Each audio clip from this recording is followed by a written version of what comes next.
All right. Testing the audio. Looking good. There we go. Oh, yeah. YouTube's complaining. That means we're good. All right. So, this is, this stream's going to be kind of a combination of not only games, but just kind of stuff in general. So, as I said in my announcement trailer for the stream beforehand, I am currently out of work. My job decided it was a good idea to just take too many orders at once during this pandemic, and then suddenly realized that none of these companies wanted to drop off any more work. So we're all out of a job at the moment. And instead of looking at it like a crate full of lemons, I decided, well, time to make lemonades out of this. And I wanted to do something kind of special. So, I doubt I'm going to have too many people watching the stream initially. But I might get more as the afternoon hits and everything else. But the big thing with the stream is I brought out a bunch of my old consoles. I got my Dreamcast plugged in at the moment because I'm going to start with one game. And then as the day goes on, I'm going to start pulling out my other consoles. They're all actually behind me right now. We're going to start hooking them up and just playing whatever fun games comes to mind. Primarily, this 5 hours I wanted to spend just doing what I normally do in a couple hours stream, and that's introducing people to a bunch of games that I classify as hidden gems. Games that, shockingly, not enough people talk about, or I think are worthy of some merit. A lot of them console, but I also installed a lot of Steam games overnight, too.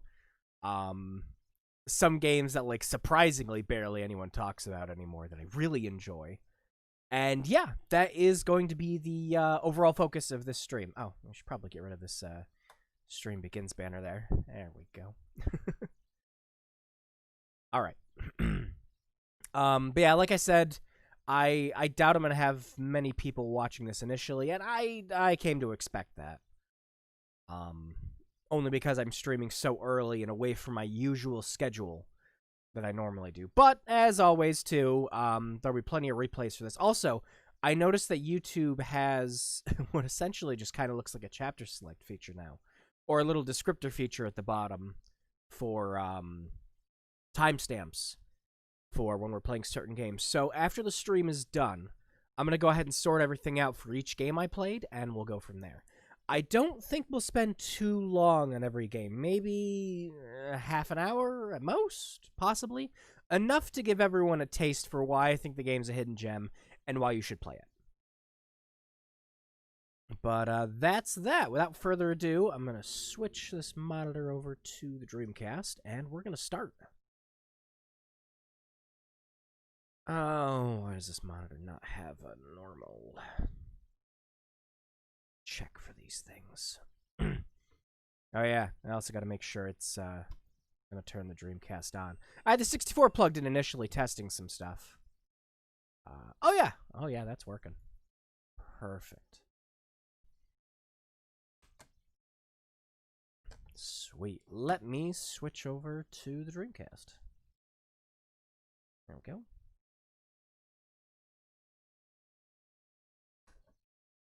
Sweet.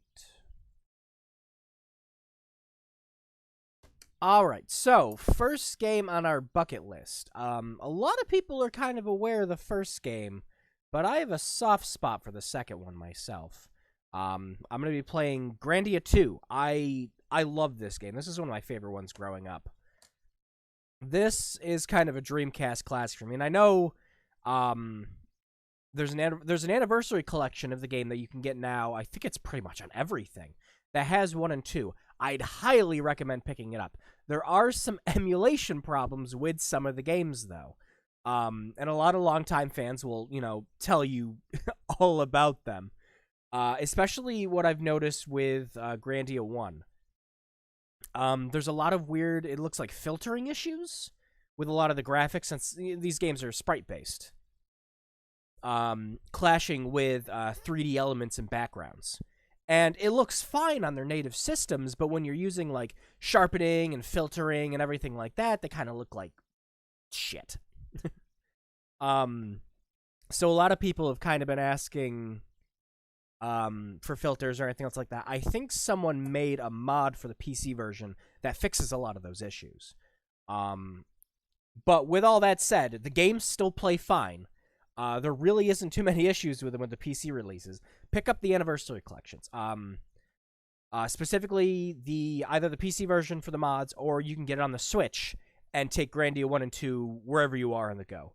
You could originally do that with Grandia 1 on the PSP and the Vita, but like Grandia 2 is like still probably my favorite game of the series. I love the first one. Do not get me wrong. I'm not going to sit here and say it's bad, but my bias growing up with the second game, it's just, I'm just going to tell you it's the better one. All right. 9 blocks. So if I make a new save, yeah, we'll have plenty on here. Okay.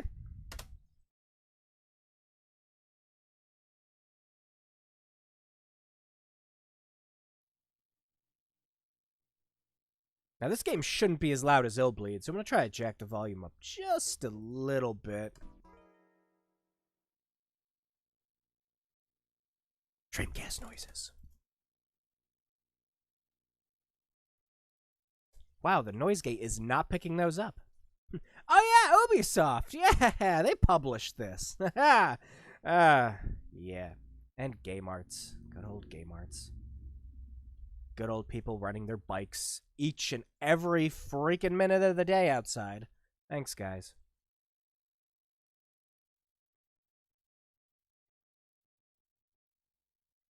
Oh, yeah, I might have to lower the volume on my end.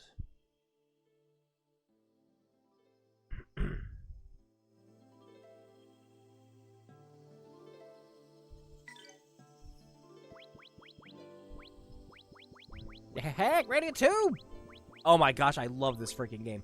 You can make so many different character builds and everything. It's nuts! I love it!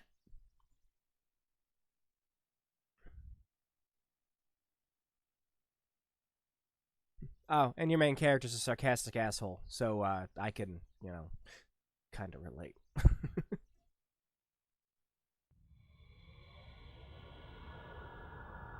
I still think the Dreamcast version of this is the best one to play. I know they did a lot of fixes with the PC release, but you'll notice with a lot of like how the FMVs and videos work in combat, the low resolution and everything kind of works in its favor. Again, once you start sharpening and filtering a lot of that stuff, it just kind of looks out of place.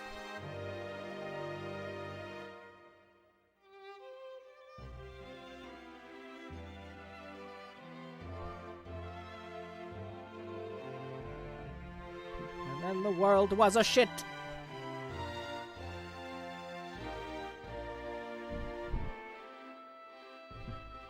And good and evil fought, neither knowing how to use a sword properly.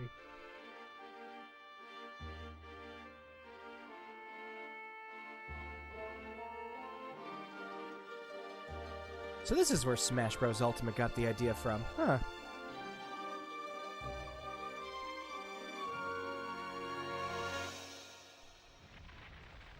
Whoa!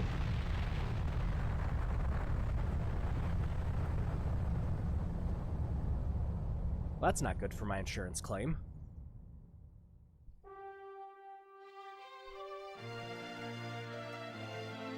Oh yeah, my microphone wasn't, I love it. My microphone wasn't picking up the Dreamcast noises at all. But the monitor that's, you know, at least 2 feet away from me, oh yeah, it's picking that right up.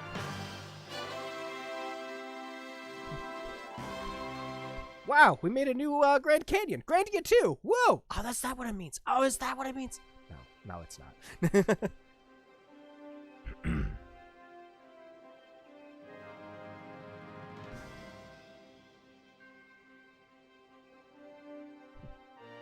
Now, you guys better watch out, because this is a Dreamcast game. So that means the graphics aren't going to be too good. Just going to warn you ahead of time. Just, you know.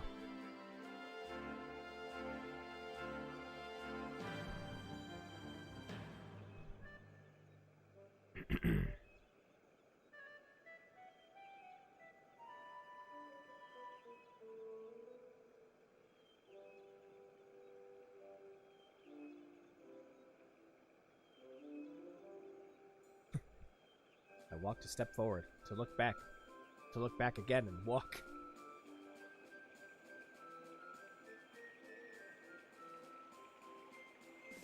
So what are you doing in this clearly not a trap?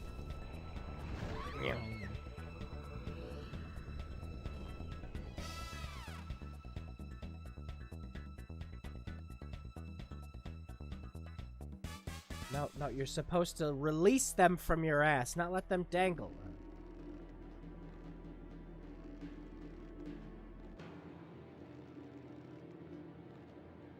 Don't let me down, Sky.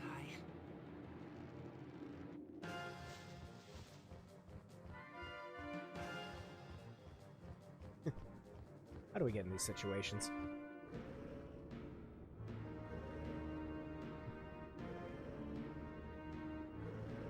Look, boss, we might be dinosaurs, but we still gotta explain shit.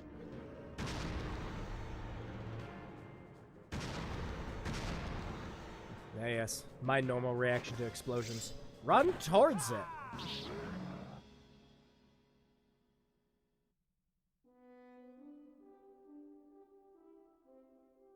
Boing. Aye! That worked for a split second. Sky, over here! Whee!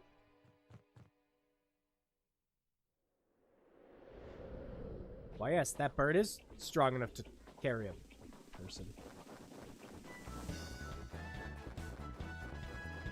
Ryudo, I cannot take much more of this. Quit your belly aching and fly, damn it! Nah. Oh!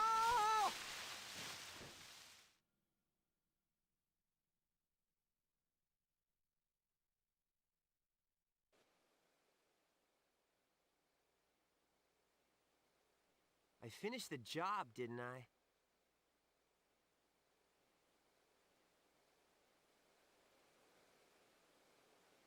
Yeah, let's get away from that skybox.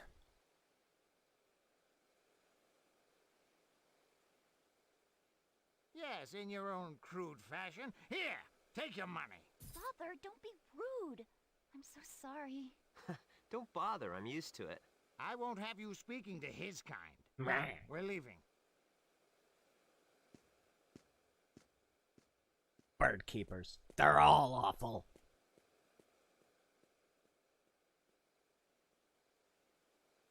I'm so happy we still put money in sacks of bags. Sacks!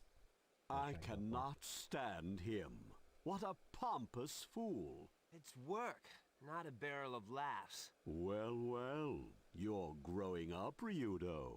Ugh, if it weren't for work, I'd have nothing to do with that guy. But business is business. She was a fine-looking girl, though. I don't care There's for a bird her telling me or this. the kindness of strangers.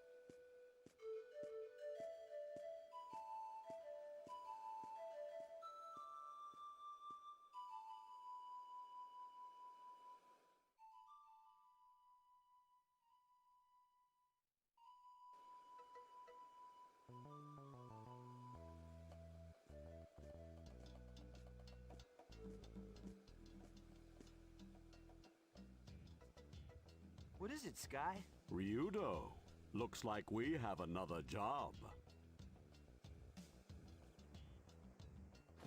Very inefficient employment tactic.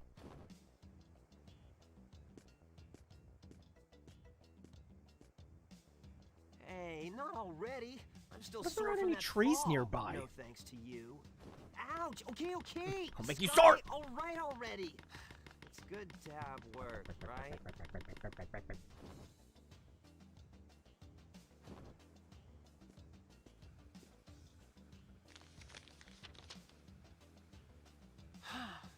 It says the Church of Granis wants to hire you as a bodyguard. So, working for Granis, huh? Now I Some really bandit wanna picked do it. that up. A job's a job, right? Yeah, I guess you're right. That's what it means to be a geohound. What an odd name.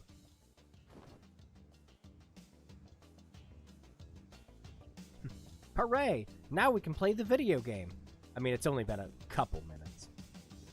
this was a Final Fantasy game, we'd be sitting here for 2 hours watching cutscenes. We'll explain everything before we actually get to play it at all. Go for that. That's the one thing I gotta give the Final Fantasy VII Remake credit for, at the very least.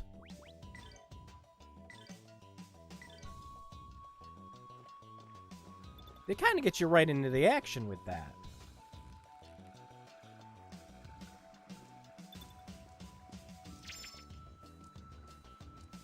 But then Final Fantasy VII Remake takes a nosedive and has a bunch of sections where you're walking down hallways and wow, I can't talk today, jeez. And you think since I'm doing this earlier I'd be able to talk better since it's the morning. Yeah. Oh yeah, combat. I love combat in this freaking game. So, oh, and the combat theme also. So, here's how combat works in pretty much Grandia 1 and 2.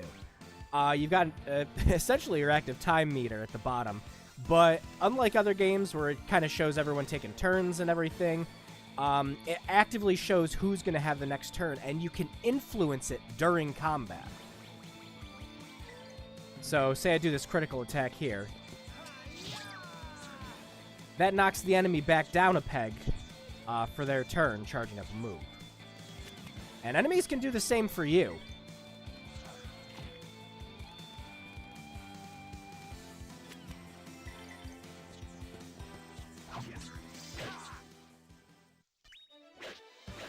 You better practice if you want to beat me. And you don't just get XP in this, you get a bunch of different stuff to level up with. So special coins and magic coins are used for your skills and magic. Well, you know, as it kind of says on the tin. For your skills, each character has their own unique set that they get that you use the coins for. Everyone gets their own coins as well. The magic ones are used for eggs you get later on in the game that let you teach spells to any of the characters holding the book. You can swap those books on the fly if you want to change someone's build very quickly. Incredibly handy stuff. It also gets rid of the tedium you kind of see in a lot of other games. So say you lose a party member for story reasons or something like that. What you can do instead is you can just have it so that egg gets swapped out to another character. That way you're not micromanaging materia and everything like you would in, say, Final Fantasy VII. That's actually another thing that the remake did very well, is it made it pretty painless to switch materia over. Not just to party members, because the original game let you switch materia over to party members just fine, but between weapons.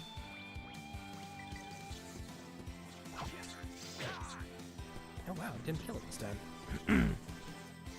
Is he going to get over to me in time for the defense? Yes, and your placement matters in this too. So you always want to pay attention to where your characters are in relation to the rest of the battle. You better practice if you want to beat me. Used to hearing that for a bit, because play as Ryuta for, I think it's only Ryuta for about 20, 25-ish minutes? Beginning of this? It's just about that. Listen to that Dreamcast go.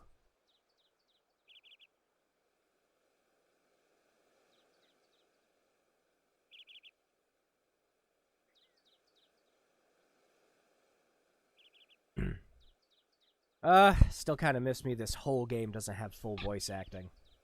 It's always the important scenes that have it. You know, this is still a little ways off from Final Fantasy X being almost fully voiced, and I say almost fully voice acted because parts of it weren't, despite the fact that the back of the box says it is.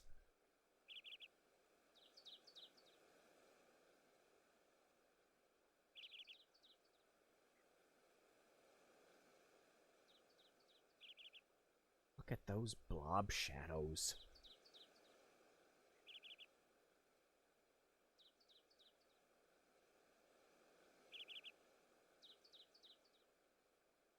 I hired a bodyguard to catch up with us safely. You hired a bodyguard. You don't know if that bodyguard's going to see that message anytime soon. You tied it up to a tree. For all you know, a very angry bird could have pecked it away.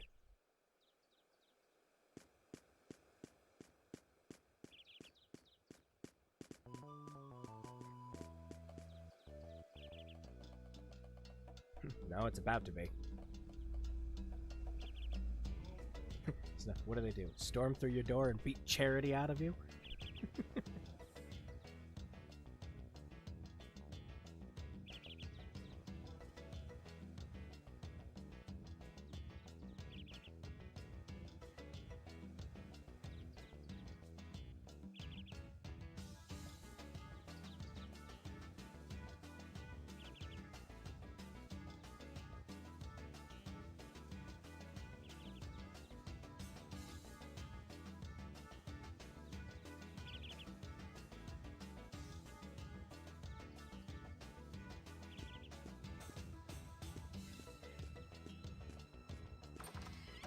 You know, I played so many modern RPGs. I still get surprised when I go back and play one, you know, I enjoyed as a kid. And it lets you off the leash so soon with stuff like that. Like, story is still important in these games, but it's not beating you over the head with it.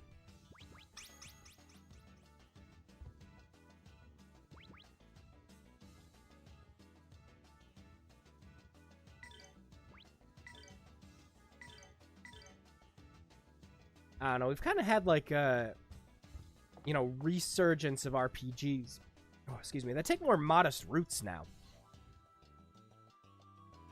I'd say a lot of stuff that's, you know, because back then we had a lot of stuff that was implied. You couldn't fit a whole grandiose freaking, you know, 80 gigabyte RPG onto a freaking console back then. You had to make do with what we had.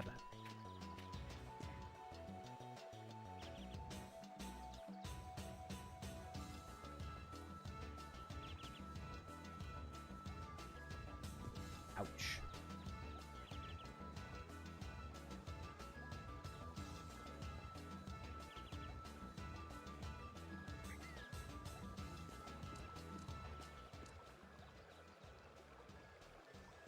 Everyone needs help these days. The church wants my help.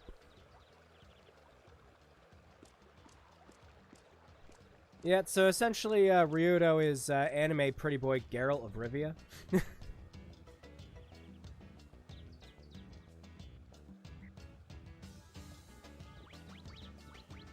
Tell me my fortune.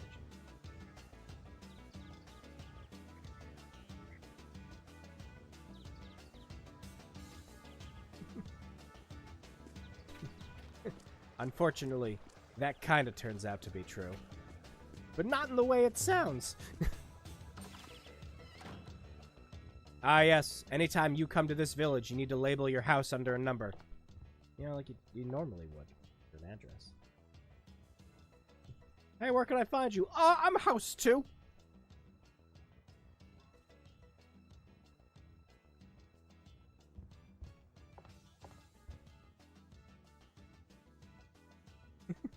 Check out this awful book.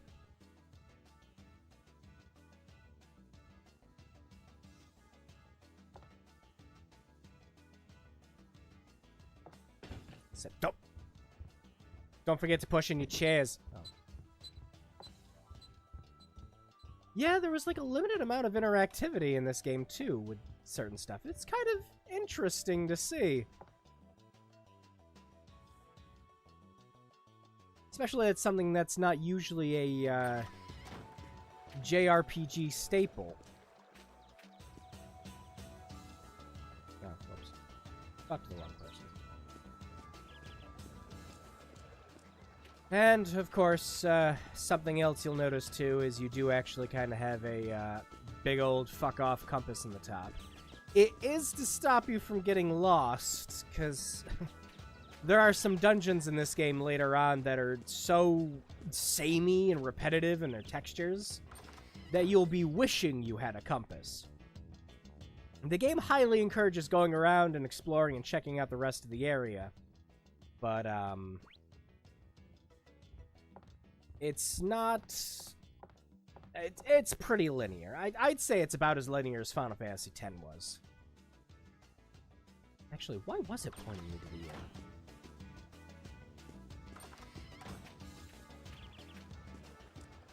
Oh, yeah, because you can... That's right, yep. You can change your objectives. So, yeah, a bit in the Dead Space style of things. You'll notice there's a radial menu around the compass. You can just go ahead and push Y to change what you're looking for, specifically. Very handy.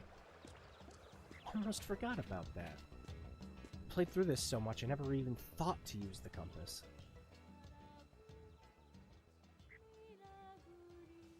Uh-oh. Better talk over this, just in case another company tries to copyright strike claim me for dumb thing. So yeah, that Thousand Arms stream I did. Okay? So, Depend on You? I think the song's called Depend on You. Alright, I might have to mute this really quick.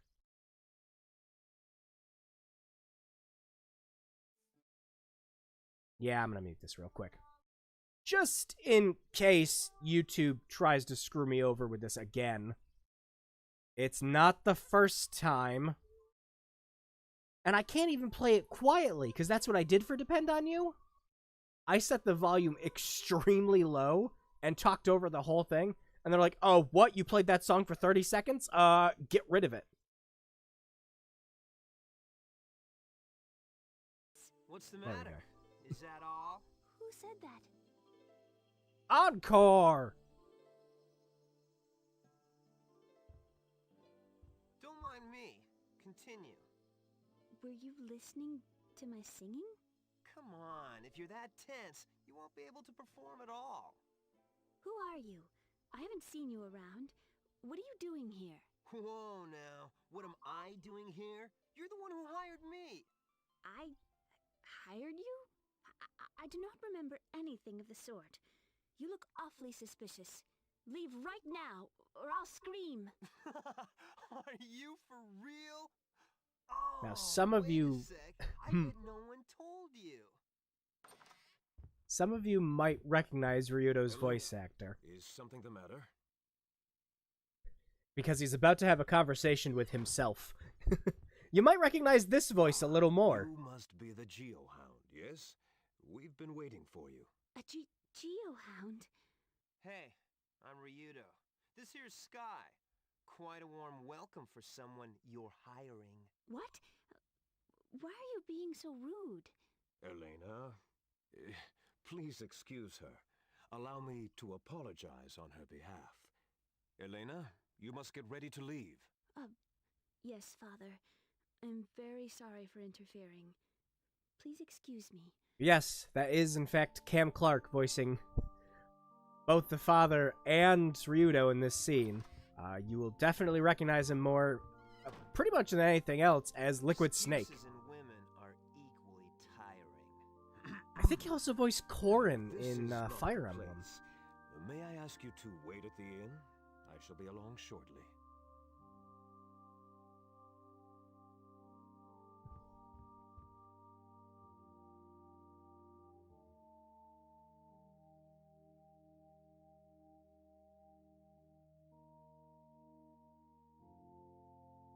Good.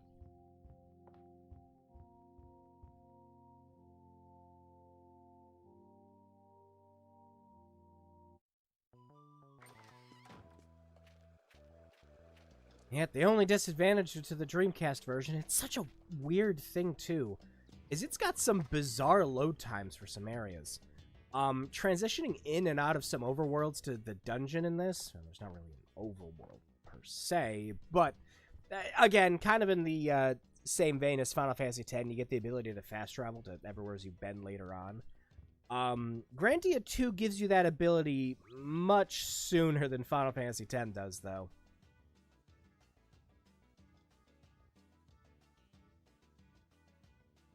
Another fun system with how the inn in this works is you don't just use it to recover your characters and go to sleep. You can also sit here and hold conversations with them to discuss things you gotta do next, or to just kind of have peaceful chat with your party members. I really like that. And it's the kind of thing I wish more RPGs did. I distinctly remember Dragon Quest VIII doing it, and I really liked it in that game. So if you put that game down for a while, you could, anytime you booted up your save, you could ask your characters what you had to do next, which was handy as hell.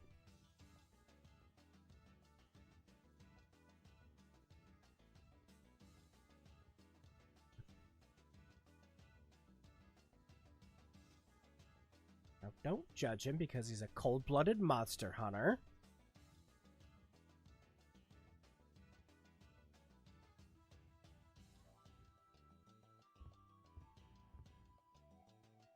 Chair. Not even a scoot noise. Oh, it is on the... Oh, it wouldn't scoot. It's on a rug.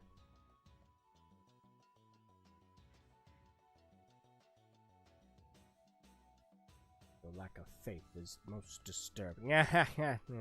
Translation team is having fun.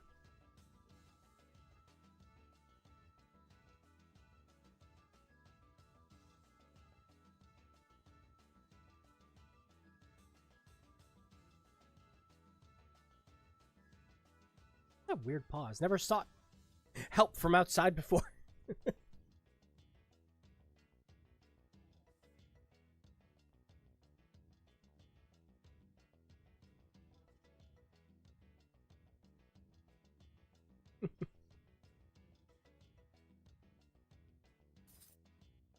Nah, Ryuji has, Ryudo, jeez, Ryuji. Been playing Persona 5 Royal lately, can you tell? Jeez. Ryudo, gold is a finer voice, has a couple of my favorite dialogue exchanges between characters in the game. One of my absolute favorite ones you can have, I think it's during an inn, when you're sitting down in an inn talking with characters. Ryudo mentions, like, what do the knights mean about cleansing people? But I don't see them carrying around some soap. And one of the other characters says that they mean to wipe. It's like they mean to wipe out the town. I've seen them go around and slaughter entire villages before. Ryudo's response to that is just, "That's some strong bubble bath."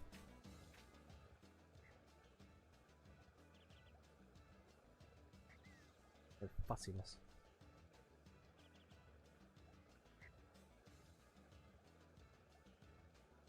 Yes, because you're the only one that's late. Well, going to be late.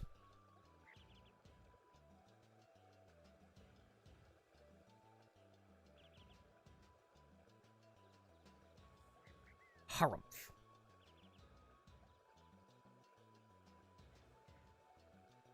Who are you calling a boar? A boar! You know what? Forget it.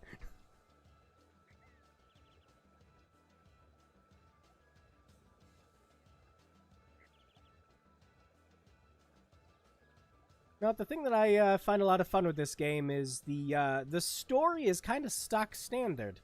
It's nothing really special. It's, you know, a bunch of preppy teen to middle-aged people going around trying to save the world from medieval force, la-di friggin' da. But Ryudo kind of takes most of that in stride. It's just like, shit? Not my problem, really. I mean, when do I get paid? Nope, he's literally the guy trying to save the world just kind of out of obligation. Princess Elena. Unfortunately, the thing that Grandia 2 does not do well by the end, that Grandia 1 does very well, is stick the landing. Because as much as I love this game, once you start getting to the end of it, the story kind of starts becoming more and more stock standard, to the point where it's kind of like Ryudo's the only one who can save the world from a huge menace, and it's like, you're losing me. You're losing me. This kid is not the one who's capable of that at all. Come on.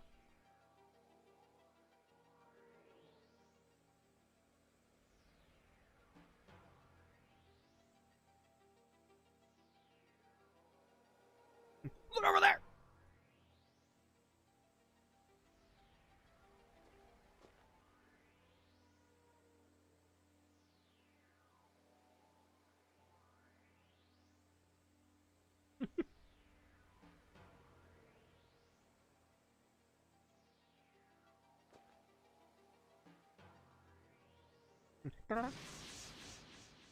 Get down here so I can fight you properly.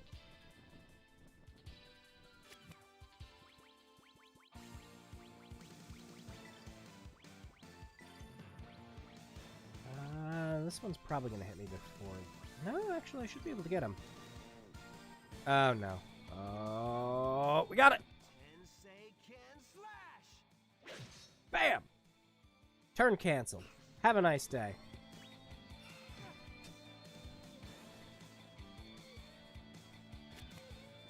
Yeah, this is where a lot of the fun from the combat system comes in. It starts slow because you only have Ryudo and you get Elena to use as a character later on. After this whole ordeal. But the fun comes from the fact that later on you're fighting, you know, like half a dozen enemies, and you're trying to juggle not only them, but all your characters' moves at the same time. So you're trying to think ahead for a lot of different characters and predict what the enemy's going to do next. Combat's always engaging. It never feels like a button mash, you know, RPG where it's just like, alright, yeah, let me just grind, yeah. In fact, you really don't have to do that much grinding at all in this game.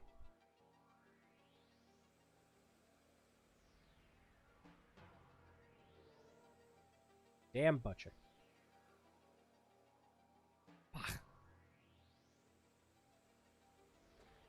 Hustle!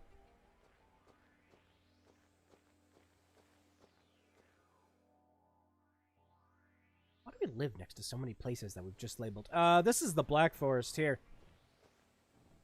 No negative connotations with that. It's not evil or anything. Don't worry about it. It's not full of, you know, monsters that want to bite and peck your face off. We just named it that. Yeah.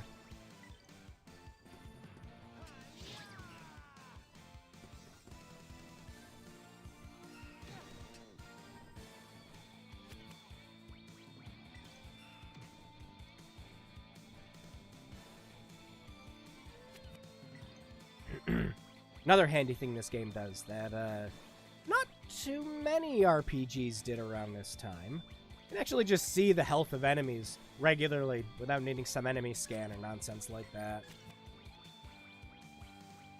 Enough to finish them? Maybe, let's see. Nope.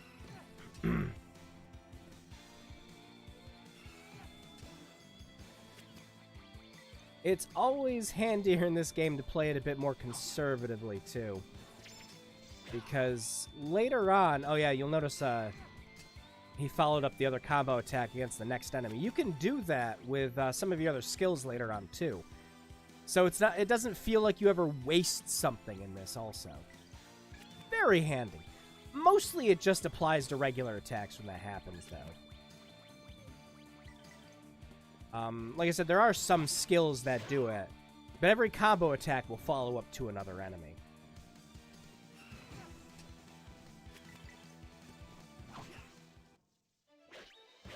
You better practice if you want to beat me. Oh, and we got Noib.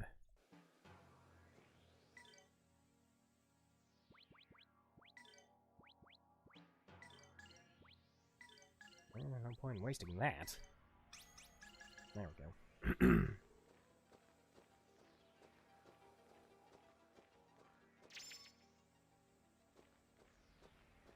Yeah, oh yeah, and the other thing with this game that makes it a lot of fun to play, no random battles. Sometimes when you pick up an item or something on the overworld map, I keep calling it overworld map. Ah. When you're walking about, you'll occasionally pick up items, and sometimes enemies will like kind of pounce. But there's there's always a way to get around and avoid enemies.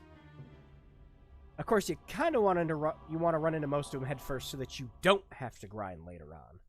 But if you just take every single battle in stride, you'll be pretty well leveled throughout the whole adventure.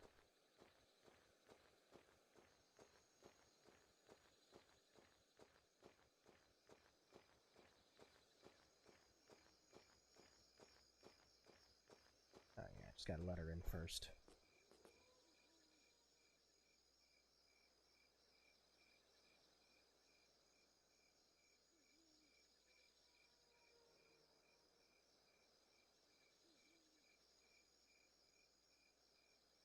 The creeps.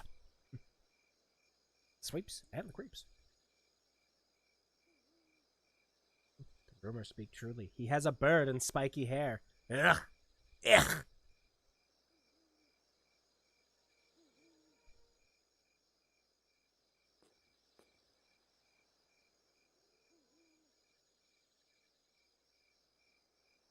She broke the rule.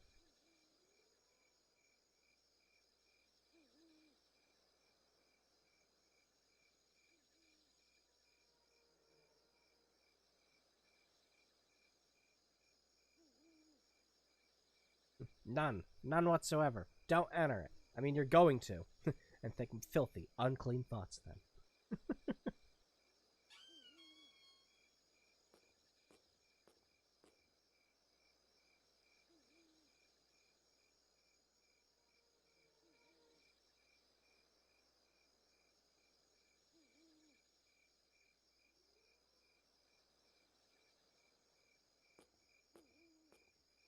Ah, what kind of a JRPG would this be if we didn't have to go and, break the holy ritual?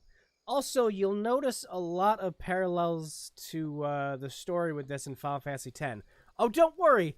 I noticed them when I played Final Fantasy X too. Well, not 10-2, but you know what I mean. These came out I want to say they both came out just around the same time, actually. At the very least within a year of themselves. So obviously this isn't something that was, like preordained or stolen from one or the other, but it's just kind of interesting to note.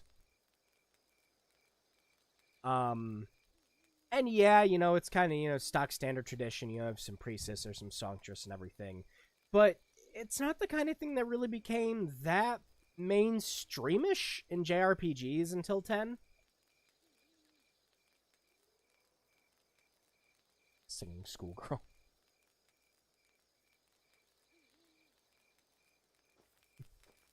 Look at that lighting.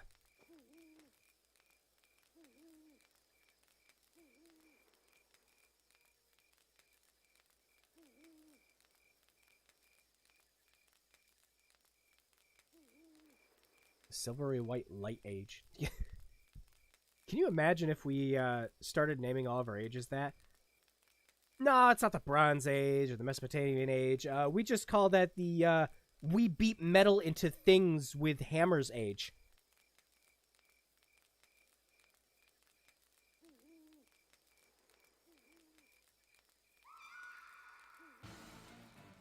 Shit!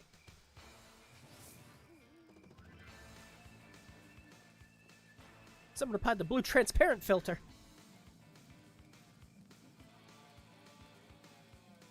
Something funny's going on.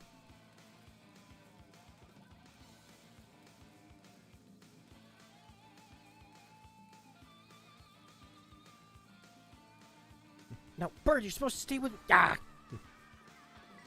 Actually, speaking of, do we have enough skill points? No, not yet.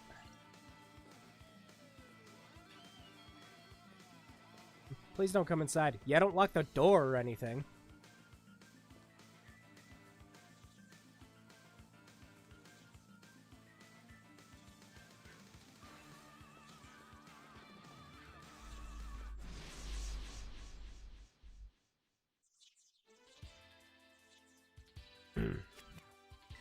Oh yeah, and combat initiative. That was another thing you could do in this too, which was fun.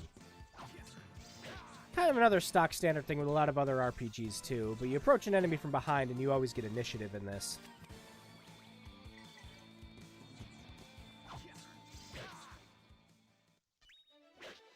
You had a couple other games that did that beforehand too, like Earthbound, but it's just refreshing to see it in more RPGs.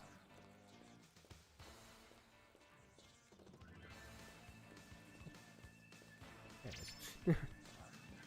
I bet he's a save point.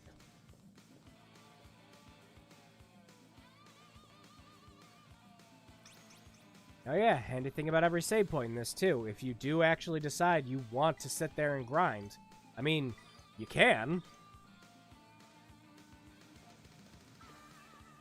You can just go to every save point and heal. No sitting around wasting your tents or healing items or anything on that. I don't even think you pay to use ins in this game.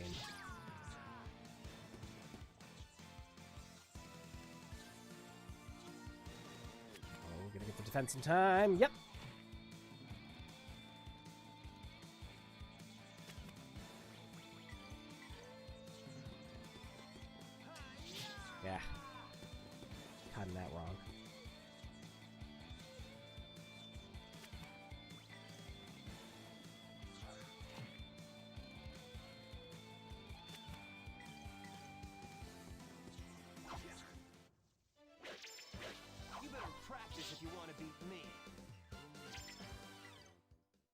We're already over half an hour with this game, aren't we? Jeez. Yeah, I'm gonna stay here and play this all day if we don't stop.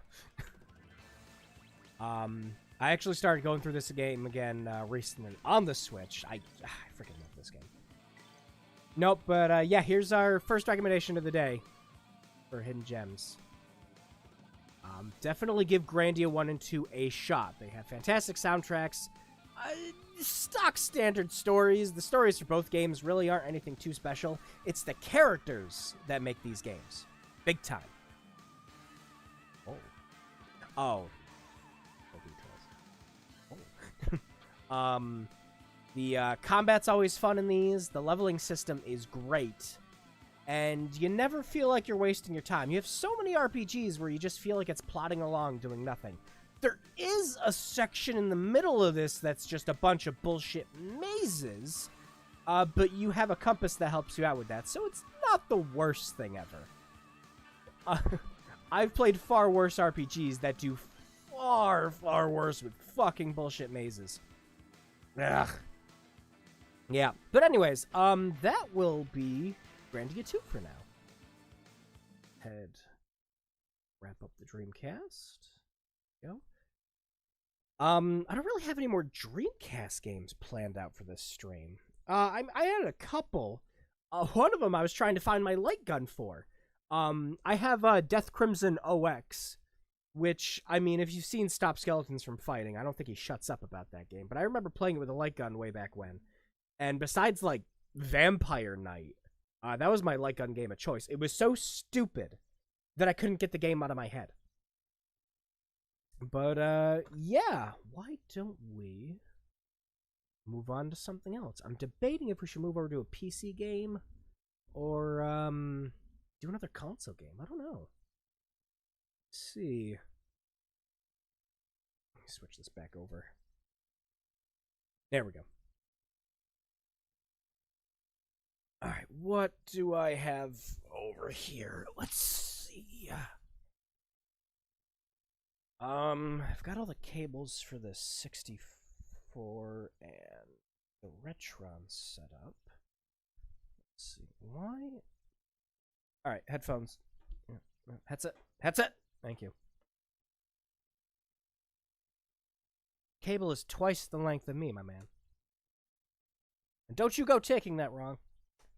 Let's see. What do we got?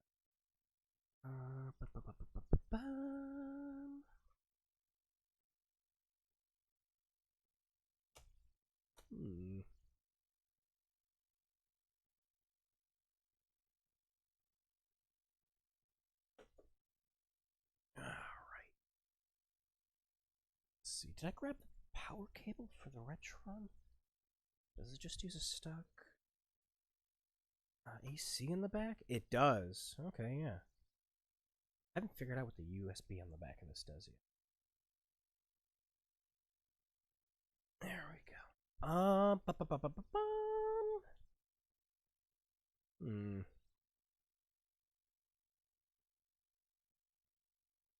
Let's see.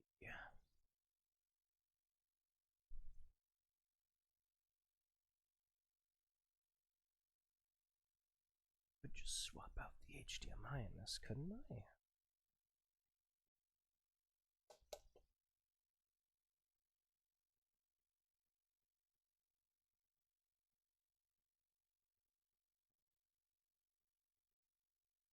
Alright. We're gonna play, there we go. We're gonna play a fighting game I obsessed over when I was a kid. Let me get the 64 set up. Hang on. Just a second. It's not even that particularly great of a fighting game, but it was like one of the only, besides, what was it, Mortal Kombat 4 Gold that was on the 64? I think it was 4. But me and one of my best friends, we played this all the damn time. It's called Fighters. No, it's Fighter. Was this one Fighters or Fighter? Because the second one was, yeah, this one was Fighter's Destiny. For some reason, they made a sequel and they just called it Fighter Destiny 2. I was like, oh, that just sounds terrible. But no, we used to play this one all the time, and I mean all the freaking time. And there was a funny joke I was making with my friends a while back when Deltarune came out, and everyone was talking about Jevil. Because, you know, I could do anything. But I'm like, Jevil, wait, he's just freaking Joker from Fighter's Destiny. My friend's like, wait, what did you... Oh my god! And I'm like, yeah, he's the freaking clown with the stupid stuff, and he says all the dumb sayings. And he kicks your ass. And he has that stupid laugh. Just wait till we get in the game. I guarantee you, if Toby didn't take the idea from that, I will be extremely surprised. Switch out these AVs. Ugh. Now, I was speaking with Hyper about this the last time.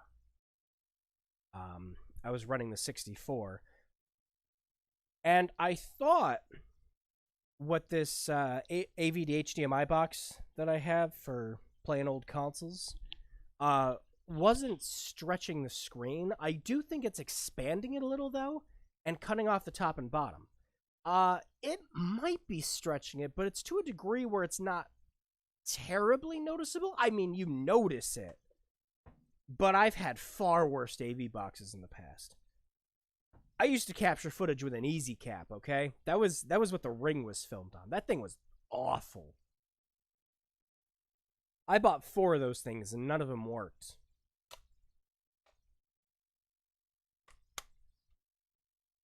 Okay, I think this is the memory card that I'd save on it.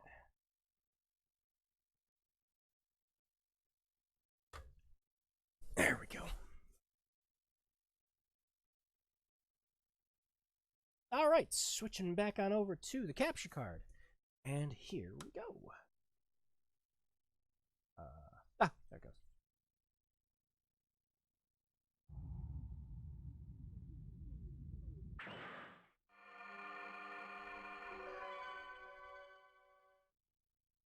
Ocean! God, I forgot they did this. Nobody knows the trouble I've seen. Oh, okay. Who the special one is. Well, I hate to brag.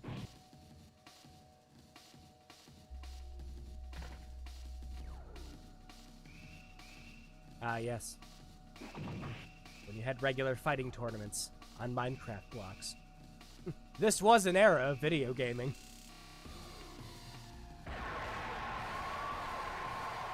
Speed, skill, power, speed, skill, power, speed, skill. Okay, that's enough of that. Fighter's Destiny. Alright, weird thing with this game that you have to know right off the bat. It does not want you using that really stupid N64 stick. What this game wants you to do is use the D-pad. It's actually kind of welcome to hold the controller this way, since every other 64 game wants you to hold the friggin' banana peel. Alright, what did we do last time I was playing this? Isn't there a way to... Yeah, I was about to say, I'm sure there's a way to load my save. That wasn't it, though. Now, you can do normal fights against the computer. These stars do actually mean something.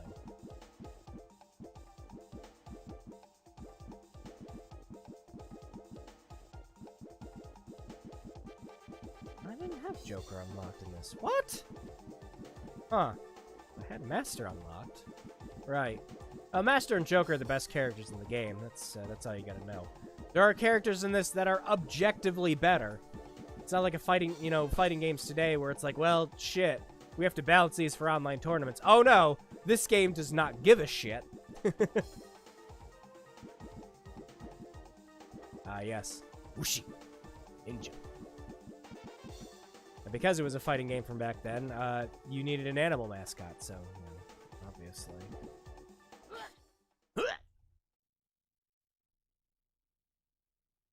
Now, Fighter's Destiny works in a very unique way. it's not just about getting the enemy's health down.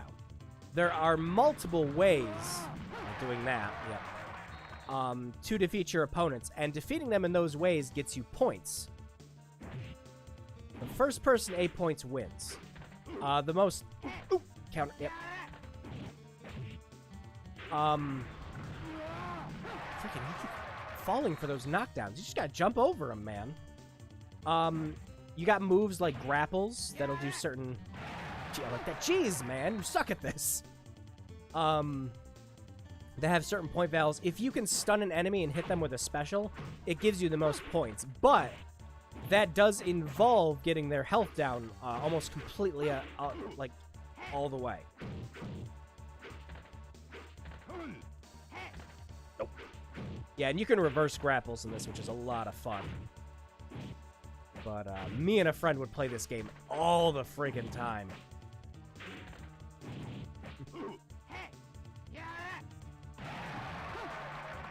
The best explanation I always had for this is it's a less floatier Virtua Fighter.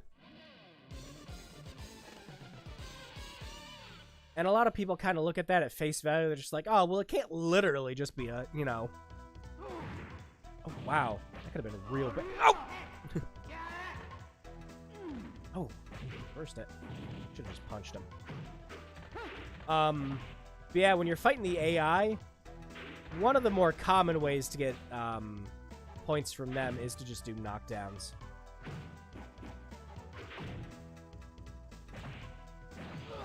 Nice! Oh, he freaking dodged it.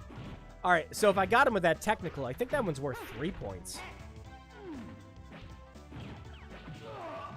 Yeah. So when they're in that state where they're stunned, you want to try to do a special on them. They can't avoid... Well, they can't block any of your attacks when they're stunned like that. You kind of have to Mortal Kombat, you know, finish them for the most points. I forget how to do it with this character, though.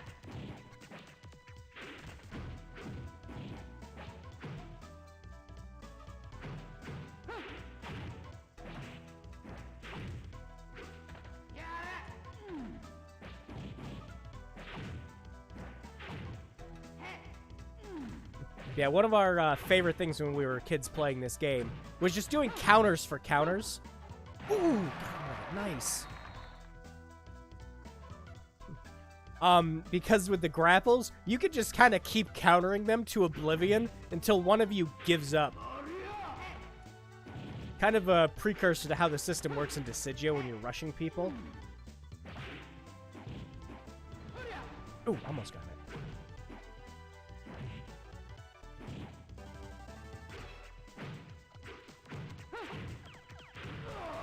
Yeah. Trying to actually get a special in. Of course, I don't remember how to do it. But yeah, the other way you can get a bunch of points in this too is to let the timer run out. I hate having the timer in this game, though. Fights go so fast. And it's not like anyone's going to be playing this game at a competitive level. Who the fuck talks about Fighter's Destiny? Come on. Turn the timer off. What did you say about this, Bob?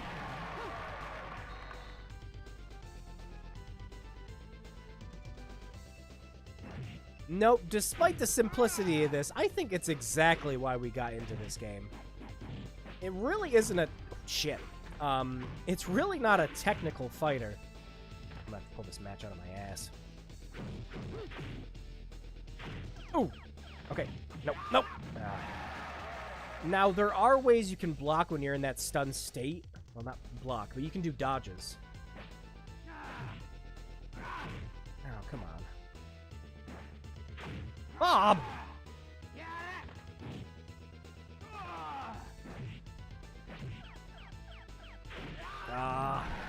Yep. Now we're gonna start losing.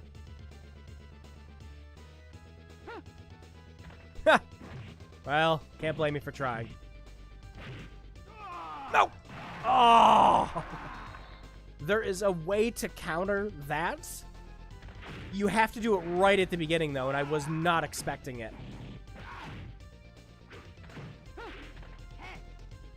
Yeah!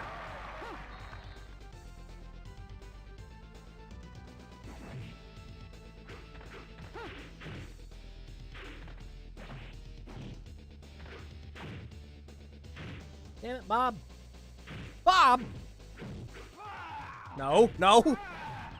Oh, it's over. It's over. Oh, no, it's not over! Ha! He didn't knock me down. Jeez. Okay, Bob, that's it. Forcing my hand here to use the block button. Well, no, no, no, ring me out. Ring me out! No! Oh! Oh, if he rings you out, you only lose 1 point.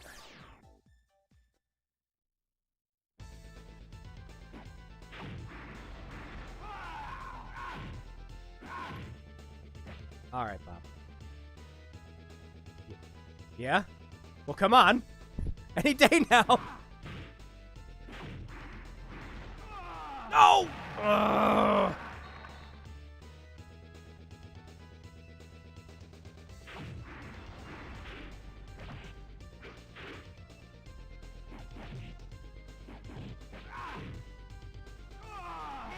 No. Oh, God, I didn't block. Well, I did block, actually. That's the problem. I didn't duck.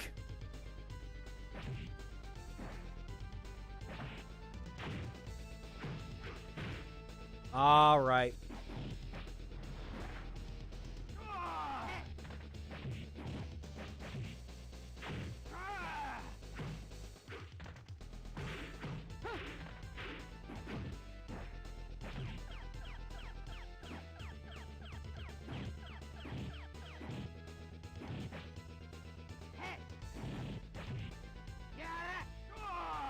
Oh! Oh!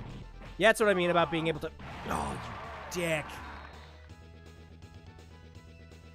See, in order to do counters in this, you have to actually, like, point in the direction that you know that attack's coming from. Gotcha that time. Can we make a comeback?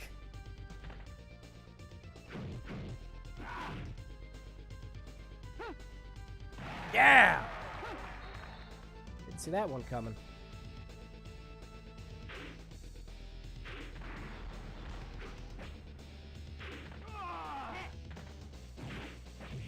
Oh, you cheat. He immediately turned around and used that attack. They are not supposed to be able to do that.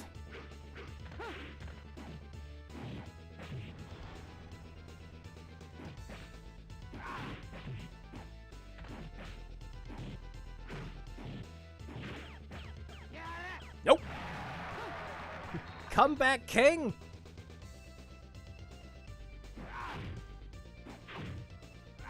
Nope. I think Bob's getting sick of my shit.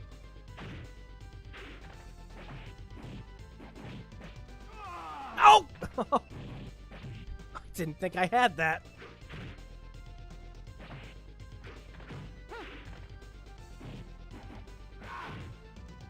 I forgot how to do the charged fist. No! We had it! We had it! Ah! Dang it, Bob!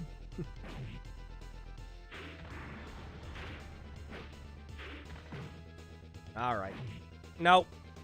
Stop! How do you know immediately when I'm gonna let go of the friggin' button?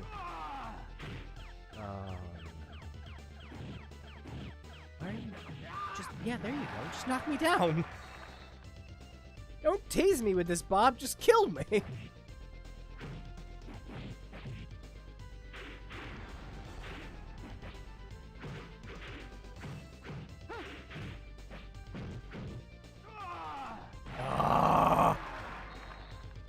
Every time it's just like, all right, he's gonna punch. Oh, nope, he's gonna grab. And I'm not pushing the buttons to counter it.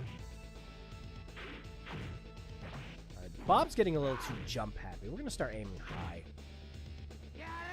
Or we could just get him with a throwdown. Yeah, sure, okay.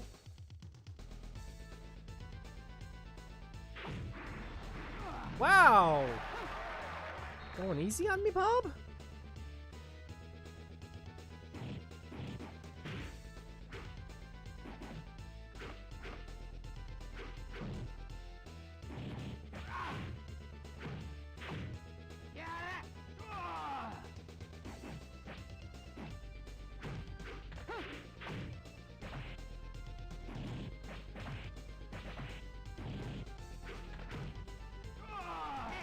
No.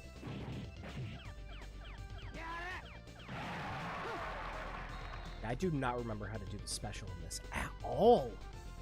I keep thinking I'm pushing the right button for it. Ooh, got him! Holy shit!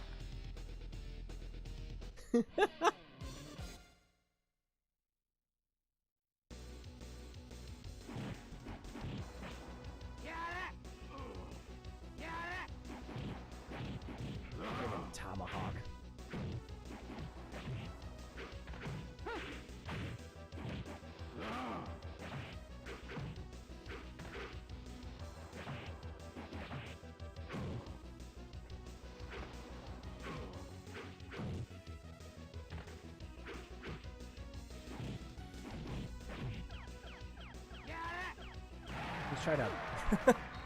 He's trying to jump to stop me from grabbing him. Unfortunately, the AI doesn't quite realize how gravity works in that situation. Oh, got him! Holy shit! I did not think I was gonna hit him with that. Yeah, if your enemy is, like, pummeling you way too much with a specific move, you can also try to initiate what's called a counter.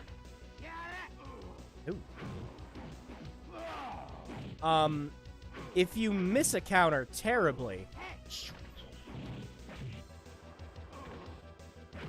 Gets close to the edge, though.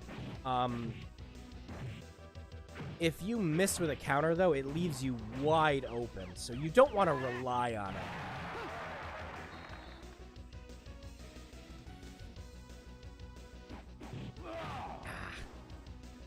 It's a crappy way to start this stage. No!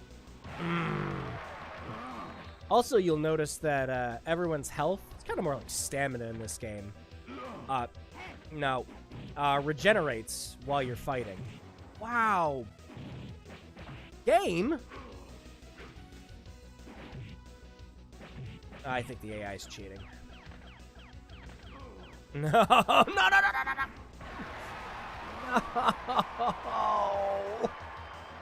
Oh, you dick.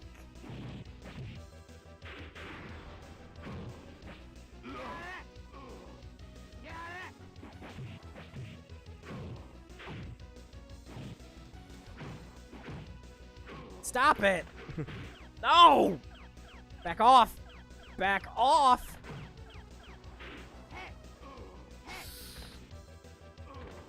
Get off the stage. Get off the stage. Get— No! Damn it!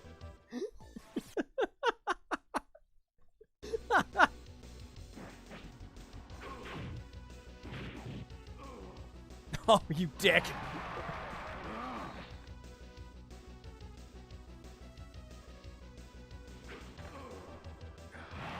Oh, we're playing this game.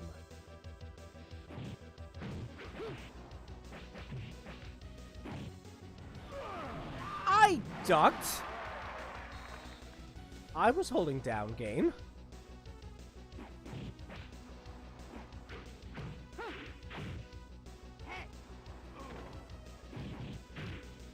Of course, you get all the unblockable ones out.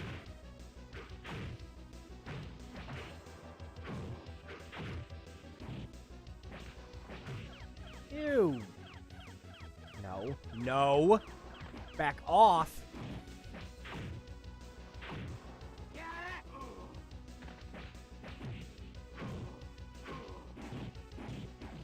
Why is your reach? Oh, boy.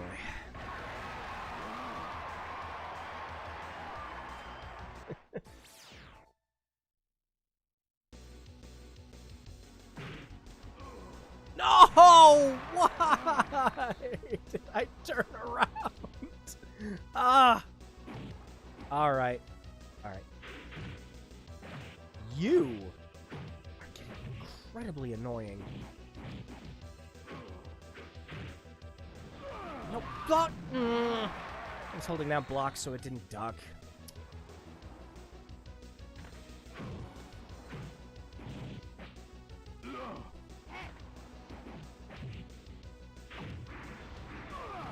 Yeah, block that one.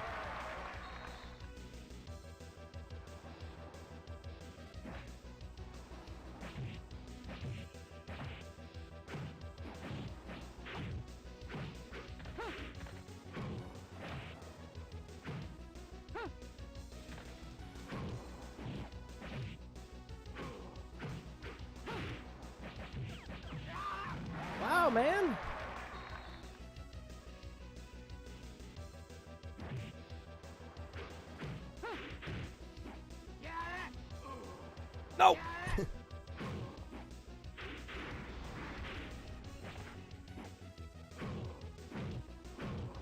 Dude, come on. You can't block everything in the known universe that I'm about to do.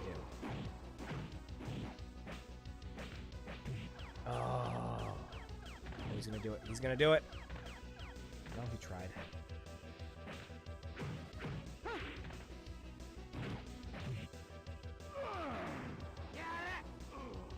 Oh, come on. You finished up a move. You can't counter all of these.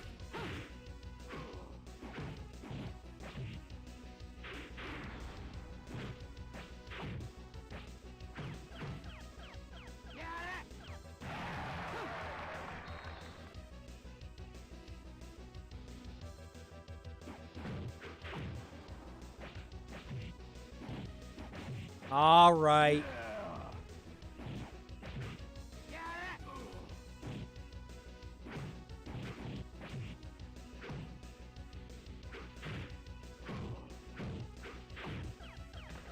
Yep.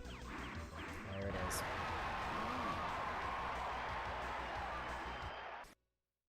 Well, I was being cocky at the beginning of this. The game is throwing me. Hey! Oh, no, no, no, no, no, no, no, no, no, no, no, no, get off!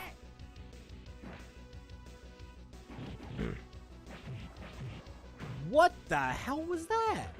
Why did it do so much damage?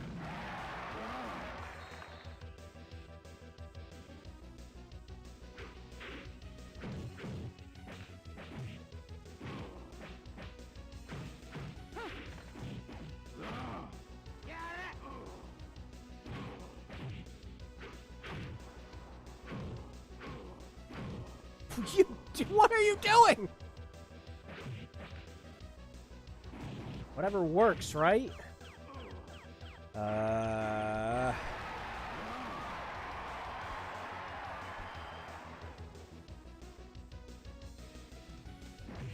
that microphone really picks up that crowd noise, huh?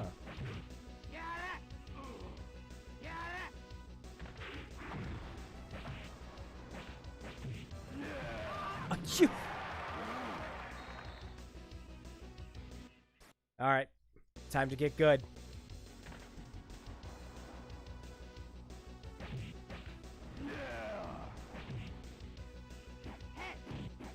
Pull him off, pull him off.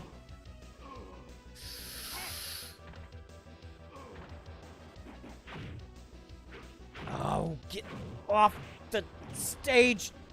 No! You just have to kick him. You don't need to get that close to kick him.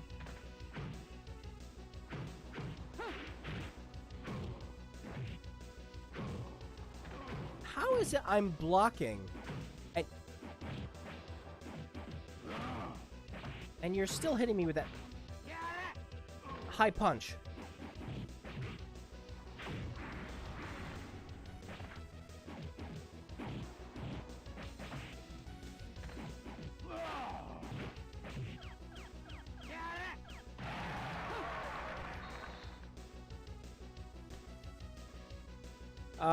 We're not even close to being done with this either.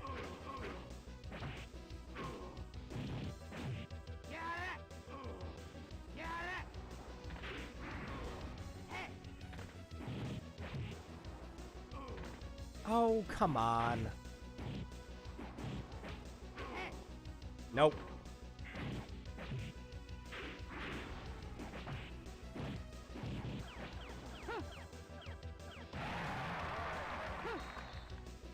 Me. Oh, hey, Rusty.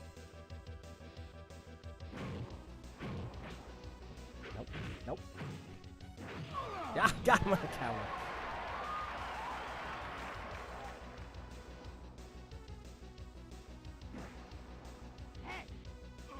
Oh, almost.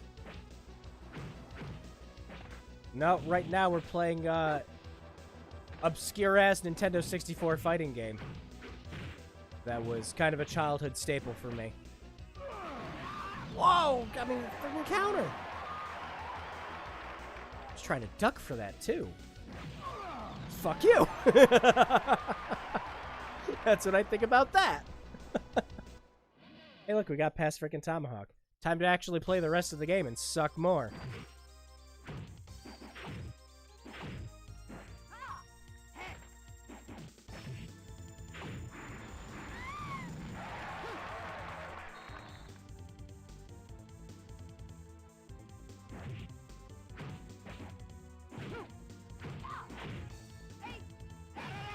Oh, almost.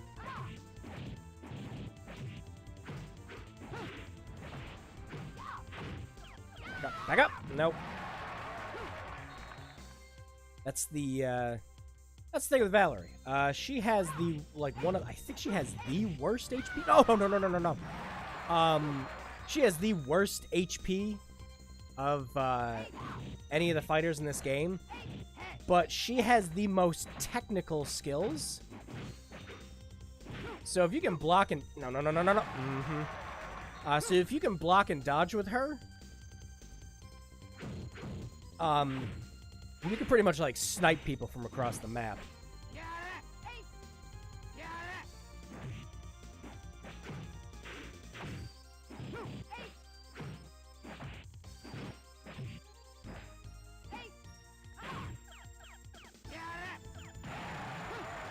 Gotta do the special. Me too. You also playing obscure-ass 64 fighters from your childhood? Come on.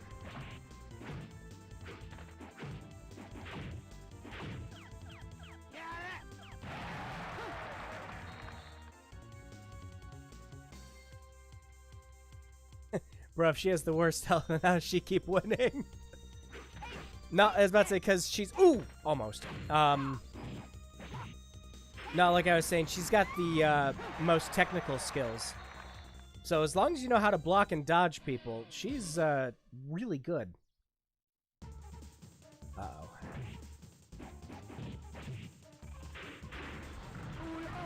We are!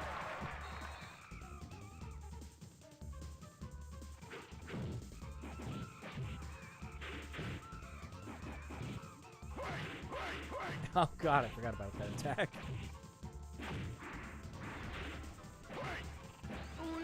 Ooh, got him a counter. Didn't even think I could really do that when he was facing the other way. Of course, with Abdul, he has a lot of attacks from the back.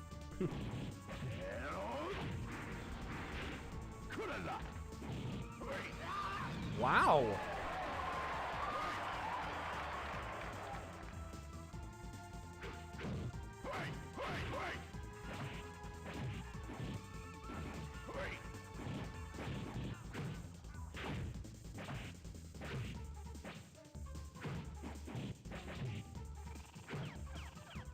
Back up. Oh, he missed with it. He's going to try it again, though. As he always does.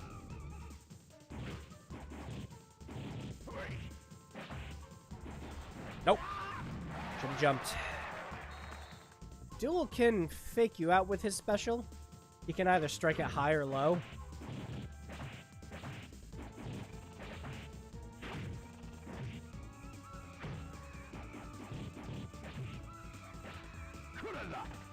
No?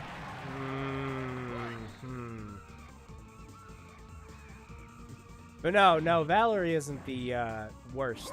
Funnily enough, in this game, there really aren't any, like, worst fighters, but there are objectively better ones. Like, there is a best fighter in this game.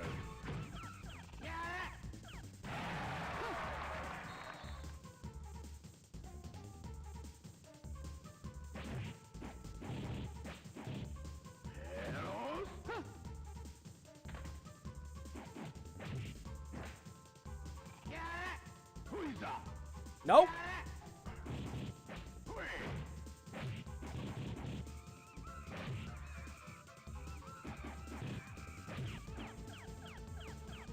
He's gonna try it again yet.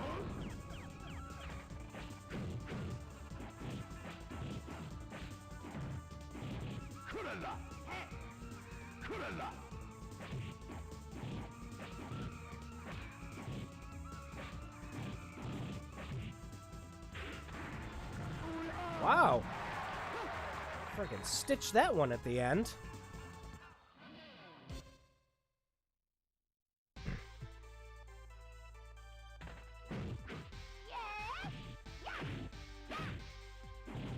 Now it's time for us to get our asses kicked. Maybe. Yeah, I was about to say, come on.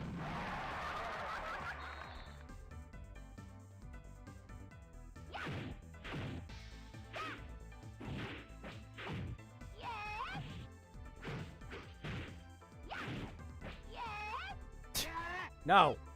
No! Friggin' triple!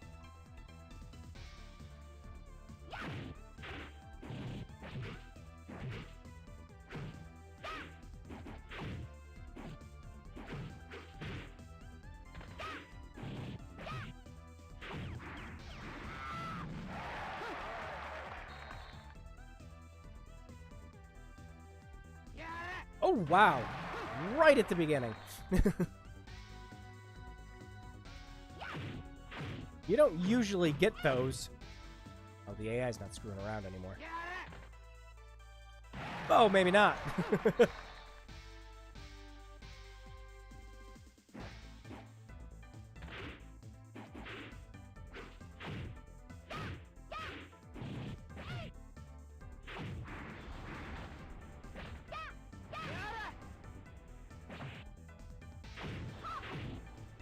Back up, back up, back up.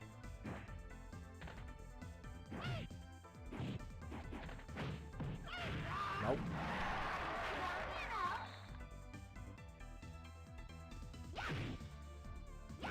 We're just gonna keep doing that one attack now, are we?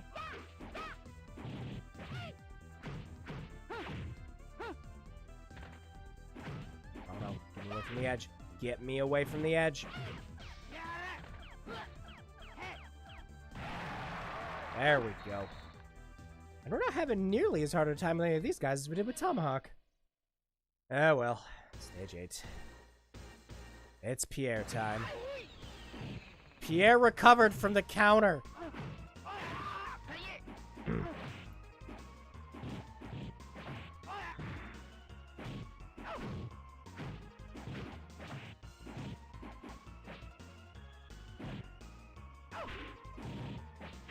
Oh, okay. Ooh, back up. Nope, he's gonna do it again.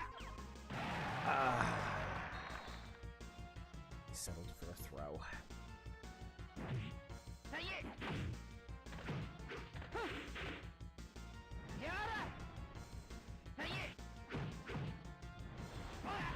You!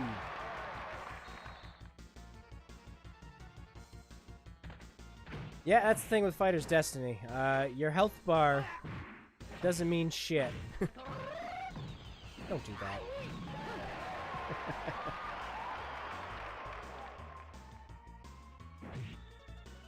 Look at the big nose on him now. No. Every time you do that, I'm just going to counter you. You got that?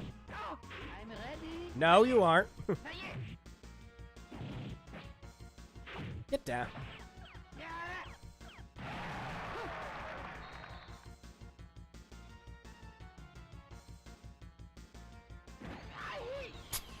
Almost got him with it. No.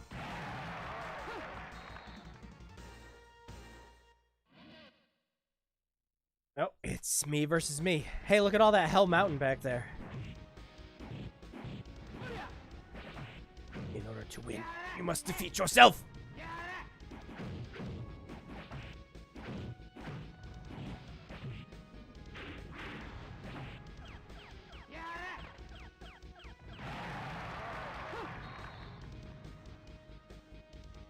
Where's all this noise from the microphone coming from? It's weird. Nope. I think it's coming from the wire. Let me see. Yep. Yep, the wire was doing it. Wow! His turn. My turn.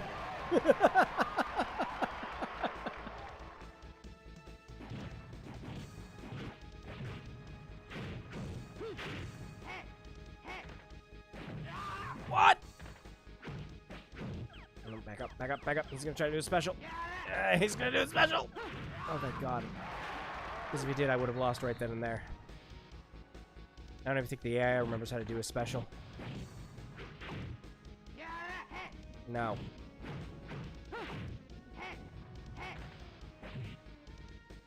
Ah! I had every opportunity to counter that too, and I just didn't.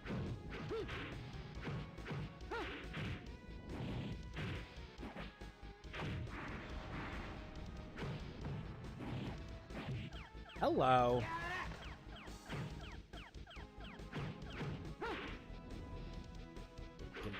Time.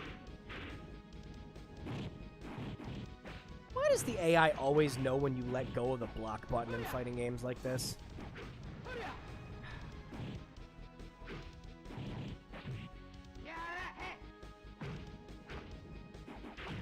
Nope. Nope. Well, now.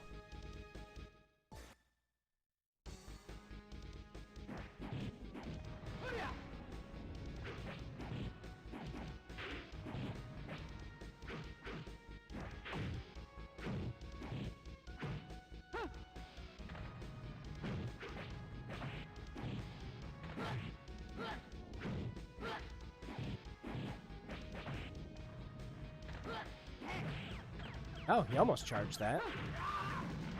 So there's a special move with Ryuji you can actually charge. I forget how to do it off the top of my head. Let's see.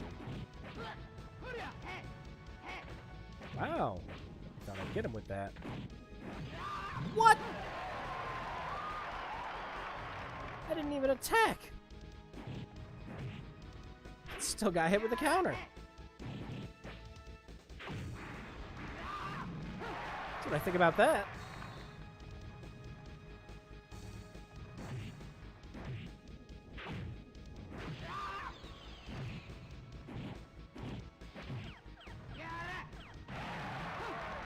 I gotta remember how to do a special.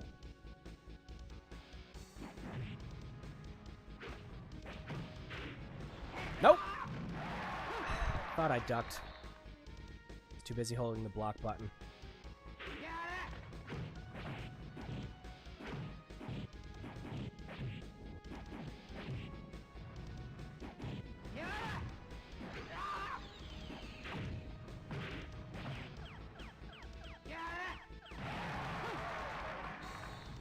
All right, one more of those.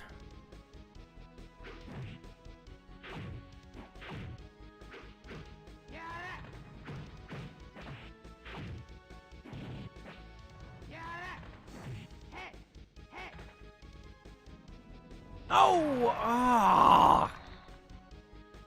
Well. Running into another Tomahawk situation again.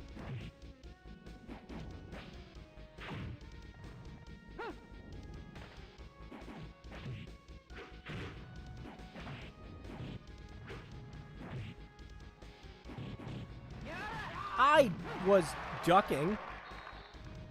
But sure. Sure, I just, like, randomly decided I wanted to get up. I was ducking again, but okay. Yeah, see, ducked that time.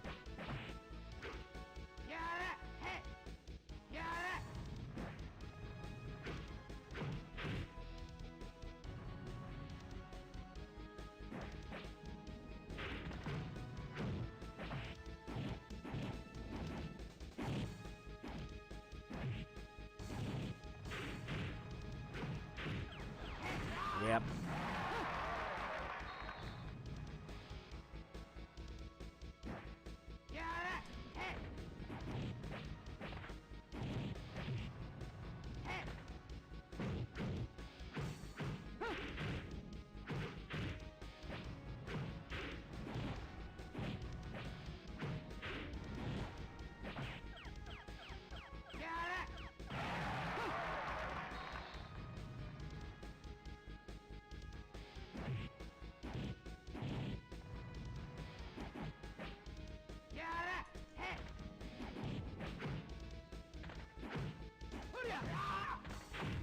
No, no, no, no. Oh, how can he counter that when he's in the middle of doing one of those? Turn around. Knock him off the stage. It's only 1 point, but it's still a point he can't have.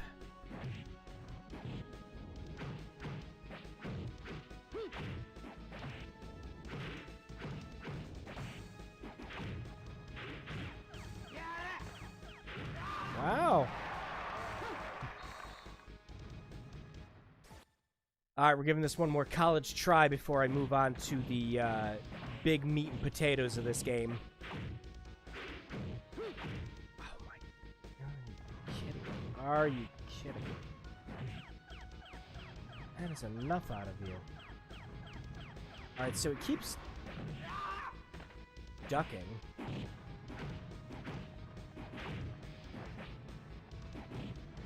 No! Fuck, it's ducking. Yeah, man.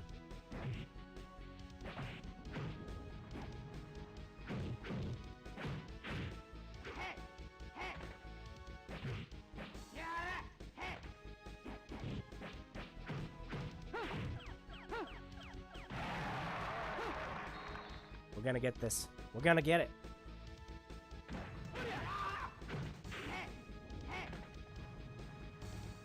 How?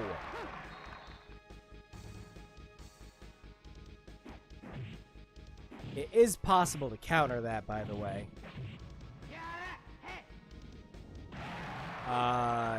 Yeah, I should have countered that one. The game's done playing fair.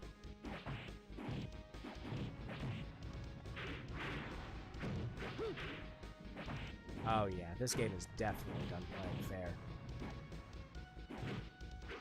It is now proceeding to use predictive AI to know exactly what move I'm going to do before even I know how to do it.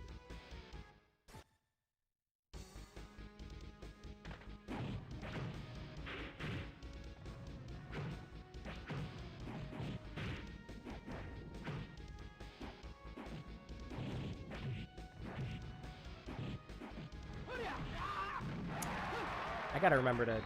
This isn't another normal fighting game. I have to remember to let go of blocks so I can duck.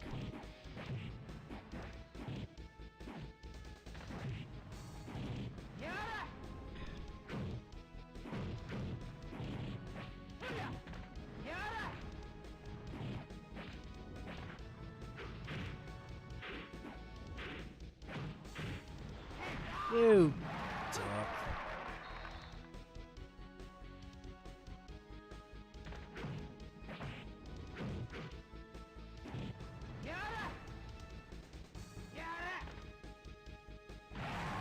Oh, it's totally possible to counter that. The game's just not letting me. I'm holding back on the button to do it. Yeah, the game's just given up on letting me counter any of these. Yep, that's my cue. Well, Fighter's destiny. the main mode of this that was a lot of fun was Master Challenge.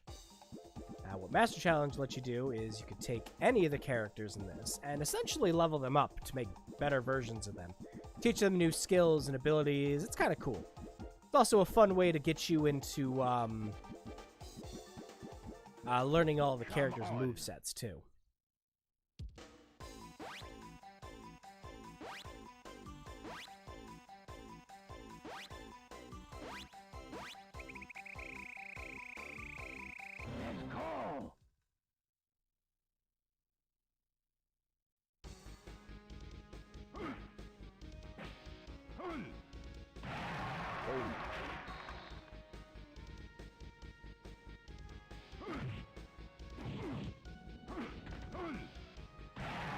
You gonna block any of those, man?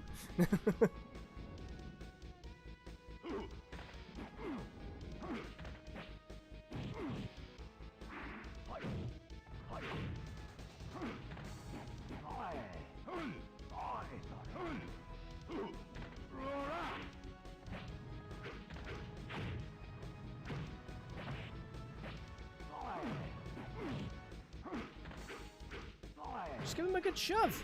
Just kick him. Just kick. There you go.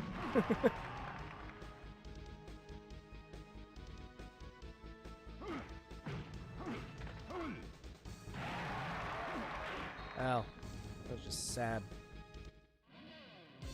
I am impressed. I shall give you a skill. Skill. Let's do it. Yep, you have to try to keep hitting the masters and hitting none of the jokers. Every time you hit a master, you get stronger and stronger, and you can attempt to get every single skill in the game. I was never able to as a kid. I'm playing this now, being apparently worse at it as an adult. I was never able to get them. Actually, Joker is such a pain in the ass to fight.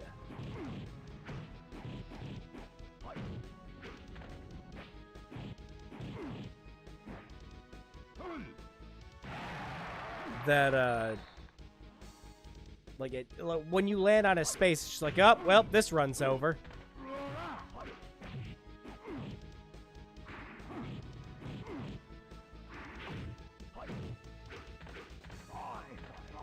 No! You can always tell when you're not going to be able to dodge that.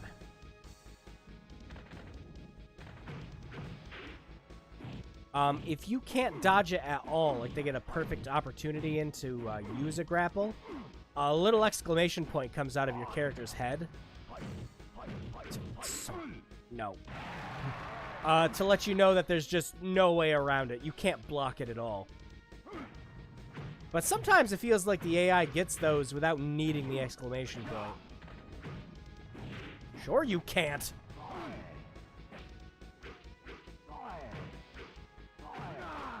There we go.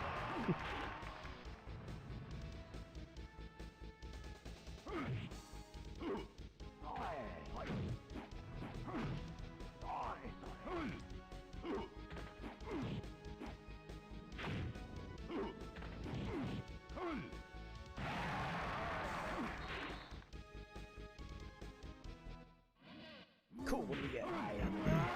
I shall give you a skill. Well, that's easy enough to do. Let's do it.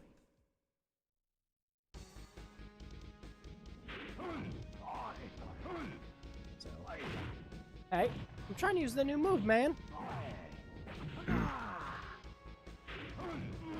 There we go.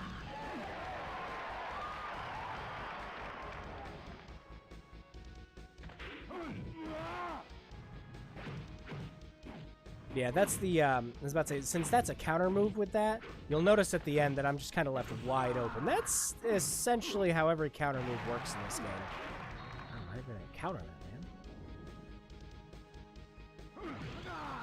that, man. Almost.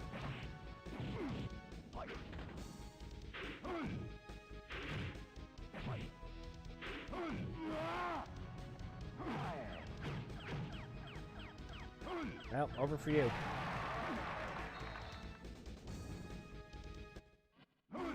I am impressed.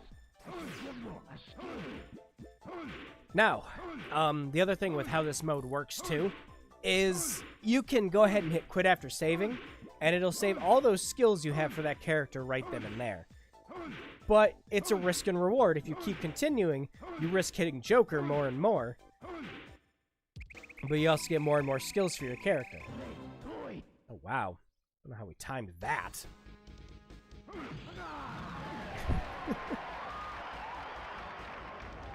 So you can make the buffest character in the whole game, but not without some risk. Turn around!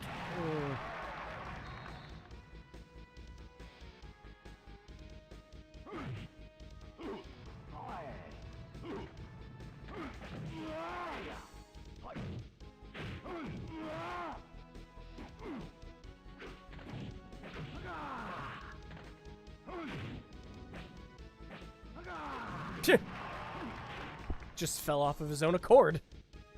I didn't do anything, he just gave up.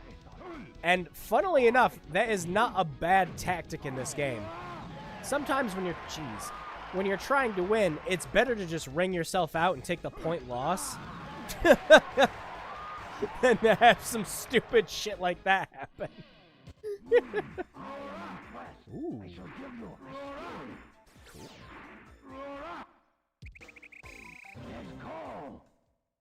We gonna hit Joker at all in this?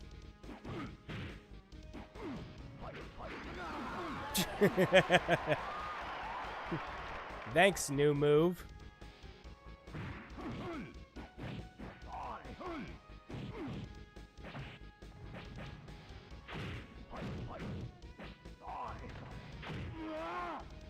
Yeah, I'll take the ring out.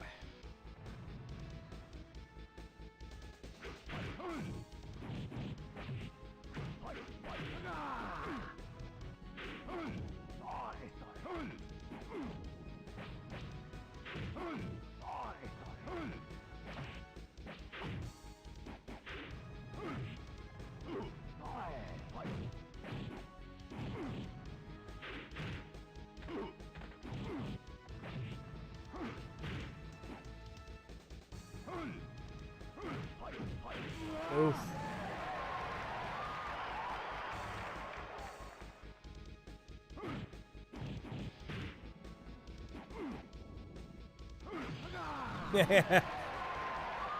Try it again.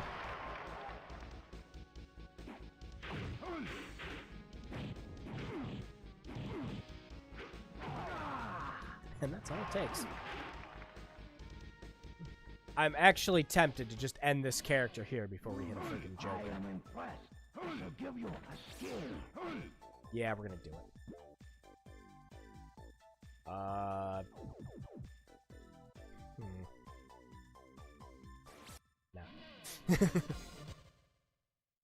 Fighter's destiny. Wait, did that actually give him no name? It did. That's funny. But yeah, that'll do it for Fighter's Destiny. We've had that for about half an hour too, haven't we? A little more than that. Oy. Well, we're almost 2 hours into this stream already. Yeebus.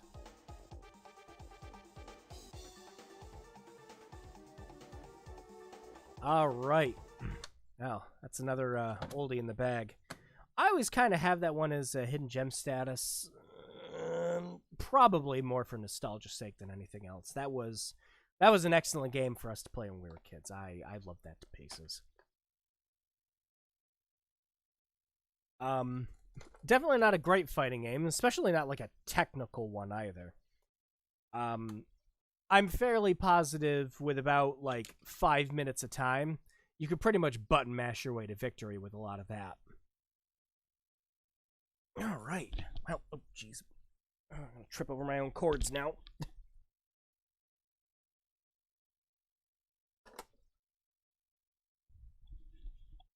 Thanks, microphone. Oy. Why?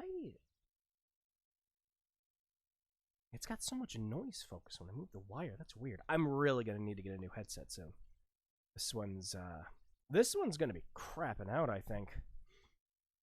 It's already making noise, like really slight low noises that you can hear.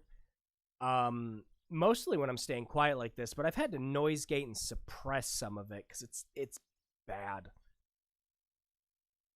But I've had this one for a couple of years now, so you know it's finally getting to be time. This one served me many a Monster Hunter World playthroughs with friends online. All right, what should we play next? Let's see what we got. I have a Retron 5. Well, it's my roommate's Retron 5. And, like, it's funny, he picked it up because he's like, oh, yeah, we're going to have this thing to play all these games. It'll be great. And I'm the only guy who has a bunch of, like, old-ass games. I mean, he's got, like, a couple, but like, it's, like, collector's status for me. So, you know, he picked up a Retron 5, which just has all these, you know, freaking consoles you can play on it at once. And he's like, all right, well, now I got to get games for it. I'm like, yeah, it's kind of the reason you get one of these things. But no, the Retron 5 is cool. If you don't know what it is, it's one of those Hyperkin consoles that you might see when you're out and about in other, like, shopping centers or, like, a local game shop. Specifically, it plays Genesis, Super Nintendo, Super Famicom, NES, Famicom, and Game Boy Color and Game Boy Advance games. Now, I think you can actually modify the hardware in it, so you can play PlayStation 1 games on it too, which is awesome. But despite me owning quite a few old carts, I'm scared to put some of them in this thing. You have to jam them in this freaking console. Like, no joke, it feels like when I'm pulling games in and out of this thing, it feels like I'm going to tear the chips apart. Like, there is some serious force needed to get these games working. So, the only problem that I didn't really have with that is the Game Boy Advance port, which, like, that's fine. But let me see. The Game Boy Advance emulation is not the best in this, specifically in the audio department. The audio on Game Boy Advance games is just bad. All right, let's see. What should we play on it, though?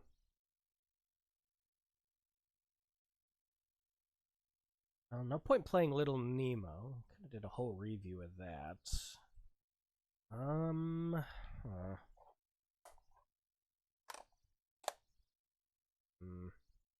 don't know. I don't own as many NES games as I used to. Suppose we could play a Game Boy game on it.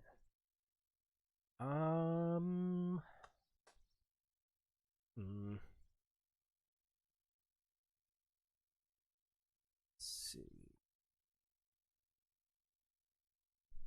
All right, I'm gonna go grab another stack of games. I thought I brought some more of them out with me, but I do not have them. I will be right back. Stay tuned. Won't be more in a sec.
All right. Has anyone ever mentioned how short the power cable on the Retron 5 is? Like, it's not like NES classic levels of bad, but it's close. I almost had to put this thing on the floor in order to plug it in next to my desk. All right. There we go. Let me power it on quick first just to make sure it's working. Still, the HDMI sees it.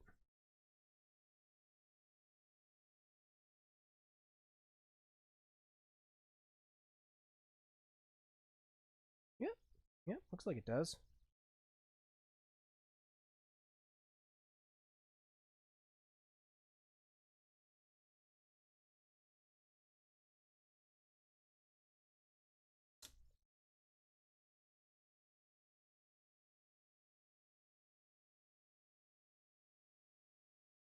There it goes.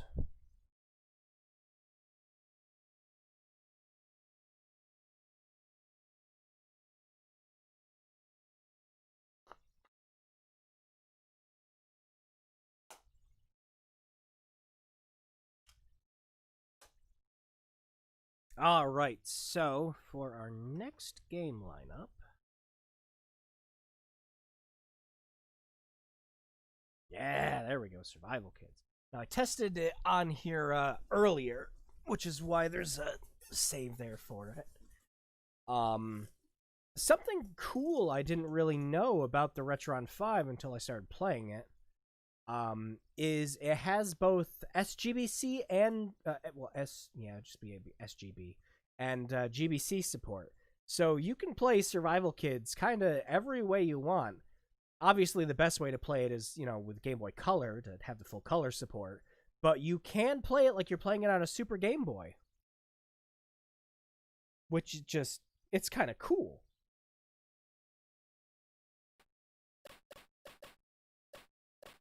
Got this thing. Bop, bop, bop, bop, bop.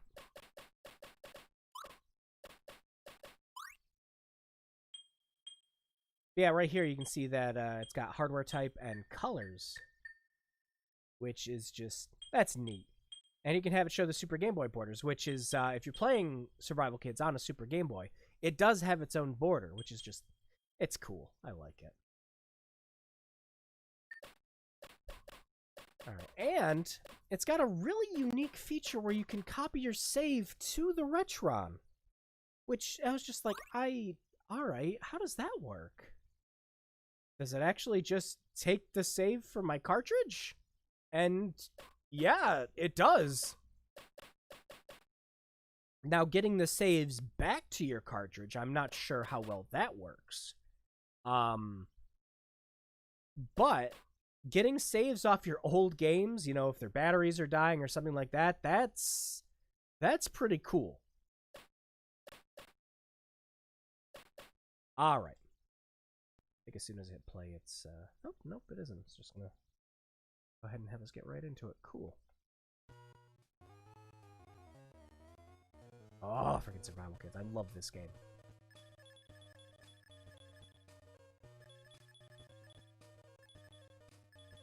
Now, I didn't play a lot of this game. Oh, there it is, yeah. I didn't play a lot of this game on my cartridge for it. Which is why you'll notice I only have 2 endings. And they're the 2 easiest endings to get. But I played the crap out of this on my PSP.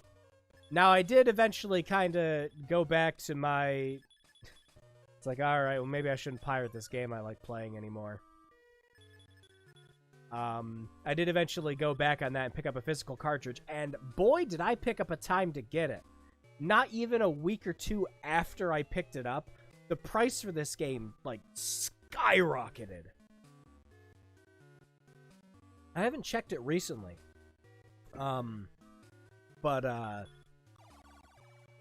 Yeah. It just, friggin' baffled me. Oh boy, 4 characters. We're gonna be a Stan. You look like a Stan.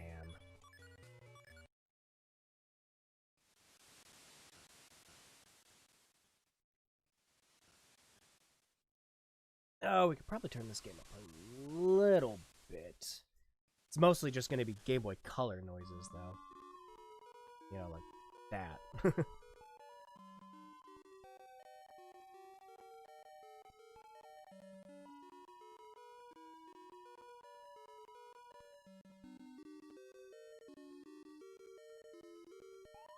Wow, son. Your hair grew spikier than mine.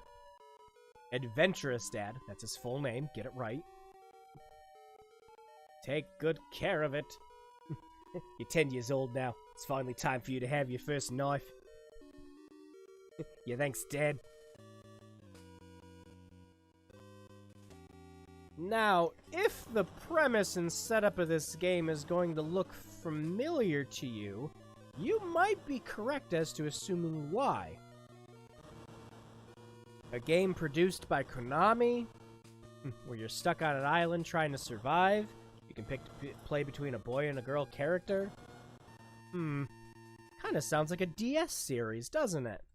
And yes, Lost in Blue is in fact the spiritual successor to the first two Survival Kids games. We never actually got Survival Kids 2 in America because the first game didn't really sell well. Kinda hard to sell people on a survival simulator on the Game Boy Color.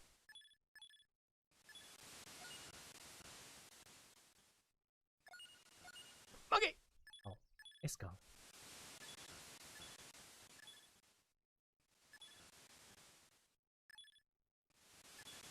Yeah.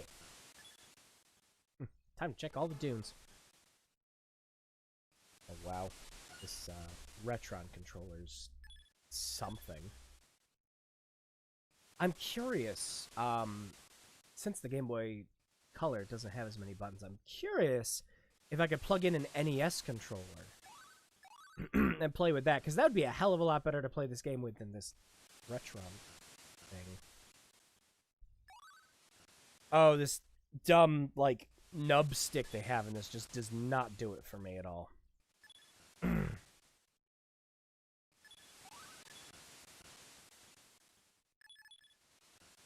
This thing is so touchy.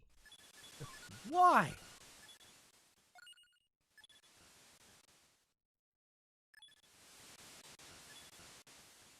I reckon the boat's actually going to be important later. But for now, the knife.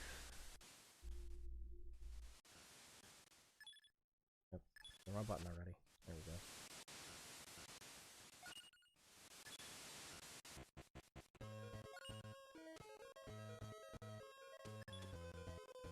Trees everywhere.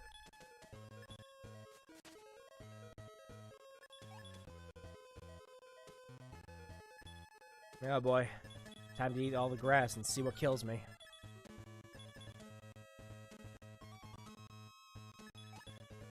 I think, if I remember correctly, it's the grasses that are randomized every time you play this, or was it the mushrooms? I think that's one of them.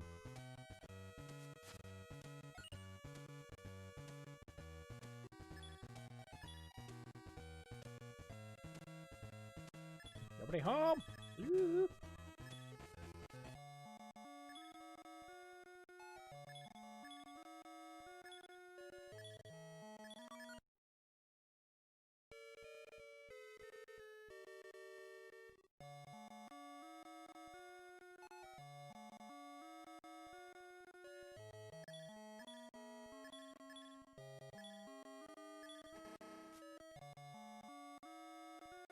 Alright. And now we have to play the delicate balancing act of too many items in your inventory. You want to store stuff in the hut pretty much whenever you get a chance to.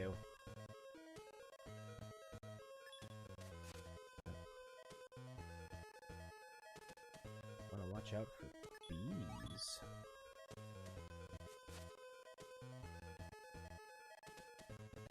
There. Oh, this Retron controller is something. Duck! Get it! Come on, we gotta piss Vinny off. Kill the duck! Nope. Duck's taking too long. It's not getting trapped in the corner. Oh, there we go! Got it.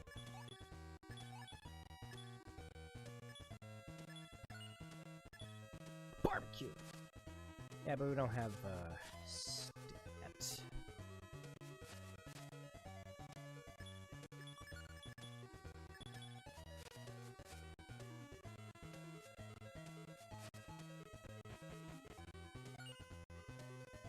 Monkey! Beep, beep. That's what I mean about the sound in this. What the hell was that? The music sounds fine. Oh, do I not have the canteen? canteen yet.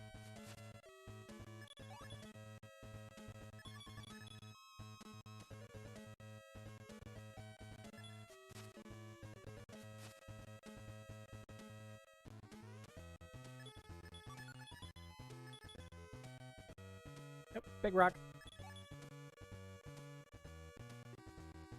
Gonna need that in a bit, and we're gonna need the big stick in a bit. Raccoon! I'll leave a raccoon. I already had meat. Stop it! Ugh. This controller. Hey! We were perfectly content to leave you alone, raccoon. You'll notice there's a little indent in the river right there. If it's raining, you actually can't get to the other side. Oh no! Oh, we're fucked. And so our journey ends. So how, I begrudgingly call it combat in this works is it's kind of turn-based. As soon as you enter combat with something, you're kind of stuck in place until you do an action. This includes trying to move away or attack. Yeah, we're dead.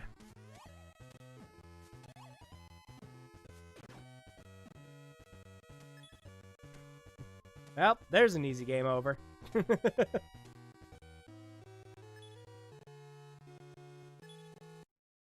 don't even think I saved.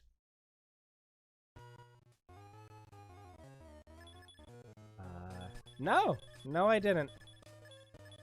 Yeah, well, thankfully I can load up this day 7 save, and it's not going to be too much further.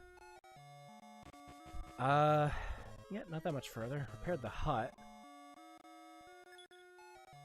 Mr. Gibbs! I forgot I named him that.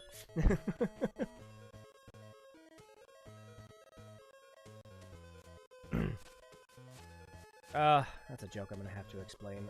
So that's an in-joke, so obviously, like every in-joke, it's only funny if you were there. I'm tired. Already? Fatigue's... Oh, fatigue's at 70, yeah, you are getting tired. Shit. Go to sleep.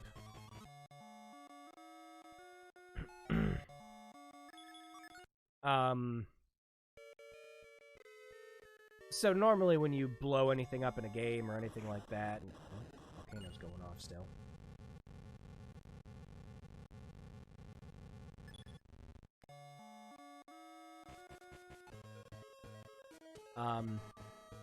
Anytime you violently explode an enemy in a game, it creates gibs or jibs or, you know, however you want to pronounce or anything. So a running joke with me and a friend for a long time was anytime something blew up like that, would go, "Ooh, Mr. Gibbs!"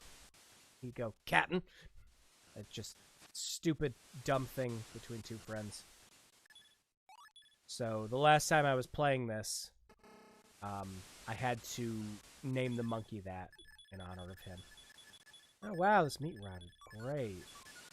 Look at that. Oh, I hate this controller. I hate this controller so friggin' much. Oh, not the torch! Kindle. Thank you. Now, a lot of this game is, of course, trying to survive on a deserted island. So there's a lot of things that you have to make, food you have to prepare for. Oh, excuse me, you can't just eat unprepared food.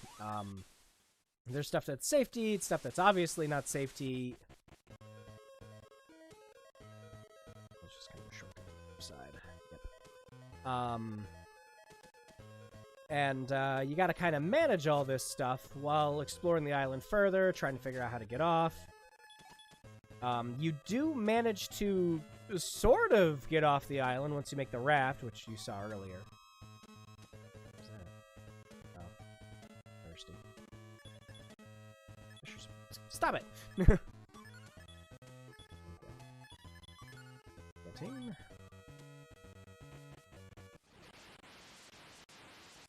Yeah, I think that's all there was left to do in this save. We just needed to collect a bunch of food and water.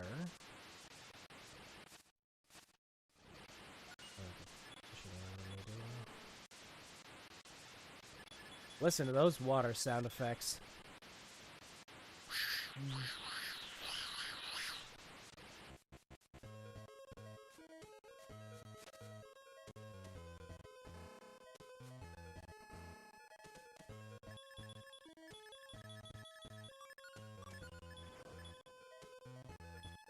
Go.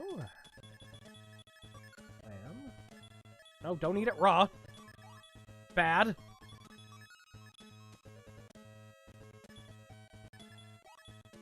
Yeah, you want to grab anything that says it could be used as a spice, because you can actually merge that clam grass together and make preserved food. While you get thirsty, you're eating preserved food. I did not eat that one yet. I've been silent for a whole week on this save. You do have a strict time cap on how to do everything, though. I think it's 100 days. And,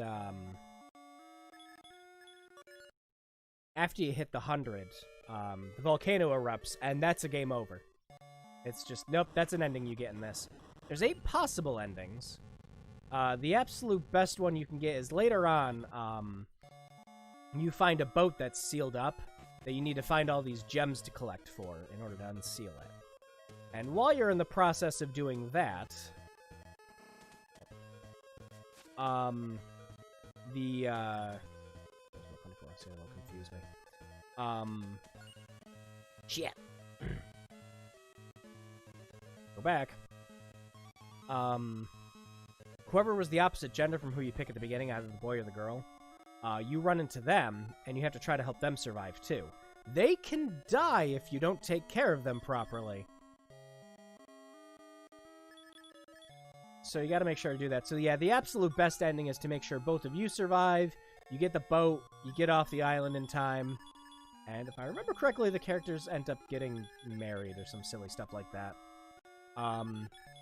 But most all the endings in this game are just stuff going wrong. There's like 2 good endings, and the other 6 ones are just bad. Let's see. I do not have... What? Oh, I walked by it for no reason then. Huh. Okay. Well, we're just gonna have to put up with it. Problem with rain is it brings your fatigue up faster, and you do not want that to be happening when you're working on the raft. I think I have enough. Also, obviously, you can't cook while it's raining, which is a big problem. We're gonna take that and hope for the best. Don't want to go through my stock of reserved food. Gonna need it for the trip. Oh yeah, and if you're carrying anything important, drop it all off in the hut before you get on the raft. Because you pretty much lose everything on the raft except for your knife. Well, let's see if we either get the ending or might as well get going.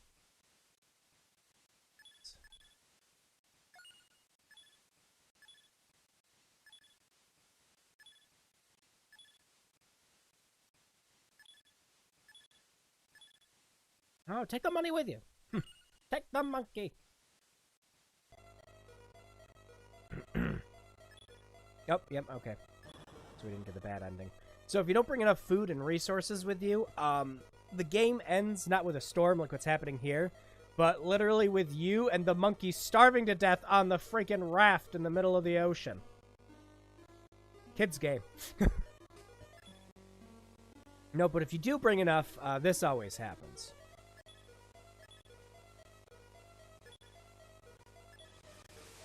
They were beyond hope.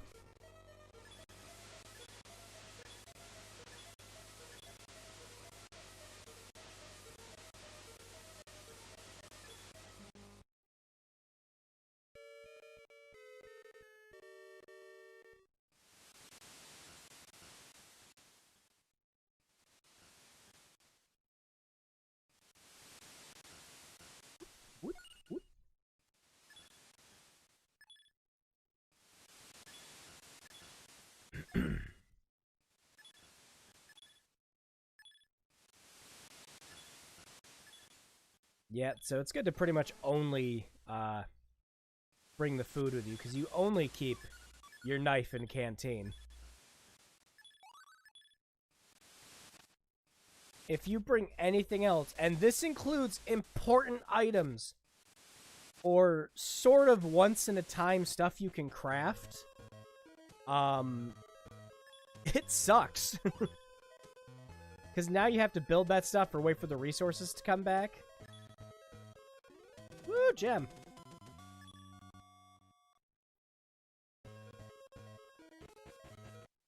I'm tired. I'm hungry.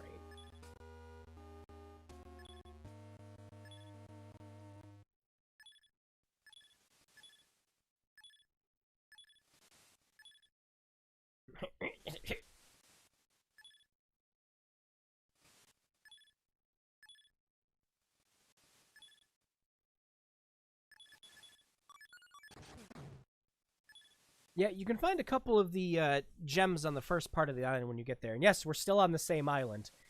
We just got put to another part of it and washed back. It's great. But you can use the ship as a room, which is nice. And they have their own storage.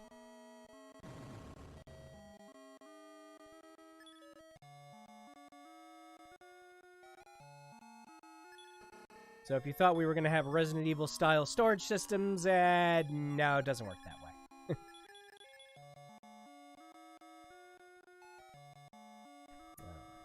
How are we doing? Cheeks down.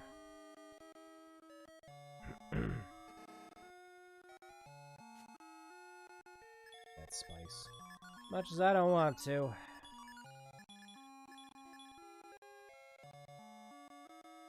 And we're gonna need to get something else too. Despite how fatigued he is, we're gonna have less health if we go to bed hungry. I should have saved about it.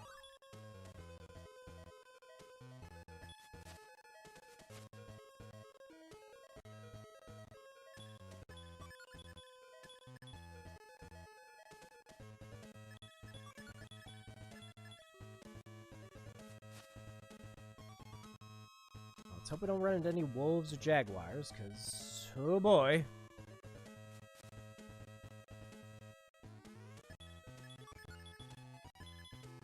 That'll do for now. Ah, there's a snake. We need tree bark. Where are you? Hey, big stick! Big stick's handy for about 13,000 different things in this game. Just duck! Die, duck!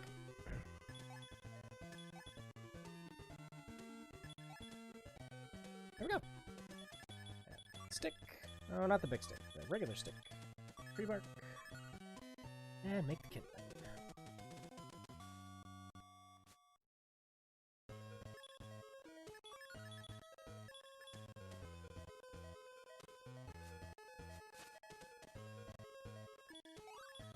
Tree sap. I'll have to wait for another stick.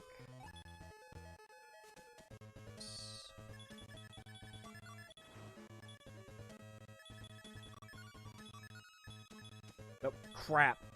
I just ate that. Well,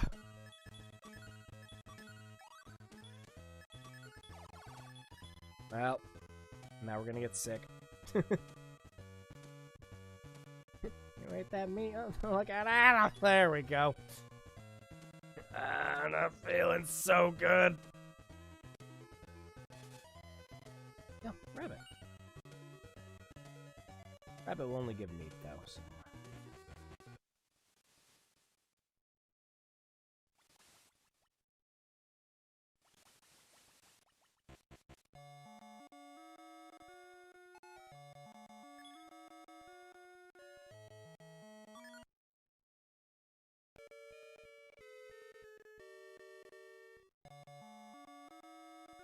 Yeah.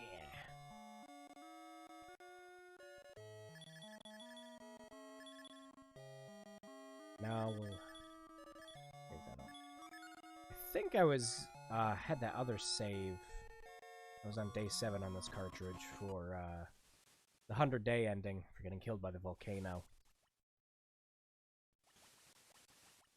Because you do kind of get rewards for getting all the endings. You get a little picture you get to fill in on the main screen. But you also unlock all the game's mini-games to play too, which is just, it's kind of neat. Alright, I'm gonna stick tree sap, torch. It's that easy. That easy when you're in a survival situation.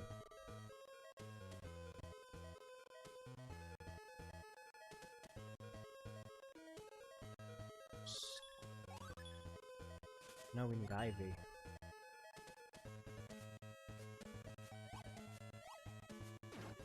Oh, one more. One more. One more! You got it! There we go. Don't have the axe. Restore the bucket.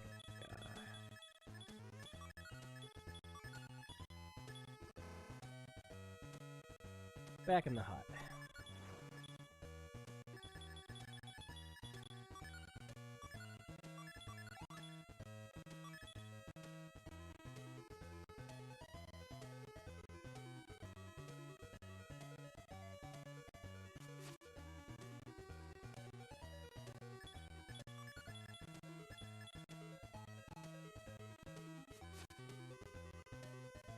Oh no, Scorpion. That could be a problem. Don't follow me. Don't follow me. Disappear. Go off screen. Shit, I need to go that way. Don't. Thank you. Ah, what the hell?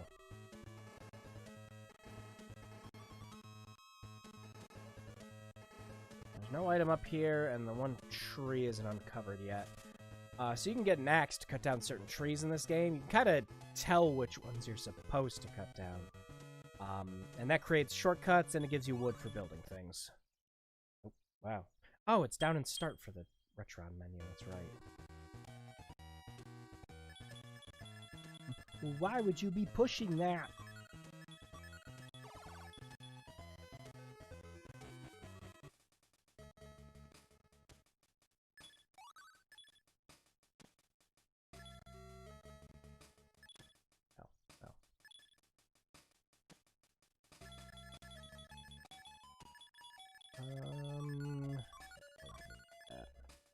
Bow's nice, but it's not necessary? I mean, yeah, you want to hunt some stuff from far away, but you gotta craft all the arrows and everything too, and, yeah. Yeah, like I was saying earlier, you'll notice this game's kind of a big precursor to Lost in Blue. And that's another... You gotta be kidding me. And that's another series that, I'd recommend playing. I'd even say those ones are even, like, hidden gemmy of sort, because, you know, they're just kind of DS games. There was a Wii Lost in Blue game. Yeah, get past the alligators. In order to get past the alligators, actually, you have to, Whee!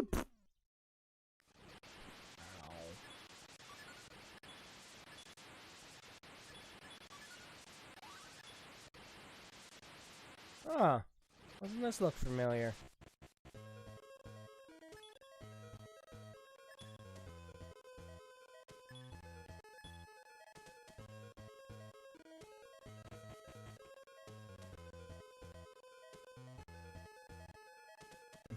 The exact same thing, boyo! You never left.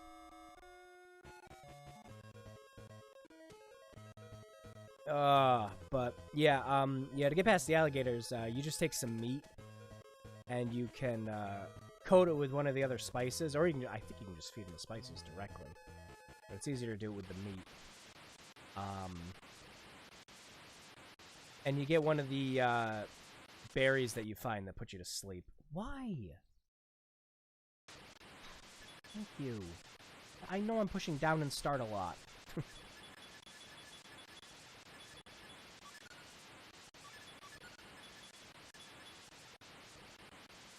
Probably stay up a little more. It's really not that high.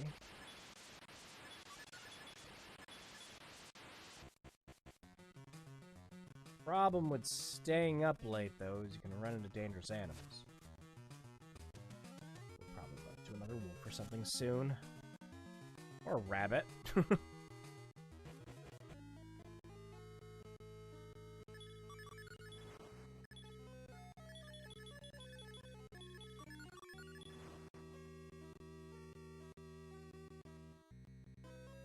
Pretty sure I already got what was in this cave.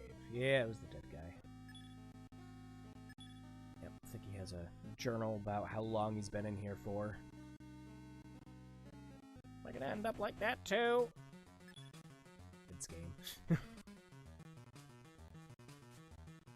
If I recall, oh, porcupine. Don't think they're hostile. Nope.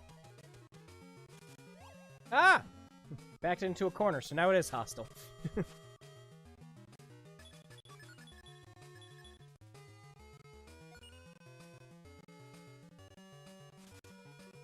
Yeah, I need the axe for one of the gems in here, if I remember correctly. There is a set of trees you can cut down.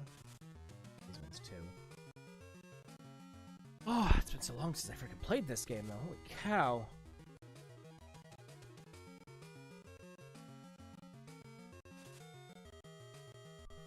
No, this was a great game to play portably, too. So even though the idea of having to go around and survive on an island and everything, the days are always short. You can always go back to your hut and save. And it's a pretty easy game. And that's definitely a fun kids game. Again, I say kids game, but you die horribly in so many ways in this. But yeah, I think that'll do it for Survival Kids. So this is, I know I didn't show off like too much of what to do. But this is one of those games where it's really fun to go in with no spoilers in mind, you know, not knowing how to merge everything together and where to find all the gems. But this is one of those great little hidden gems that I like to bring up to people, because it's the kind of thing I was always looking for. It's like, when's the last time you played a game? Yeah, we have so many survival-esque games now where you have to maintain all these meters and everything else. But when's the last time you played one that wasn't incredibly, like, punishing? Where, like, you had to drop whatever you were doing and eat, like, a fucking steak every 5 seconds. You don't do that in this game. And it's like, no, this game is, like I said, it's kind of a kid's version of those. And it came out way before friggin', you know, crap like Rust or hell friggin' even We Happy Few had like a system in place for that, which is not the kind of game I was expecting We Happy Few to be at all. But oh, this is pretty good. If the dated Game Boy Color style of it kind of gets to you while you're playing it, I'd recommend picking up the Lost and Blue games too. I think there's 3 of them on the DS. I couldn't tell you which one's the better one. I've played all of them, and most of them are just kind of the same. With some minor differences that make 2 and 3 better. But it's really not anything, like, substantially different.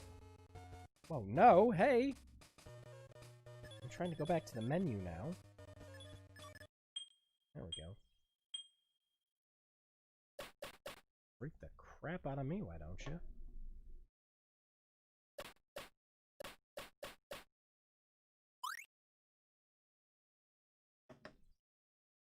Alright, so that'll do it for Survival Kids. Again, that's another, like, one that I enjoy tremendously. I can go back and keep playing that game.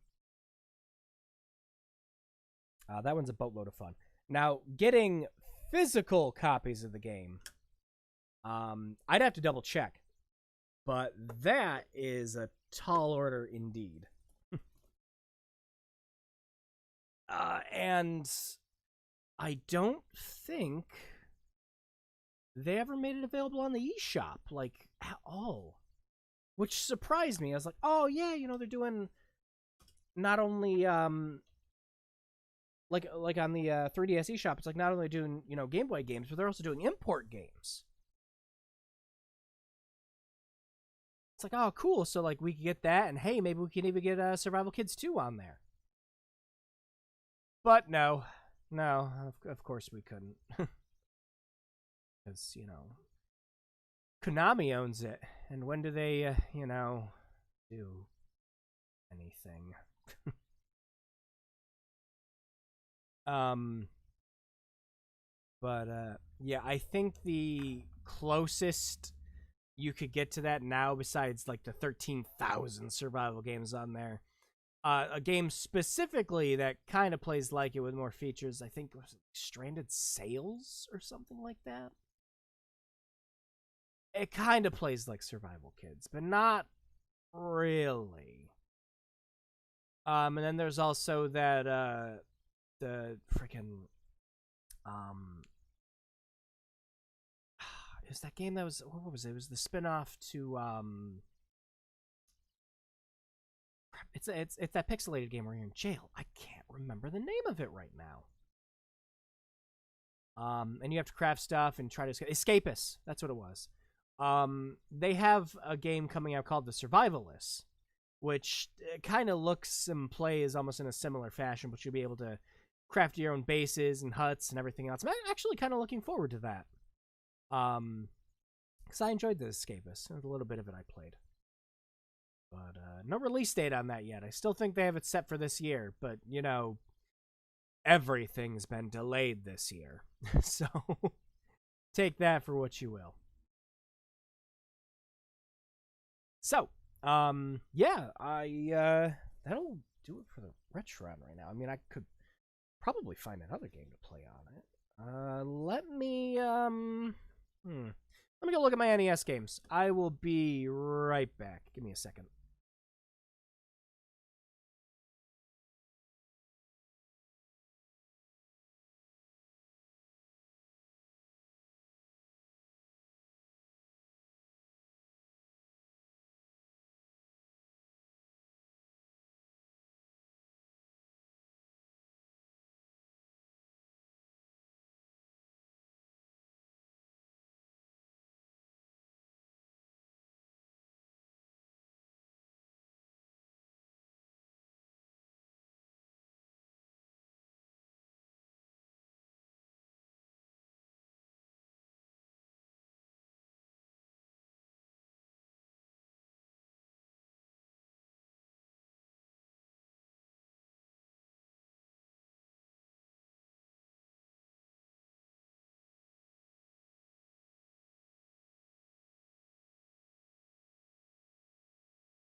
All right, I think I found a good one to play.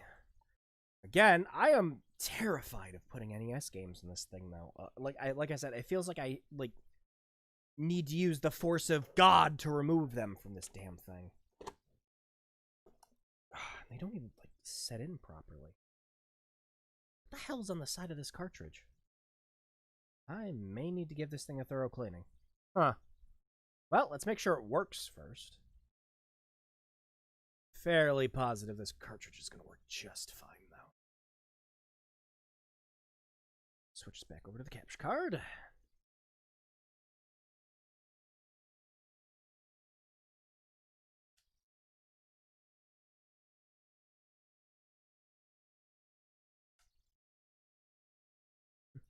Round 5. Round 5. Oh boy, we're playing the no card inserted game. Oh, God, I hate putting cards in and out of this thing. Oh, it terrifies me.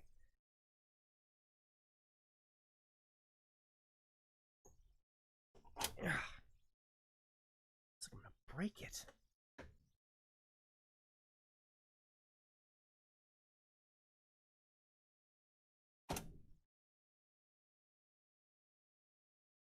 You know? Wait. For like a split second there.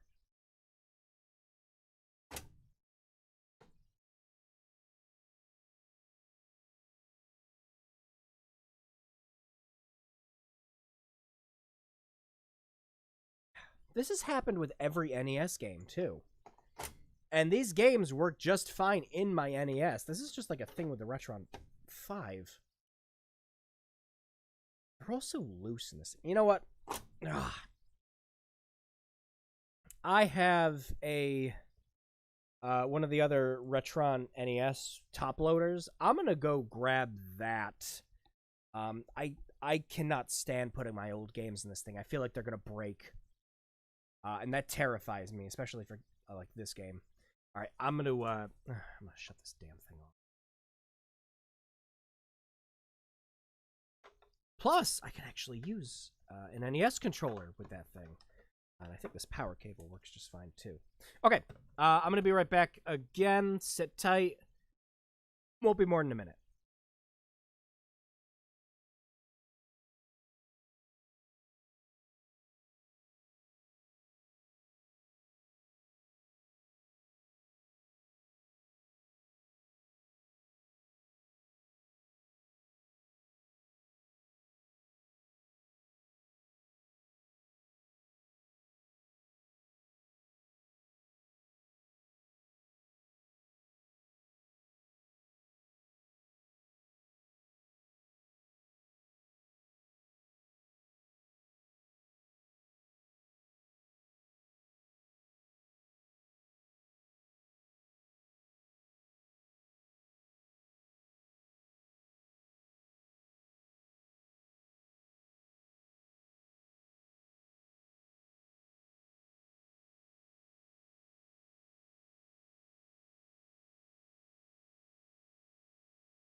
All right, so I kind of half realized with this other Retron when I was going to grab it.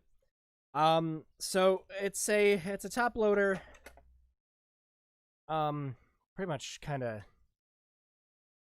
NES alternative machine. To the point where it still uses AV cables, and you know that's not normally a problem. But then I completely forgot.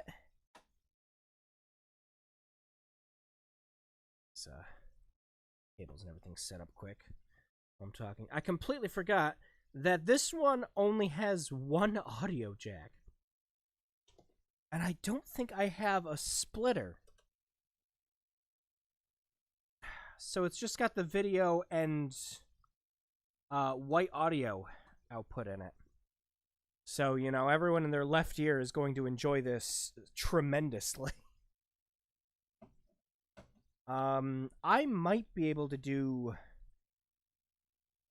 something on OBS's end to fix that.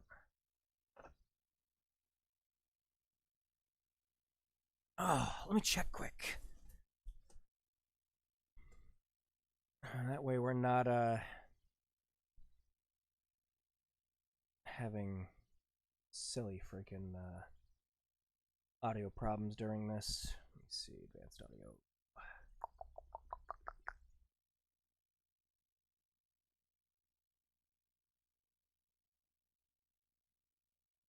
Oh, I can't switch it to mono. Okay.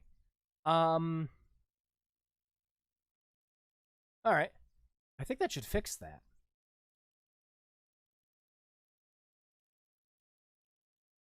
Okay. I gotta power this thing on first and make sure it's gonna work. So give me a second. Hey, it does. Cool. Okay. All right, and I'm gonna have this switched over to mono. Because, like I said, you're just going to be hearing a lot of stuff in your left ear if it's not. Okay, here we go. Uh-oh. Well, isn't this the NES experience? All right. I have a cart cleaner here somewhere. Hang on.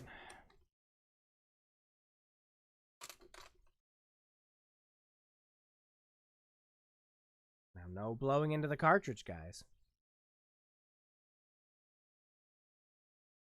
All right. I'll wipe that card off a bit, and there we go. Back in. Well, that looks better. The quality's not as bad as I thought it was going to be either. Huh.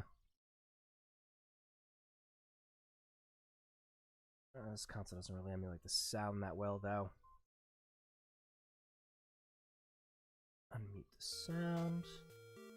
Oh, yeah, that's coming out of both channels. Perfect. All right, this is Arkista's Ring. This isn't a great game. Oh, wow, that's washed out. Holy crap. That just looks bad on this console. What the hell? I can barely tell what's... Ugh. Alright, this is actually going to look better on your guys' end than it is mine. Oh, this is gross.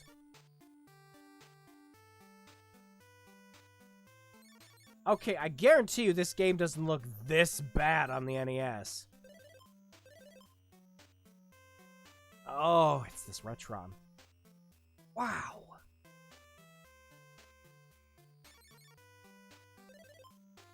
What the hell?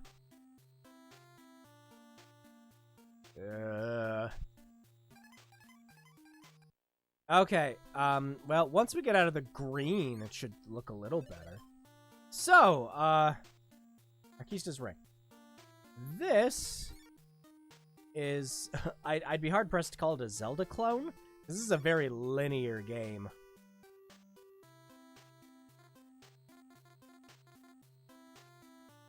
What this is you run through a gauntlet of, I think it's about 30 levels. Shit. And beat a bunch of monsters, and kind of the whole thing with the game is all the items and weapons and everything get randomized. So every single time you pick up one of those bags from an enemy, check the stats screen here. You'll see on the right-hand side, like, if you pick something up and it doesn't look like it did anything, you'll see it says short bow and short arrow there. There's a good chance it leveled up one of your weapons. That's something the game does not tell you. You need to look at the manual for that. Nope, the enemies are going to play stupid now. Yep. Now, technically, they're playing smart, but their AI is being stupid. Oh, no. And then if you take too long on a stage, this shit can happen.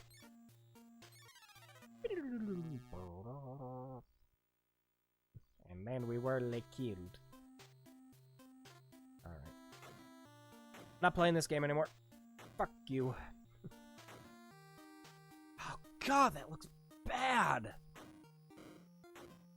Okay, this game is, like, buttery smooth on the NES.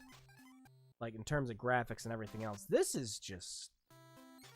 as soon as we get out of the green areas, it'll look better. At least I hope it does. But the smoothing on this Retron is not doing this any favors.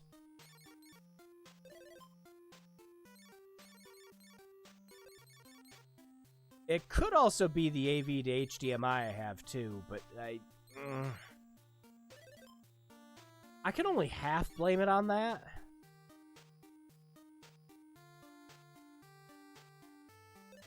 Anyway, so yeah, while you're playing through this game, you get a bunch of randomized items. It can either increase your health by giving you more armor, you get extra lives, or you get one of these cool items at the bottom here. That all have different effects. If I recall, this one instantly kills certain enemies, but not all of them. The spike kills the other set of enemies. The potion heals you. And then there's a staff, which is just the handiest thing in the game. Is that a level up? Level up. Yep.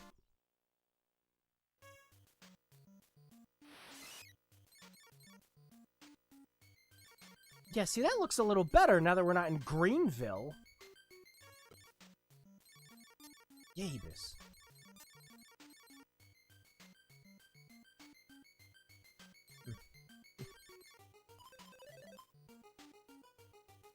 So what is the point of this game? You walk into a room, and you kill a bunch of enemies.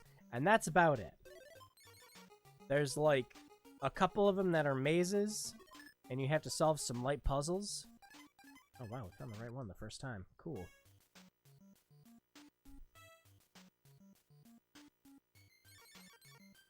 But, that's about this game. This is another one where me and a friend would kind of play this, like, extensively. Because we were like, alright, is there an actual ending to this game? Because the problem with Arkista's Ring is after you beat the final boss, you're like, alright, you're done. That's it. The game's over, right? No. No, it's not. The game now wants you to replay through the whole game again. What's this? Yep, okay. And it's just like, alright, fine, I guess we'll do it. But this time, while you're replaying through it, you have the, you know, eponymous Arkista's Ring. Arkista's Ring regenerates your health every couple of seconds. And the game attempts to be a little harder? I say attempts, it really doesn't. But you keep picking up upgrades for your character, you keep picking up lives, new items, and things for that. And so then you go through the game again. And you're like, alright, well, except for a couple new enemies and everything, nothing really changed, per se.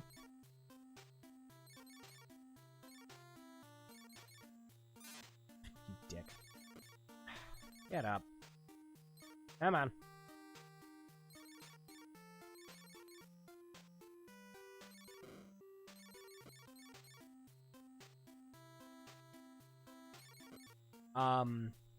But yeah, so you go through the game again. And it's just like, alright, fine.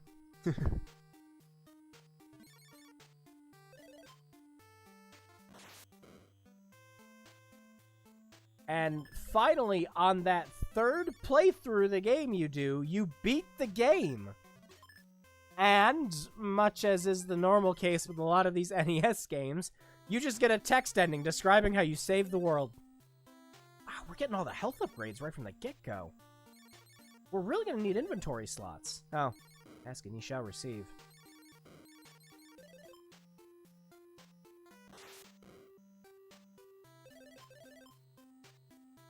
Give me another staff.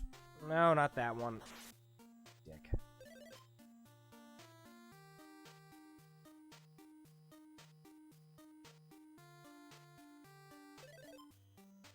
But, nope, this game is, I'd say it's worth playing through once. It's really not. God, that purple! Holy shit! Ah! This purple is so bad, it's showing up as pink on your guys' end. Okay, okay. I can only blame this on the emulator. Not emulator, the Retron. And the way it emulates. This is just bad.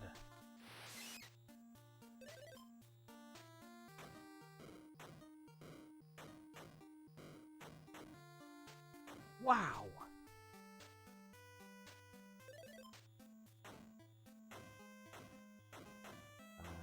Yeah. Supposed to be able to blow one of these open to keep going through. There we go.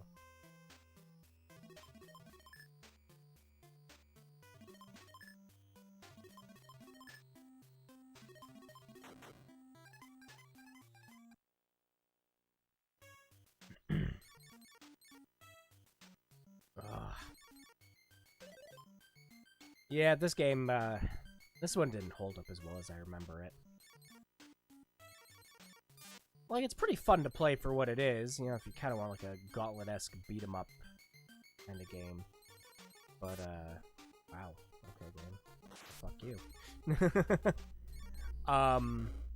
But, oh, thanks. But this is a kind of game that's kind of just been replaced by other things that do it more uniquely. Not really a roguelike in the sense. I mean, yeah, you die, you lose all your lives, that's it, game over, go back to the beginning. But it's an easy game. It's easy until you get to some of the boss fights, which the game doesn't tell you how to beat all of them. Like if you ever played Hide Lied,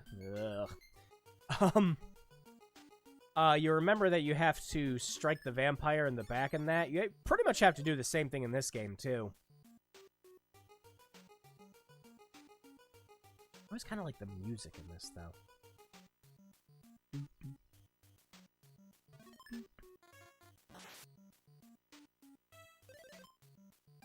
Staff. This game's also short. It really isn't that long at all. Your first run through of it will probably take like, I don't know, half an hour.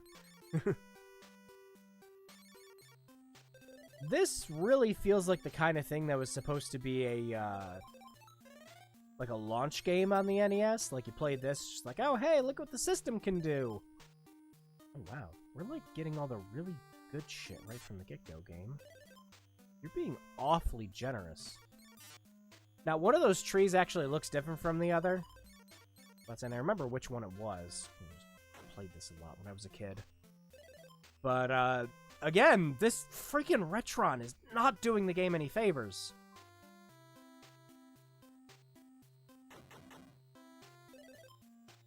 I think it's a combination of two things, though. I think it's the Retron and this AV to HDMI that's causing it.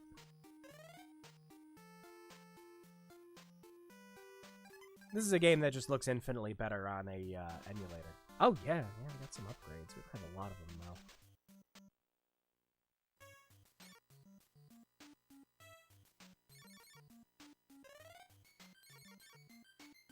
Why do the cherubs want me dead? What have I done wrong? I'm trying to save the world, you little shits.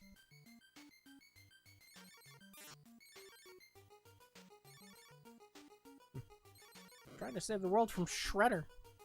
Yeah, no joke. If you look up the box art to this game, the villain you're going after just looks like that really pissed off Shredder from the Michael Bay Teenage Mutant Ninja Turtles movie.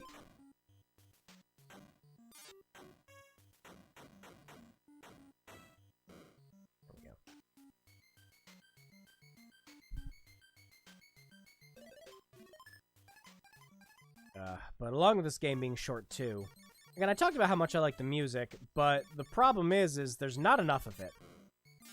There's like, I think 5 music tracks total in this game.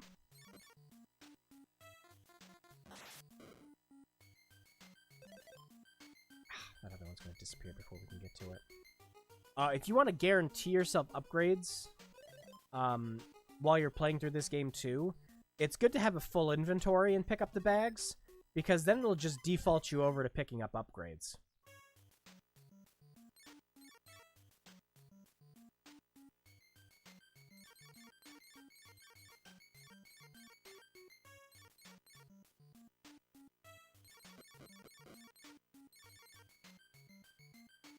Getting the upgrades to your weapon in this too is handy, because it does actually do more damage, so you're not having to wail at enemies longer. Yeah, this emulation's something else on this game. Oof. Close. Thankfully. There.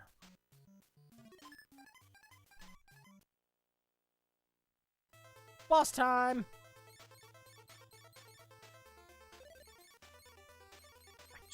I don't know why, but the sound effects in this game affect the music. I'm sure there's a very technical reason for it.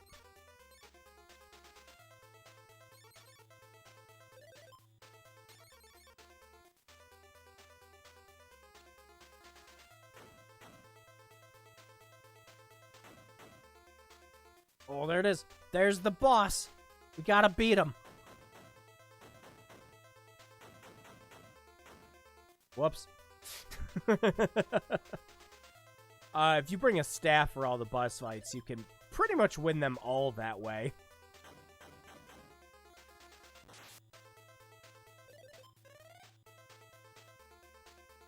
Yeah, we already got all the health upgrades. Although the one things we don't have yet is the relics. There are 3 different relics you can pick up. Not just Arquista's ring. You pick that one up on your first go-through. Yeah, that always damages you, by the way. It's kind of stupid. So if you get to that boss and you have 1 health left, tough cookies.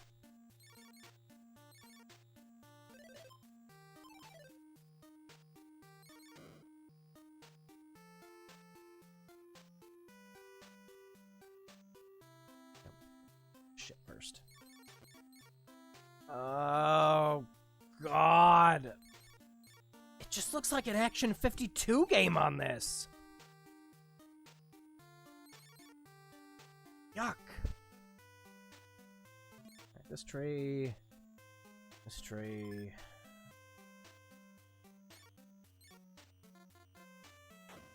Other way.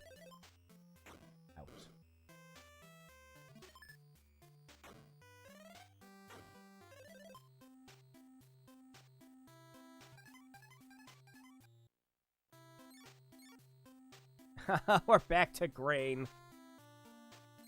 And the green enemies are blending in with the green backgrounds and the green trees and the green. Why does it look so bad? Use the wrong one. There we go.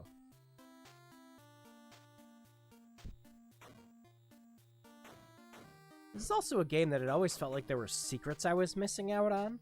Or just, you know, things that should be there. There's this lone tree right here in this stage. It doesn't do anything. It looks like it should. You know, like how you see a lone rock in the original Legend of Zelda, and you think like, oh, there's got to be something to that. I can push it, or, you know, use an item on it, or something. No, it's just there. This feels like a game where there was supposed to be more to it.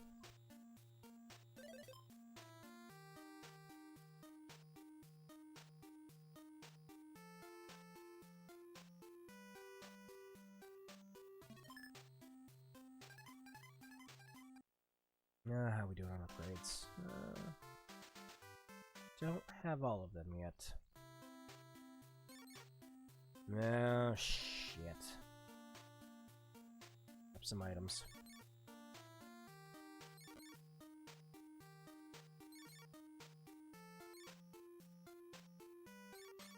Nope. Aim up. There we go.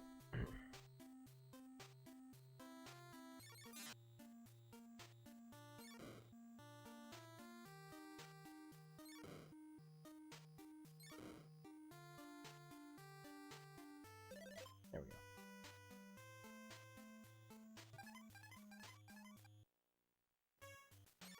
Yeah, we could probably get through a whole round of this game in one go. But again, it kind of feels like this was a game that was always supposed to be more than it was.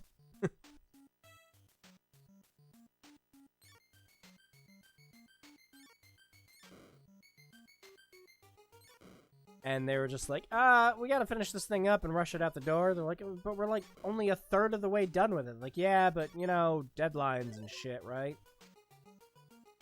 So, the developers just kind of sat there puzzled, like, what the hell do we do then? And they're like, well, I guess we could just make it so that the game repeats itself 3 times before you have to beat it.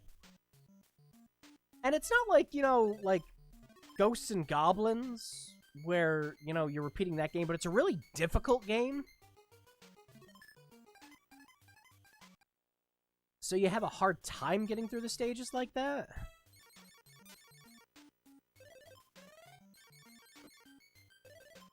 Oh, we got one of the friggin' artifacts. Cool. Alright, that's the mirror. If you're standing completely still, anything that shoots you, if I recall correctly, gets reflected back.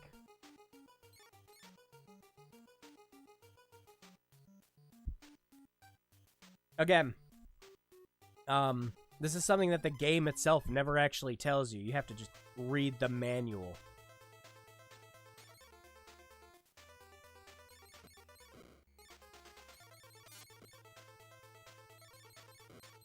Look out for the bats! Why do so many games have bats as villains? Or they're just enemies. Wow, hang on. Ha! That's when I think about your game over.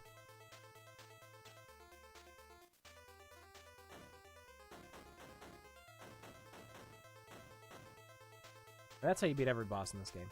Except the final one. Doesn't quite go down that way. Alright, what upgrade did we get? We got a downgrade. That can happen too. The downgrades, I mean, they can happen. They usually don't. Most of the time, a downgrade just lowers your score, and oh no, the points literally do nothing in this game except give you lives. Something the game is all too generous in giving you.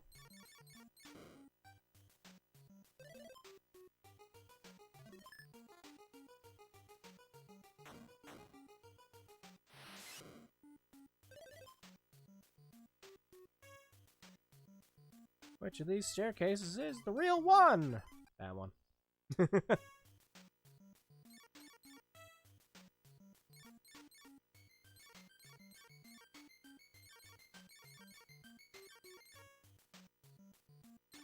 Also, you have the bow skills of a saint in this game, because you can walk and shoot it at the same time.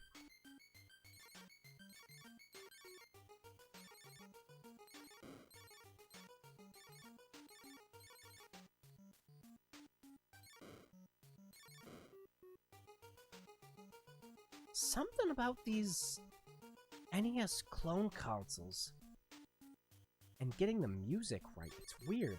Like, it's mostly correct. Mostly. Actually, can I use... No, one of these wasn't a shortcut? Okay. They get, like, aspects of it wrong. Like, after this little beat here ends, it's supposed to go beep. But it goes... It's like, the hell? It didn't sound like that in the original NES.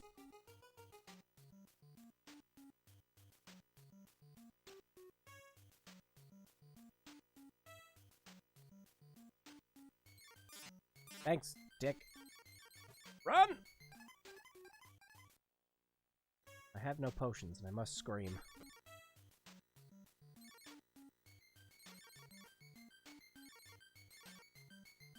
Oh boy, here we go. And I didn't bring any extra stabs. Ah, ninjas! Did an enemy get stuck up there? I hope not. What is going on up there? Oh, it was just one of the sprites. Off screen.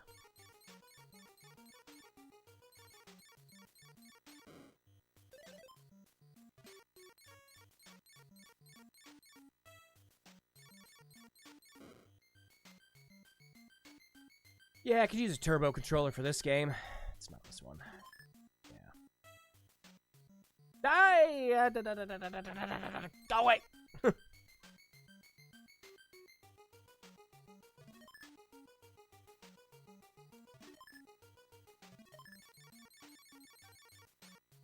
Oh. Why do they spawn down there?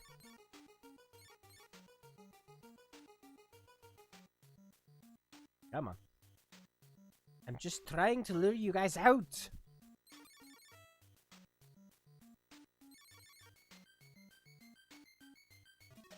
Screwed up.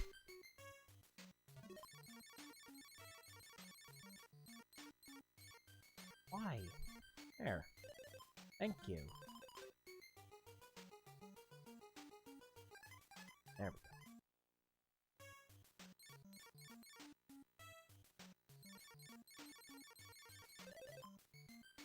Oh no, it's Pants Ninja time!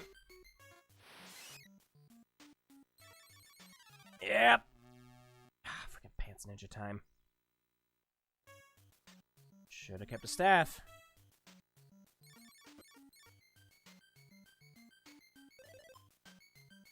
Oh, now you give me the... That red item there specifically kills ninjas. That's what it does. It just kills them. We're gonna want to hold on to it.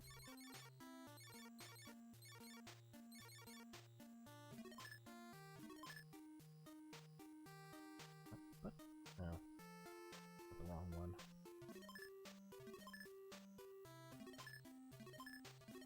There we go.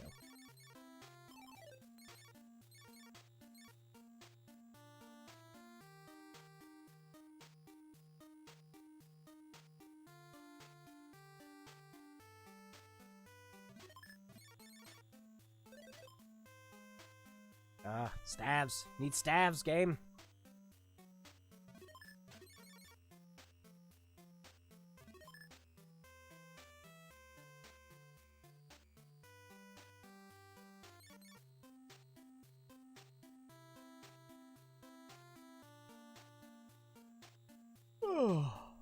Oh boy. It's a good thing he doesn't have a sprite for walking left and right.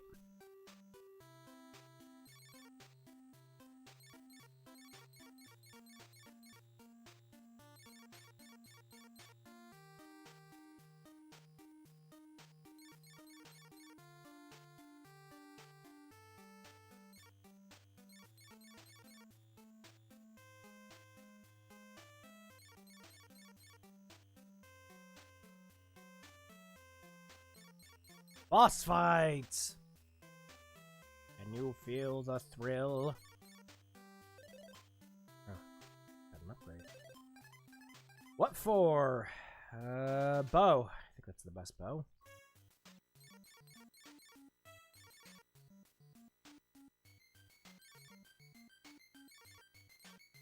Oh, you see these green assholes?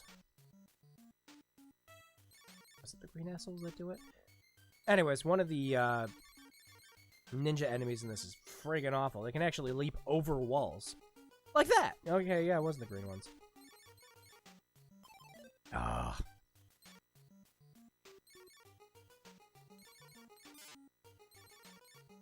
Oh no, it's Cloaked Grandma! And of course, they can get stuck on a wall like this too, trying to get to, which is just hilarious.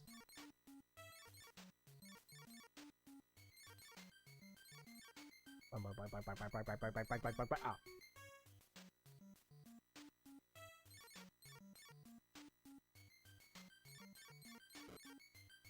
Hey, remember that boss we fought? It's like fighting him, but it has less health. That's about it.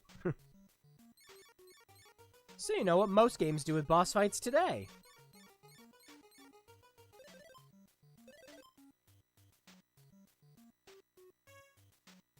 Hello, my name is Destiny, and my favorite thing to do is take these threatening bosses that you had to fight before and turn them into stock enemies.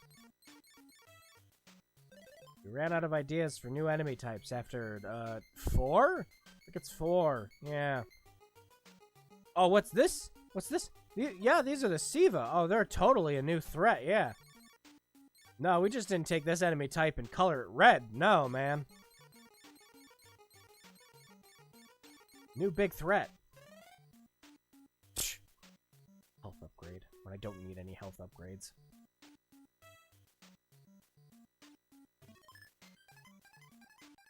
I mean, we get the arrows? No, we're still in the long arrows. Yebus. Now we're boned. Let's try to get all the ninjas on the screen first. Let's see.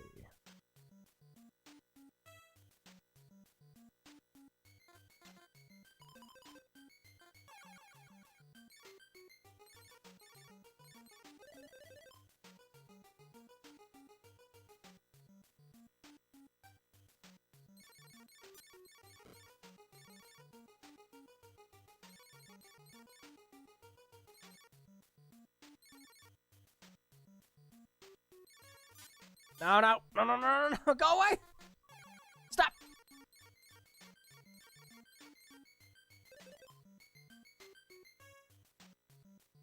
Ah, yes, level design for a game like this 101. How do you waste the player's time? You put them in a spiral. So many NES games did that.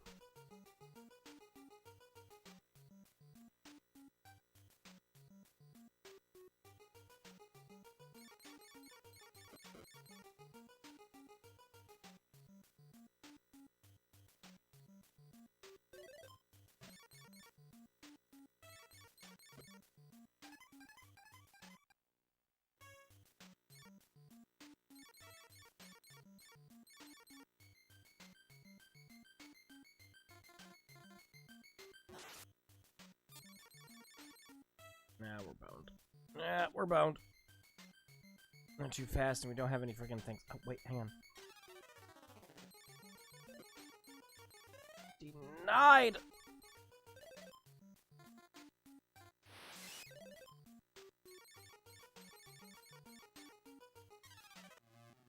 Dang it. Well, at least we got the items now. Oh yeah, I forgot. This game's actually kind of generous with how its lives work. Just kind of sets you back to the beginning of the area, but all the enemies you killed stay killed.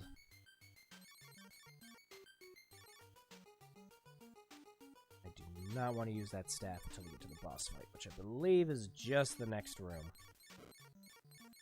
This is supposed to be this tense section where it's like, yeah, we're throwing the hardest enemies of the game at you. It's like, yeah, okay. Let me just take a couple steps back and, grab some items.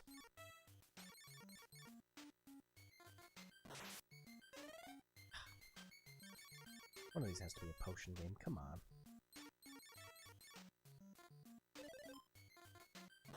Like that too, but... Ah! I mean, you could just give me a potion. Actually, I think this thing works again. No, it doesn't. Okay, just the one time then.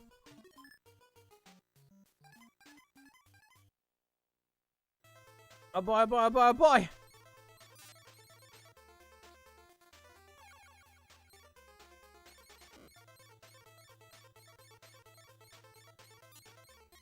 Wow!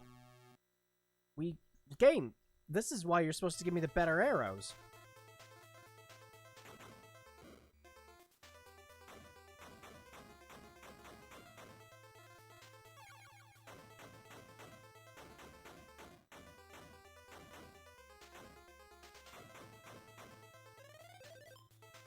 Okay, we got a potion.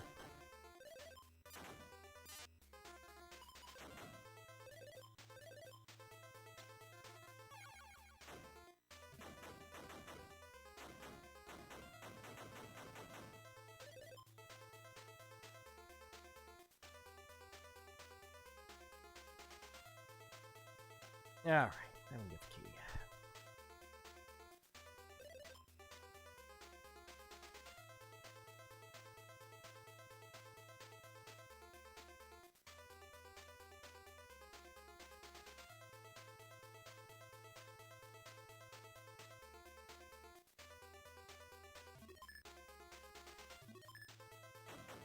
No good.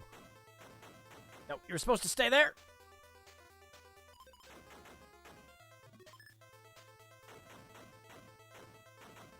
Oh, go to hell.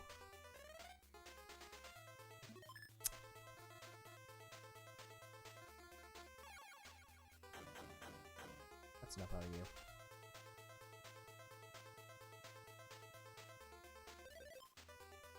Oh, well, thanks for the potion, but... Oh. Ass. Oh, it was that one. Yeah. Oh boy, here we go! It's the final boss!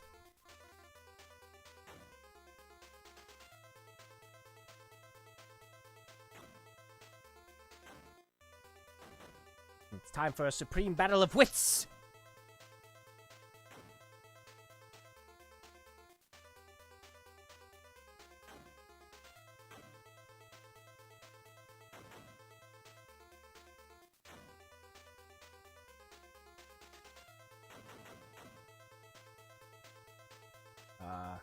Oh yeah, I'm invincible against his shots because the mirror. That's right.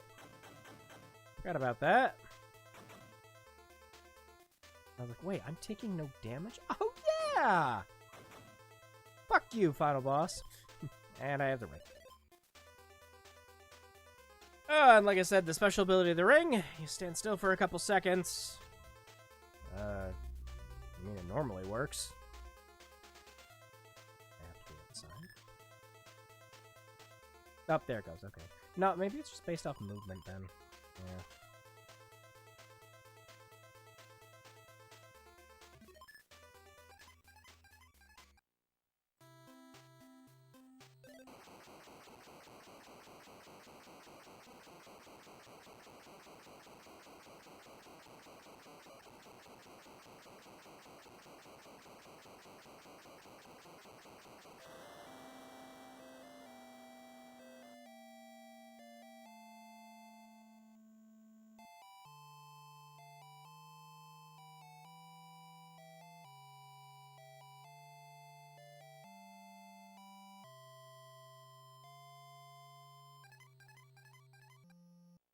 And congratulations, that's Arkista's ring.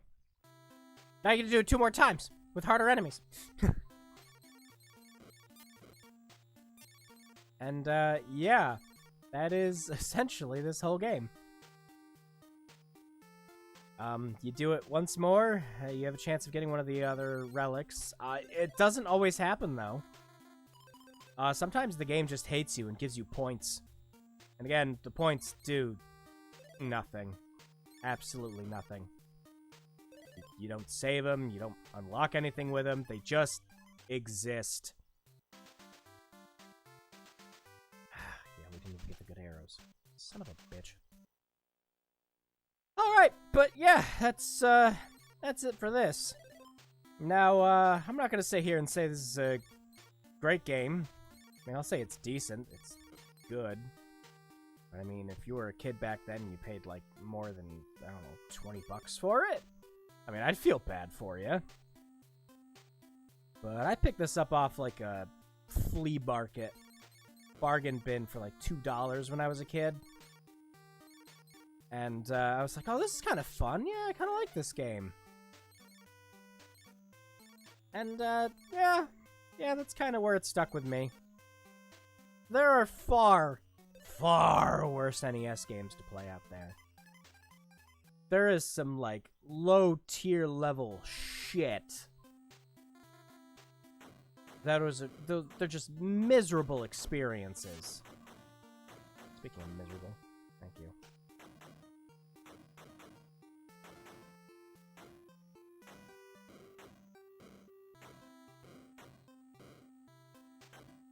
But, this was always a fine game. Not too much out of it, like, to really get, because you play through the same thing 3 times to get a text screen of it ending. But, no, I've played far worse NES games than this. And of course, this one kind of holds a special place in my heart, because, you know, back then, it was, you know, you got to have an NES, and you got to call the game your own, and everything else, and it was just good fun. But this is one me and a friend played a lot of. And we didn't realize as kids back then that you had to go through it 3 times. When we saw that there were more stages, we were just like, oh, yeah, you know, that means there's got to be more to the game then. Yeah, you know, maybe it'll be, you're playing through the game again, but there's extra levels and things like that. No, it's just you're playing the same game again. That's it. Yeah, we're going to stop this here.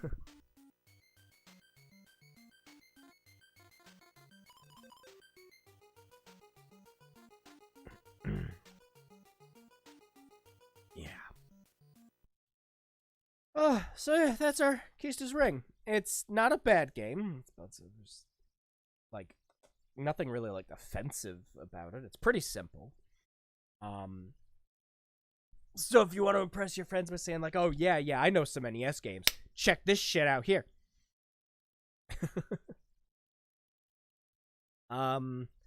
But the problem with a game like Artista's Ring now is it's disposable.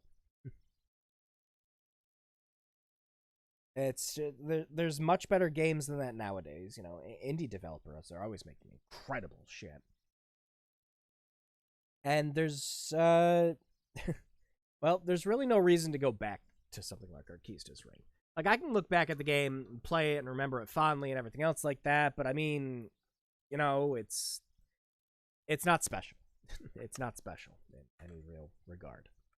It's fun. Like, I have some decent fun with it, but I think a lot of that's just, you know, the rose-tinted nostalgia goggles going, oh, man, I used to play this all the time when I was a kid. I had great fun. But that's about it. That's realistically all you can get. Okay. So that takes care of a lot of the Retron games. What haven't we played yet?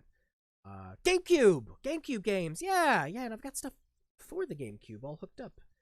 Well, half of it. I mean, you don't have to swap out the 64 cable.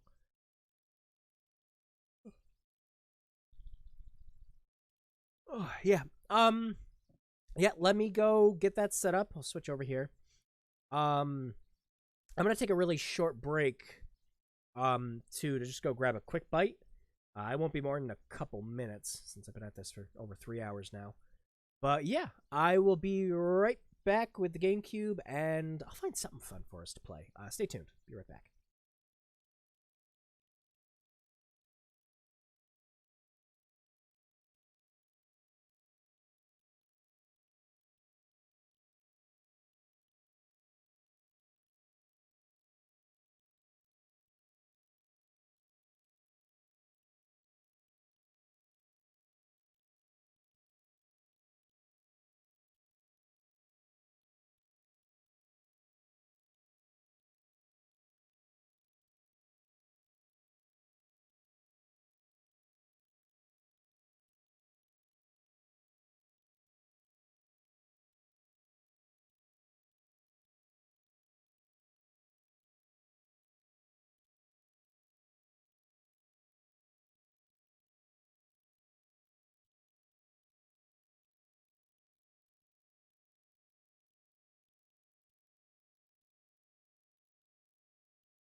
All right, and I'm back.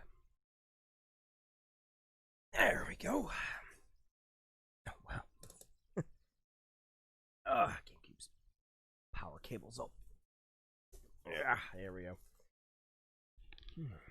All right. There we go. I'm just gonna do a quick test on the GameCube to make sure things are working on it.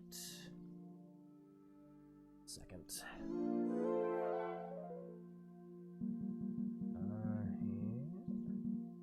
Right.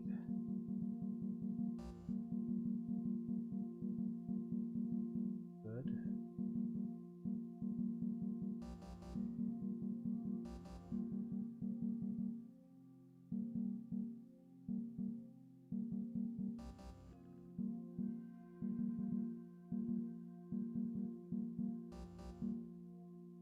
Yep. Okay. Good. As for what to play, I'm kind of stuck on a few games.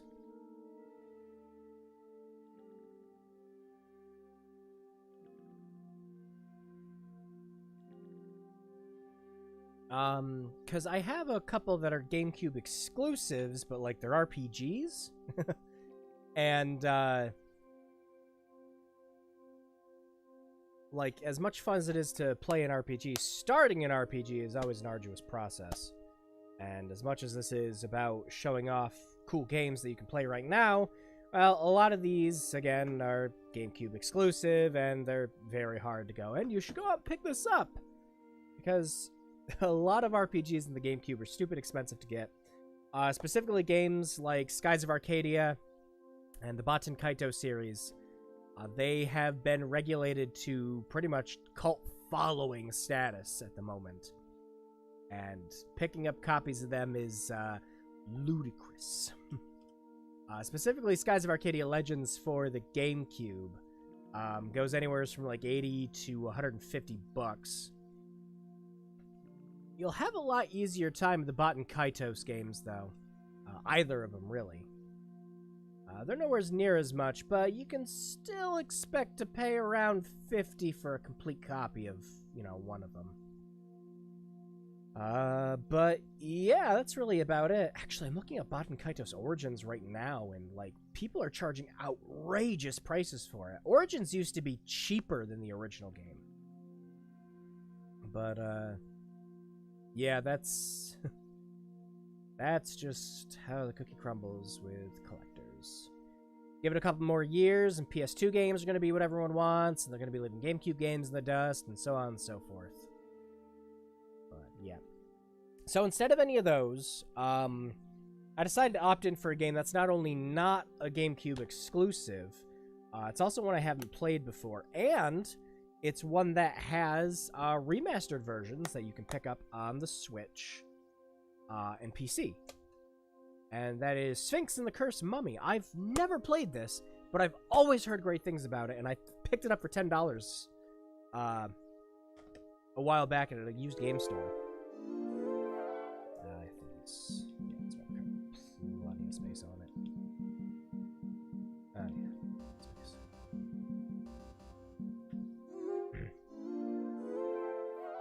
So yeah, this is kind of the game that I was like, yeah, this one would be perfect for the stream then. I was never played it, so get a nice initial reaction. I've heard really good things, so yeah. I have this on PC also, but that's real blurry. So for a lot of this stream, I've adjusted everything so it's gonna look better for you guys than it is on my TV.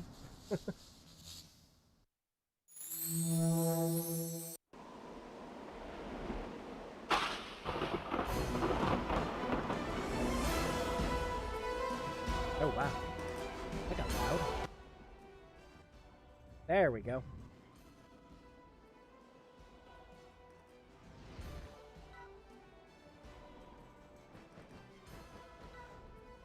Oh, we gotta check out the options first. Oh, why can't load game? We don't even have a game to load. That's cool.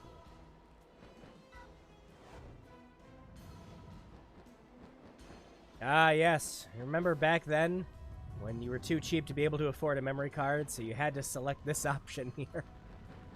Oh, those were the days. Don't have to worry about that shit anymore. Now you have to worry about games not actually letting you go back and replay them in any capacity. Unless you make, like, a brand new freaking account. And then you have to buy all the DLC. And hello, Destiny. How are you? God, I can't stand that game anymore. Yeah.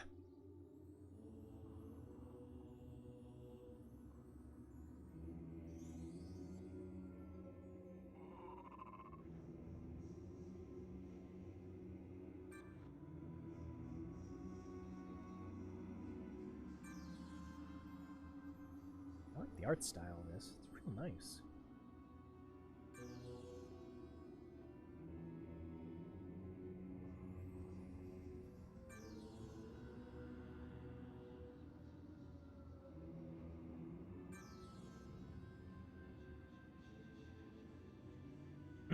Uruk.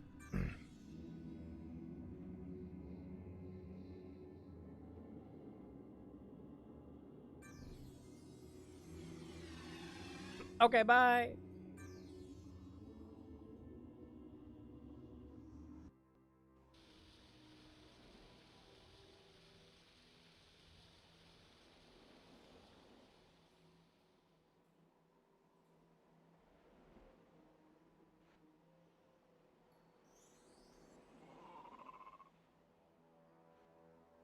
Why do you sound like a raptor about to pounce every time you talk?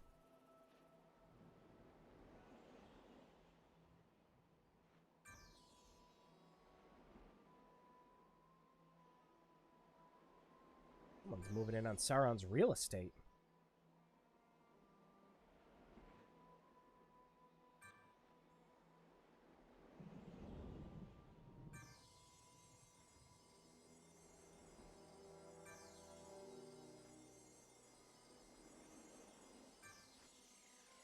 Okay, bye.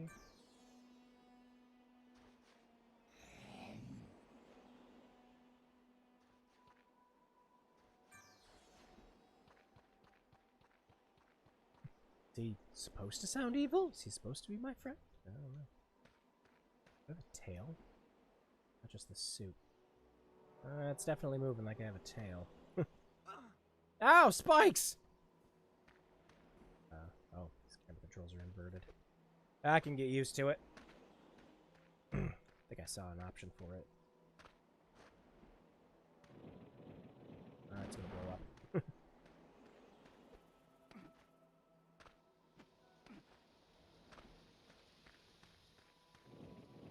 Can't grab it. I climbed the tree! No, of course not.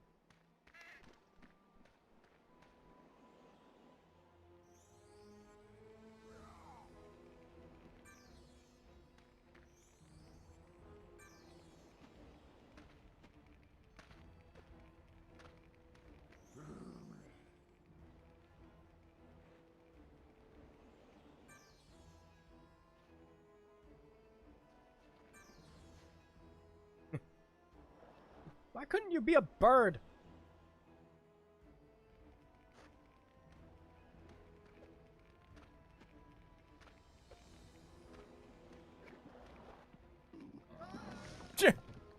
Thought I could make that jump.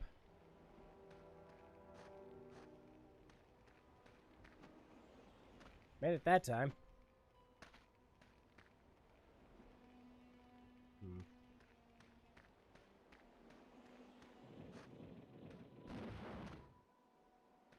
None of these stuff up in the menu. How do I... Oh, Z. Opens and closes it, okay. I was sitting there. How did I open that? Alright, Yep. That's about what I was expecting.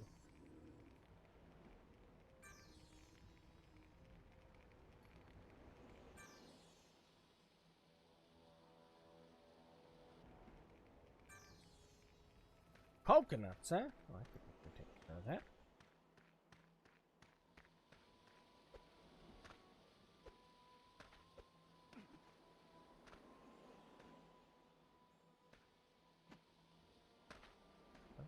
And that one.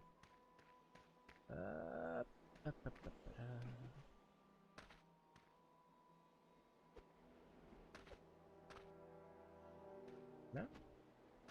Won't grab it?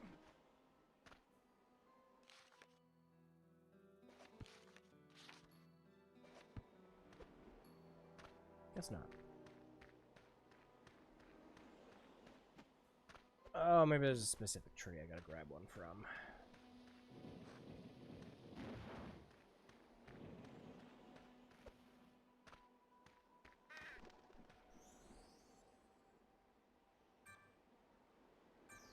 Oh. Oh, there we go. We have rocks.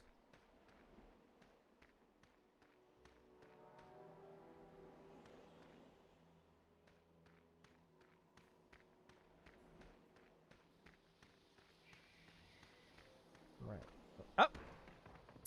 Well, let's go get another rock.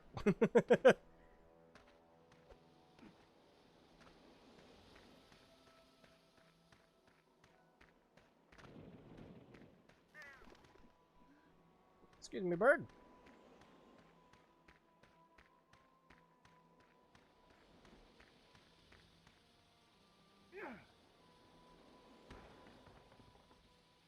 Hmm. I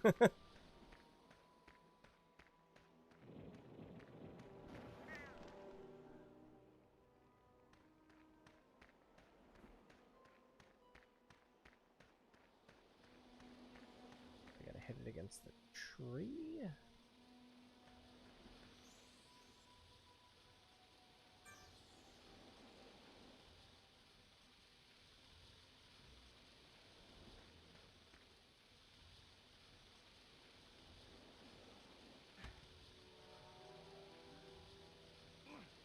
Additional lock. Do I have to bust one of these bad boys? Nope.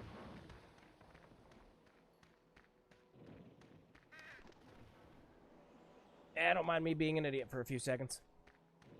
Natural in this line of work. Do I throw it in here? No. Can I just shake the tree? Why can't I just shake the tree? Grab the coconut that way. You want me to land on top of the coconut?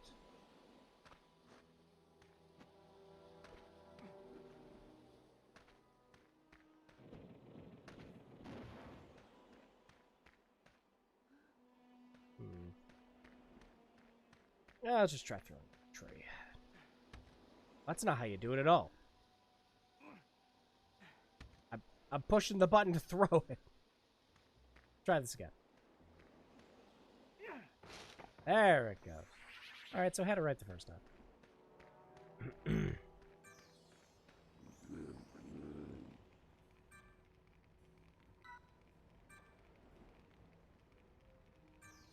Yeah, well, time for a couple coconuts.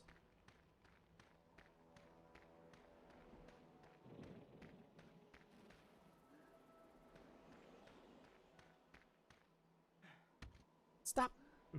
I'm pushing B to throw it, game. Maybe it's because I'm too close to the tree. Hang on. Oh, no. That just didn't work at all that time.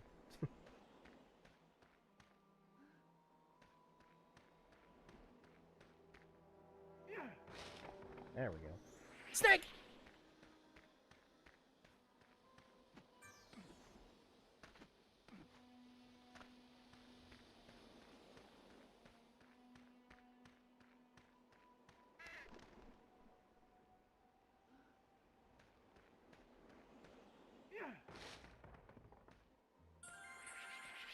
We just had health.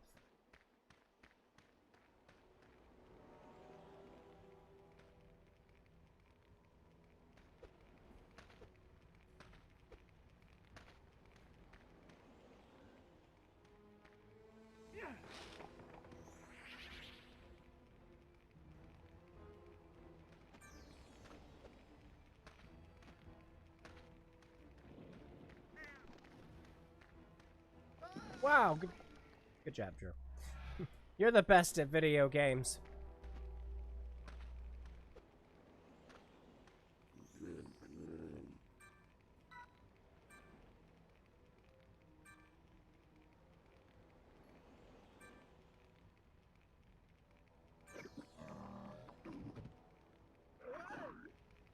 I didn't tell you to eat me.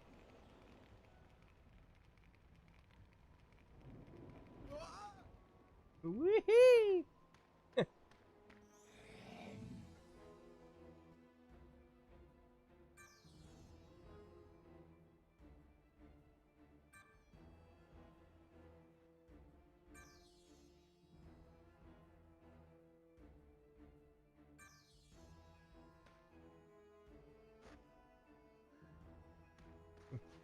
Could just pick up this rock and gently lay it next to them. Yeah, that'll help. Why?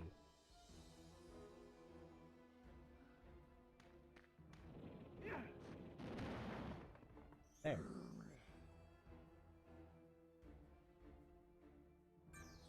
I just mute. I'm simply toying with you. Haha!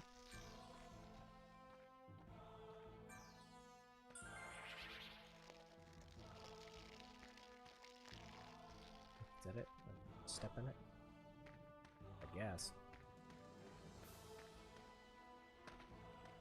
I'm going to find out! Nope!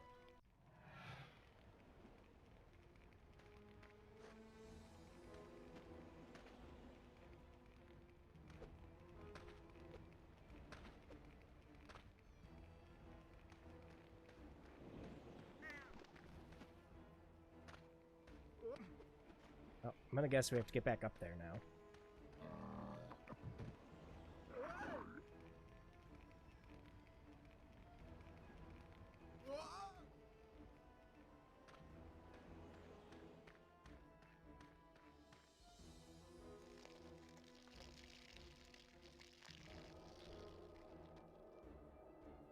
Yeah, well that looks better. We just had to stand in it. Neato.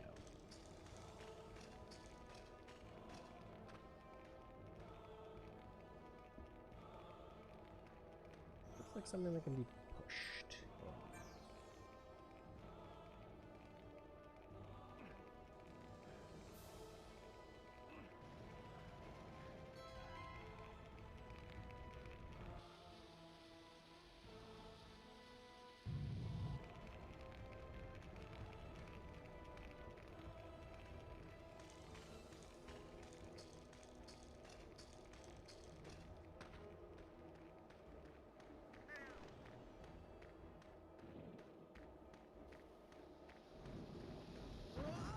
Woohoo!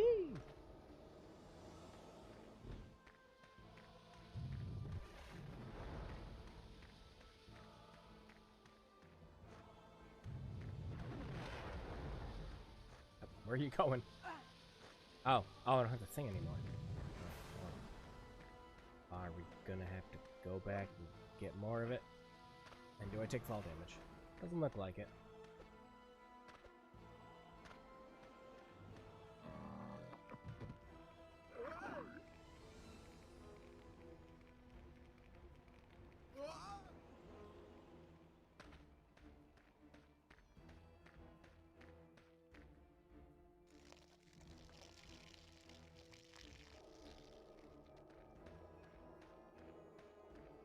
Let's try this again.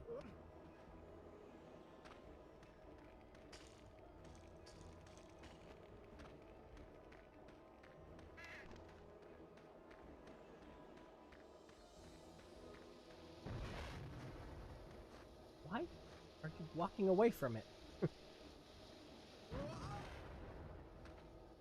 second time you've done that.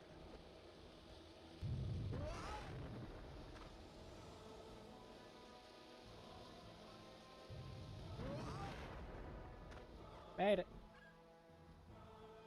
Well, doesn't that thing just look sad? Ah!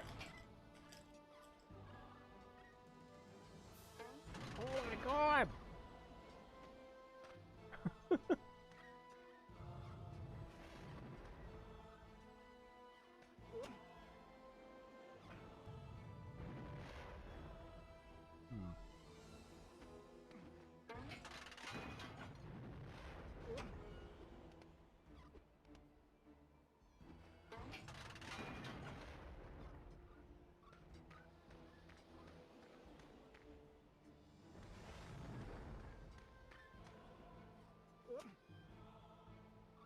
for it to fall asleep or something?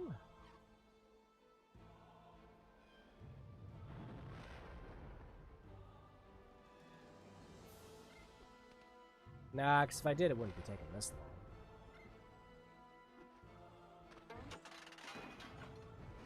It does look like that's working, though.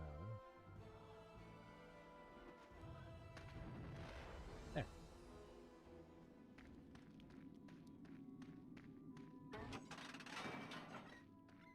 Oh, yeah? I've got a rock. Eat my rock! Bam!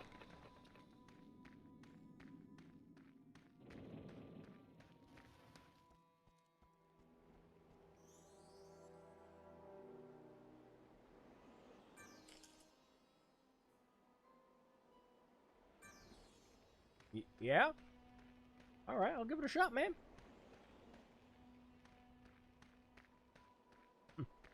That's a rock.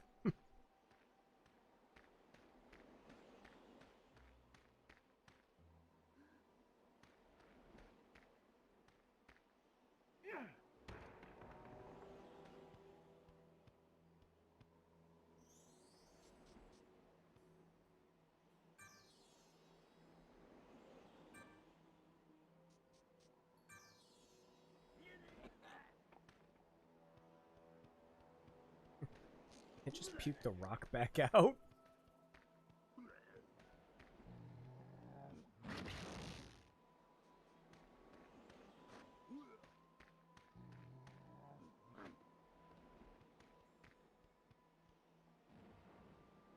Come on.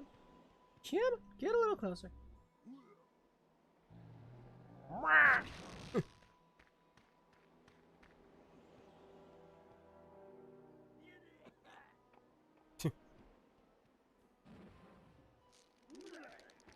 Nope. Did it just kill itself? Oh no, it didn't.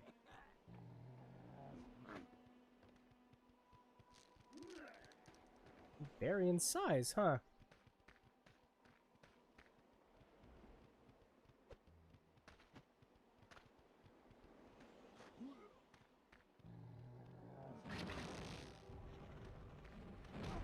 Ow. Where am I moving? Why am I moving automatically? What is... Game!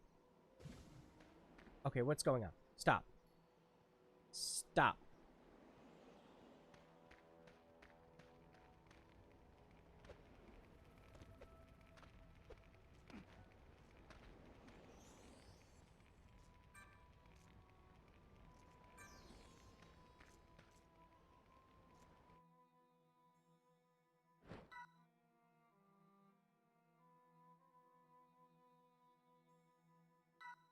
This is kind of cute and fun so far. I'm all for this.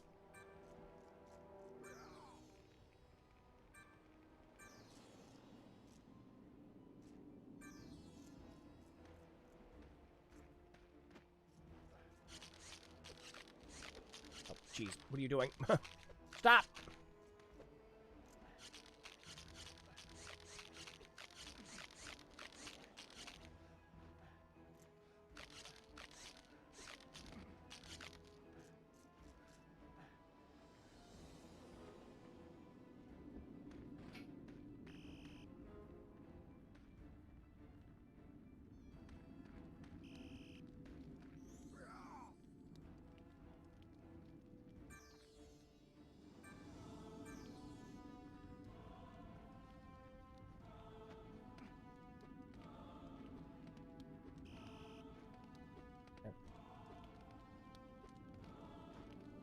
Oh, these are pressure sensitive too. Depending on how you're pushing the stick, you move slower. Alright.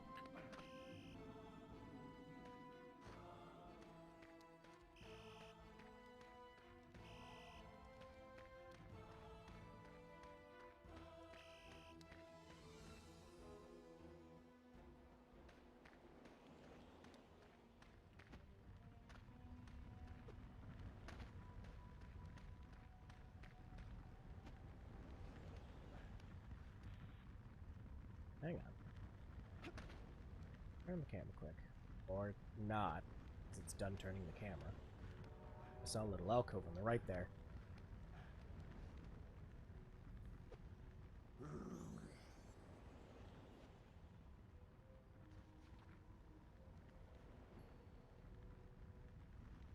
A peculiar place just to leave a floating sword.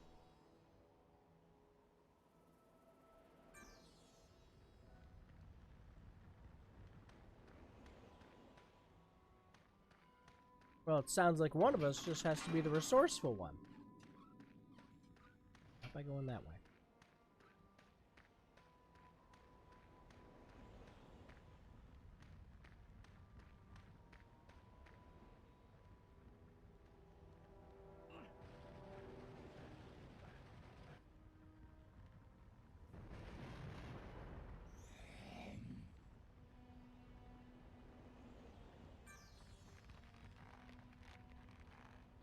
Running!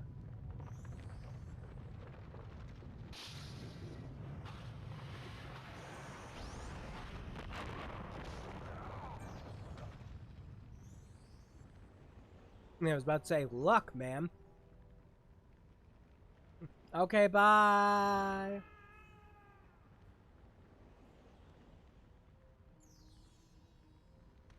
No, that sucks. I call dibs!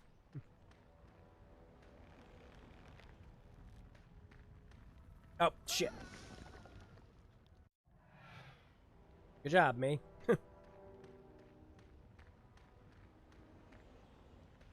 Like, I'm just gonna turn left here, and the camera's like, wait, hang on, how left do you want to go?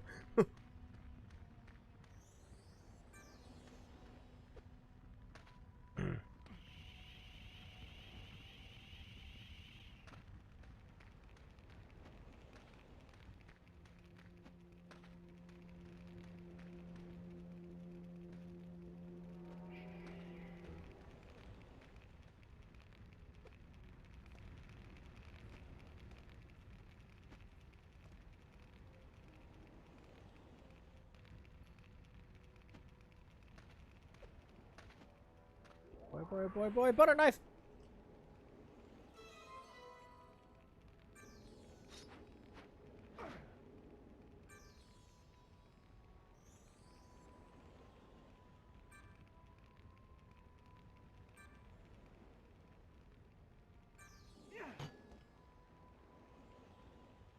Okay.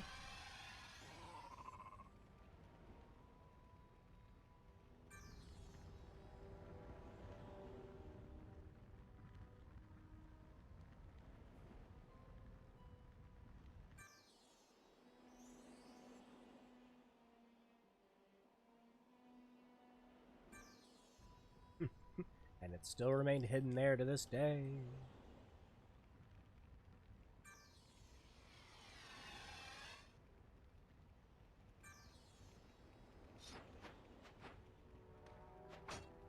Now it's a video game.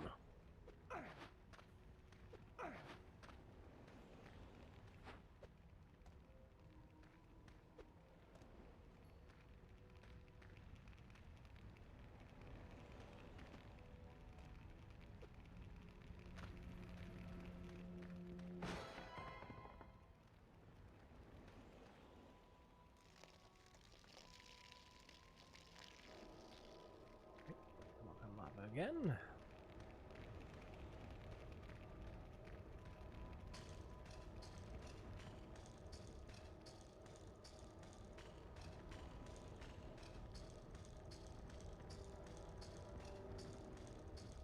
Nothing really down here, huh? Oh, well. That was my bad. Trying to explore. Nope, that would totally be on me.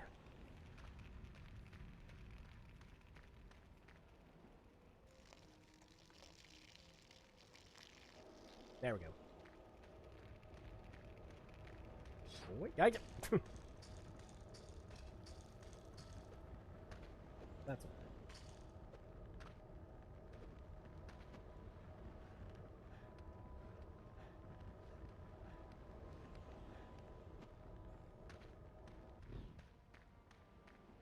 Camera. There we go. Something about these old 3D platformer-esque games with their cameras.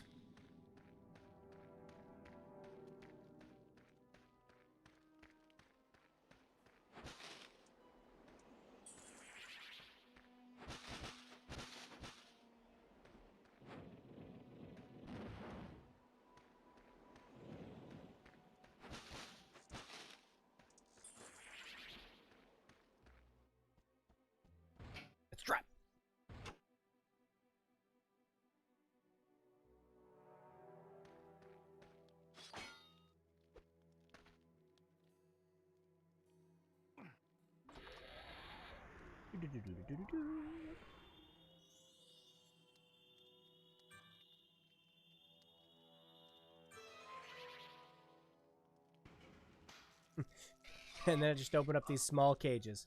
Oh, and then I'm dead.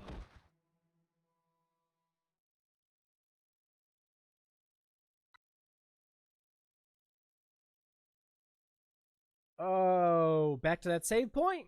We'll find out.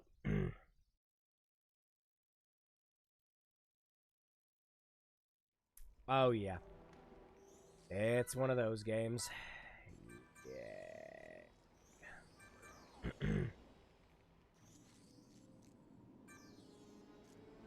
So, no fucking around then, huh? Me going around and exploring stuff was ill-advised.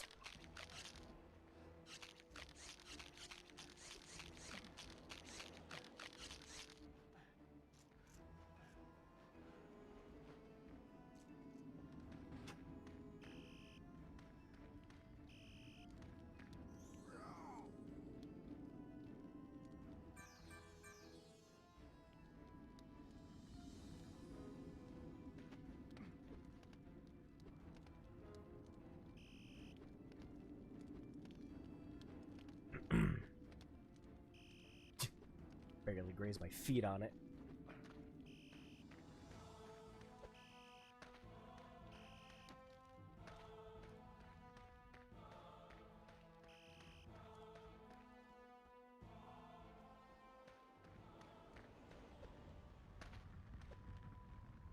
Why?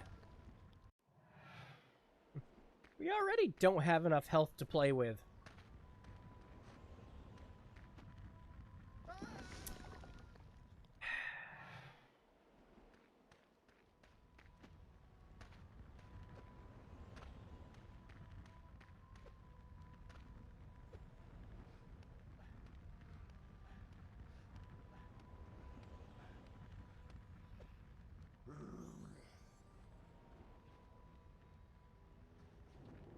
Yeah, and you know how I was talking about, during the Illbleed streams, where it's just like, oh man, remember how these games let you skip cutscenes? Because they respect your time, and acknowledge that you might die a few times during some of this stuff? Yeah, this is the reason.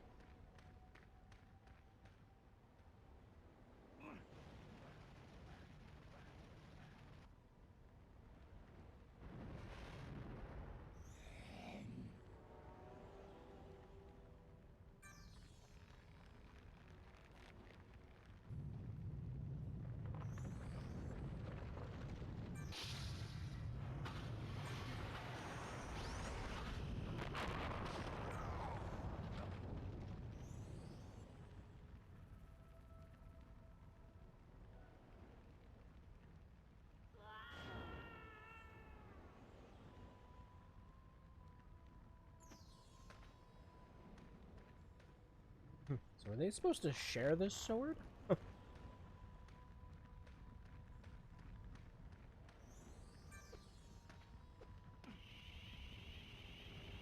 was it always just kind of first dibs?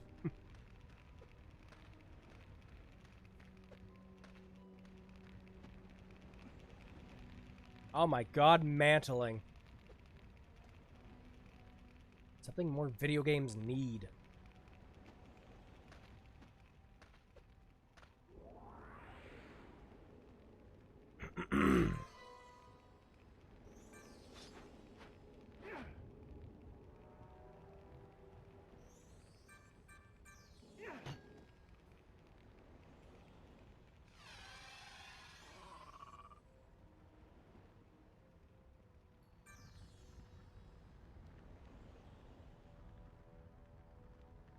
Almost like we've seen all this before already. Yeah.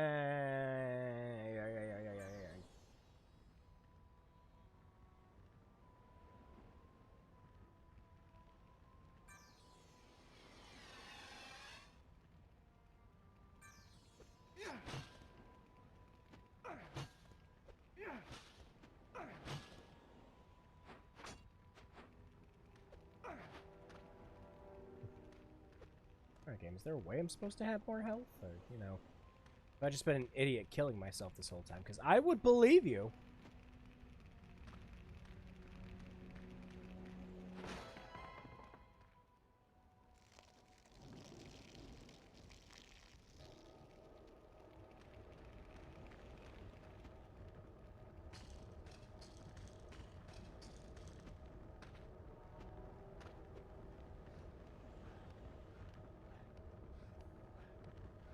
Oh, his head kind of looks like a cactus from a specific angle. Like, you look at it like that.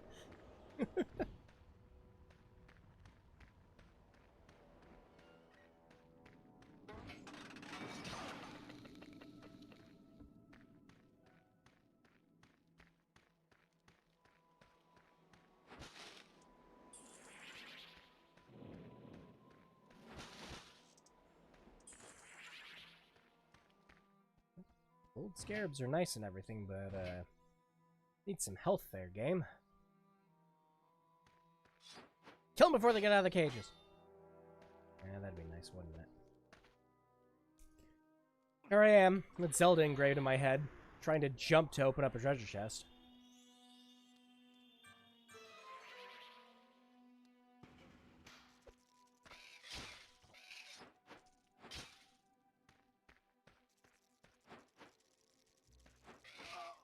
What the hell? I'm not doing it again, game.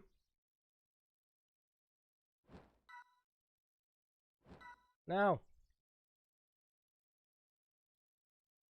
Well, if I wasn't such a fucking idiot at the beginning, I, you know, would have had the health to survive the stupid spiders. That's that. No, that's actually a pretty good game. I'd like to get further in it. But I think I will reserve that for the PC copy I have. Because I know I've got that on PC.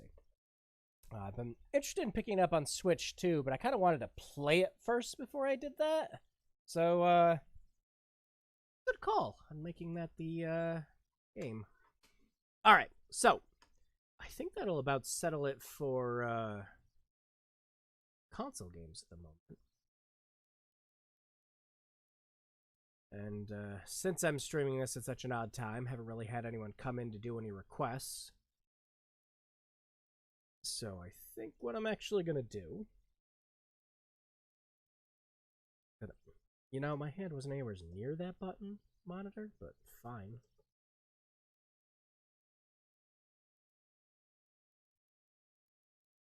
HDMI. There we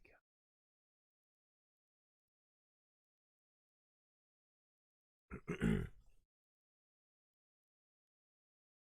Alright, and I downloaded a couple of games beforehand for us to peruse. And a lot of these, I was about to say, most of these I have here, like, you know, they're kind of well known, but there's a few here that, like, well, I think we'll spend this last, about 40-50 minutes playing games on the PC now. Let me switch over to green cap. There we go. Alright, first things first.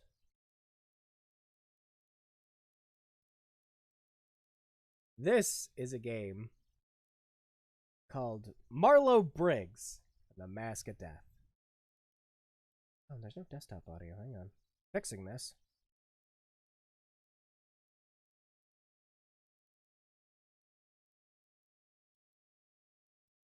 Nope. And there's still no desktop audio. What is your deal? Ah. Solved it. Alright, so. Friggin' Marlowe Briggs. So, the absolute best way I could describe this game is someone had a vision to make the God of War game that they always wanted to play. And that is this game. It is not a bad game. Far from it. Maybe redstone. We'll stick to normal. But I'm gonna let a lot of this intro just kind of speak for itself.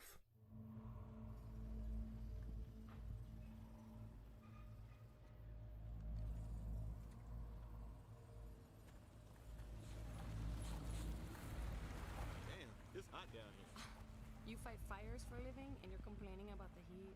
Yeah, but I'm on vacation. I wish you could have come to a different day, you know? It's not usually like this. The armed guards, the workers, they're just trashing this place. Hey, Eva, it's okay. We're out of here soon. Yeah.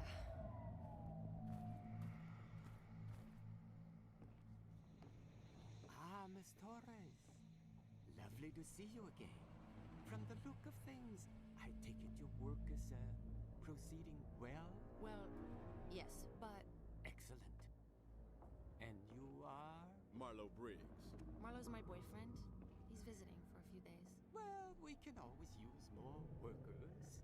Now, Miss Torres, I believe you had an update for me?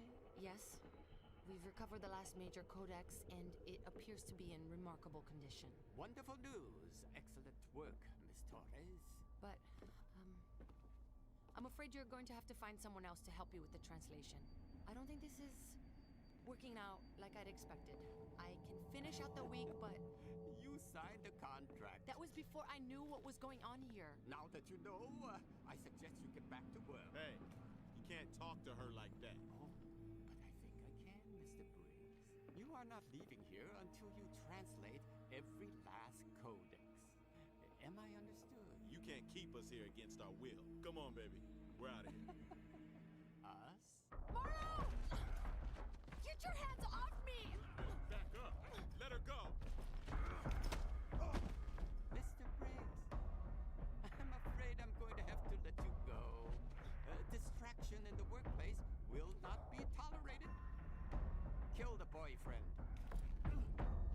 No! No! Use that. Make an example. Don't use the gun. That would be quick. And this is what happens when people tell me no. Marlo! Oh God, please! No! Stork.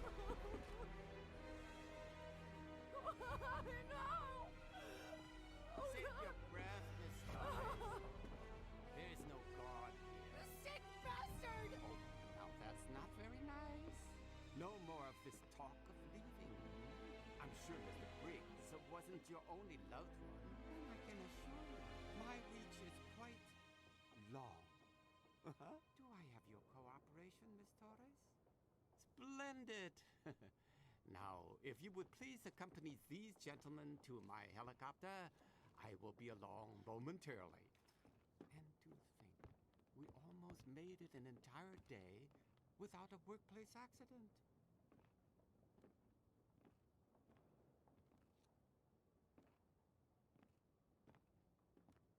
Now this all seems normal stock fare and everything now, right? Yeah. Yeah. Just give it a second.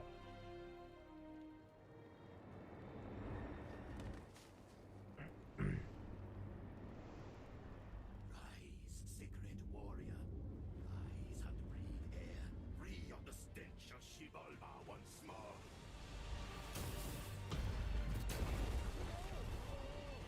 Yeah.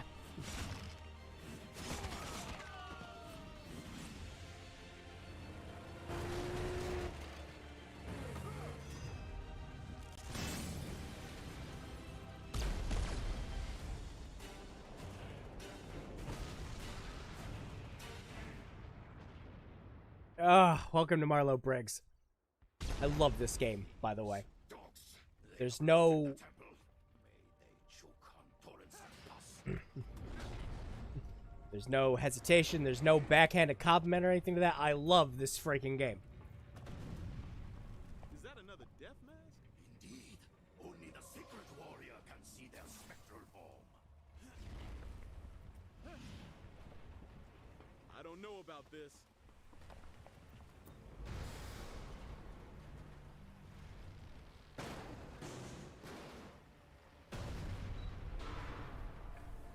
Has it been a while since you played a traditional God of War game? Get Marlowe Briggs. Or, I mean, Devil May Cry 5, but get Marlowe Briggs.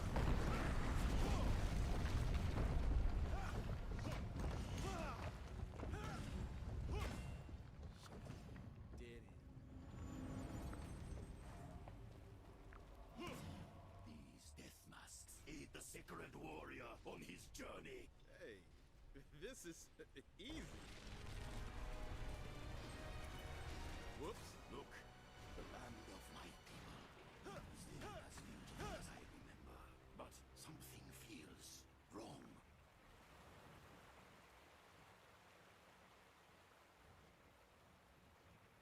What in the four worlds? These vandals despoiled my homeland. They must be punished. Trust me, it's gonna be a bloodbath. A bloodbath. Those would be so cool.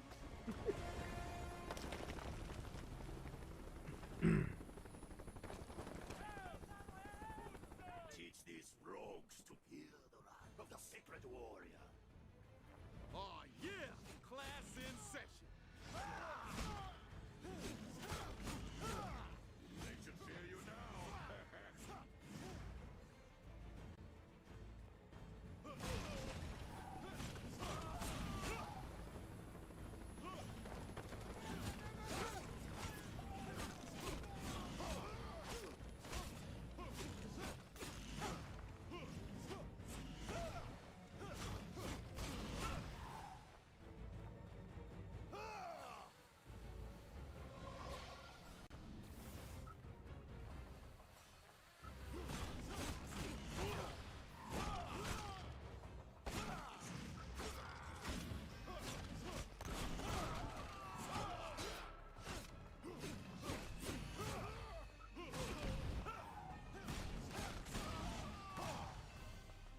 Attention, attention, this is Hang Long. There is an interloper in the area. Security forces have been In the area. we expect the threat to be neutralized within the hour.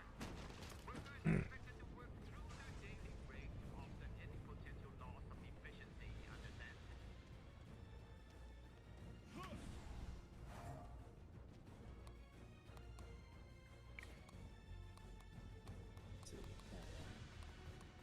Yeah, but I don't know.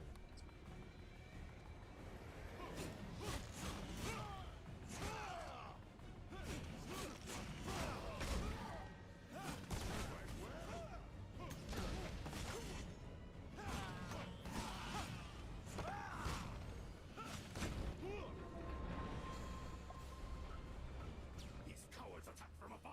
Shield yourself.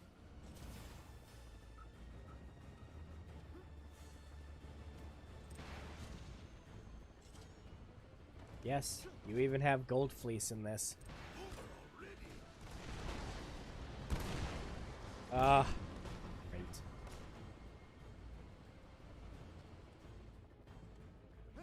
Whoa!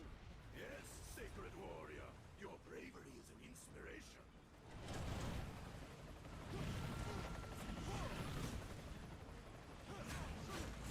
Attention, security forces.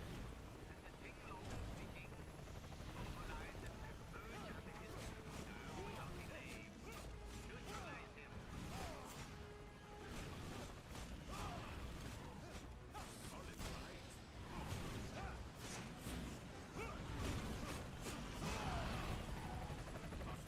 But to brush. Feel free to jump in anytime. Might want to run now.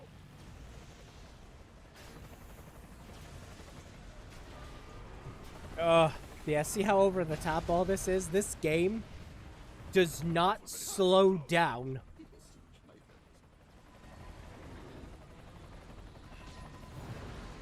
Take care, sacred warrior. Command is fire.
Whee!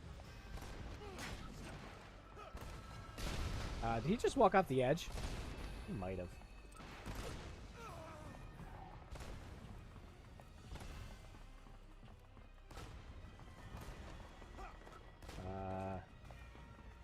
Oh no, he just walked down here. Where are you going? Come here. There. You can go over there.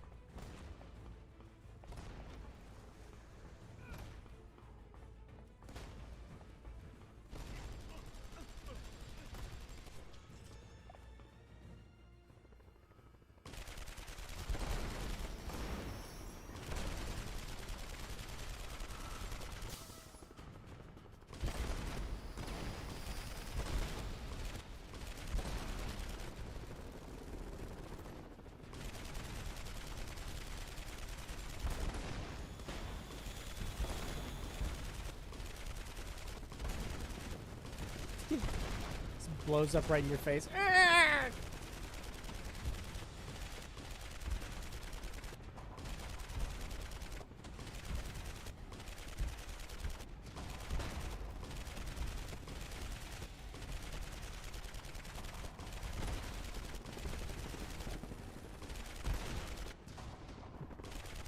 Good game. Did we blow them all up yet? Did we?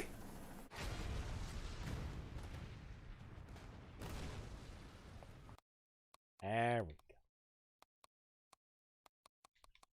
Now. Now, here's the great thing I love about this game. Any combos you get, you can immediately stop the game at any time.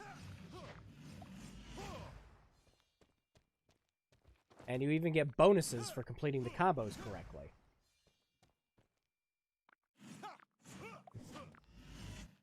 Incentivizing you to practice and get better at the game.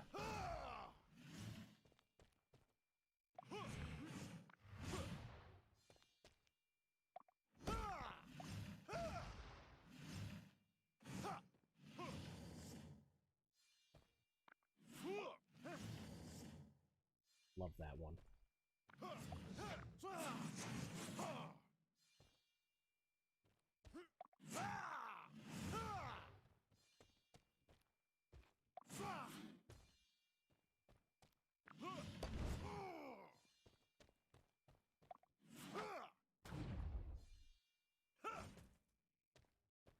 Yeah, and that's it. Got all the practice in. But yeah, you can kind of stop and just practice whenever you want, which I always thought was cool, and, you know, more games needed that. A lot of games started implementing it so that, like, you know, Bayonetta and the Devil May Cry games made it so that, you know, once you, while the game's loading, you can practice that.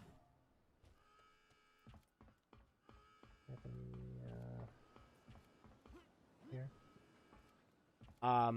Yeah, you can just kind of stop whenever you wanted in this one to practice any new combos. So as soon as you see that you got a new one, you're like, oh yeah, I want to try it out. And the game's like, all right, well, go ahead.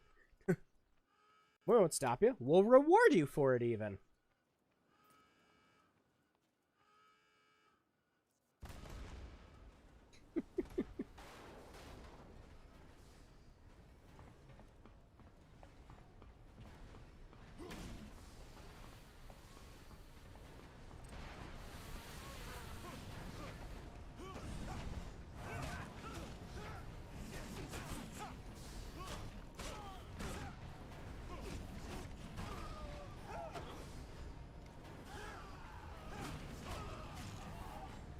They can't all be easy, choo-choo.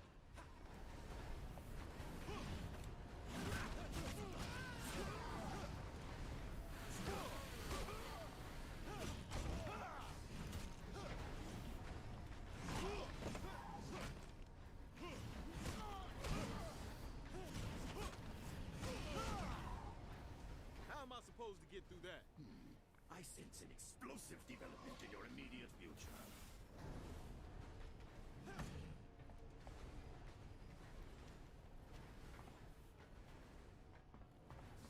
Perhaps all you need is a push to get you back on track, eh?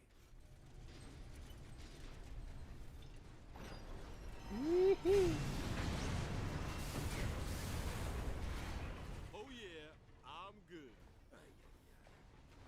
Yeah, Michael Bay dreams of this game.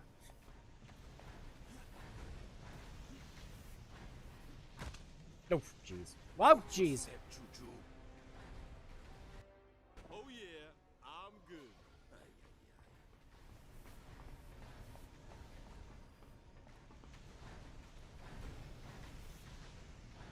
Nope. Hang on. Fire bad.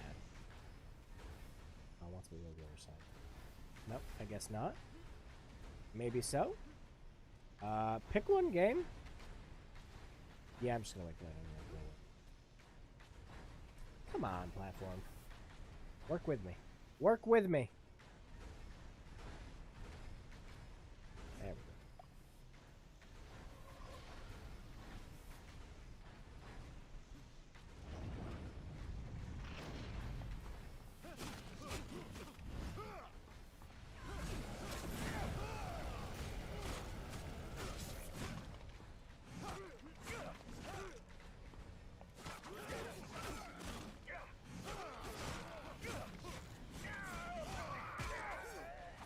Oh, it's combo.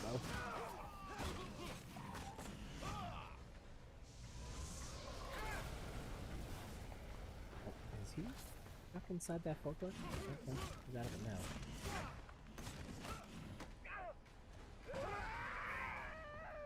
Through here.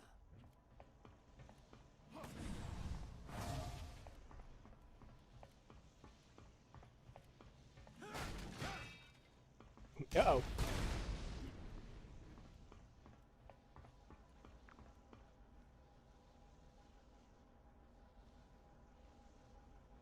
Yeah, this is... You know how you have some people who are just like, oh, yeah, you know, Dante's Inferno was just kind of budget God of War.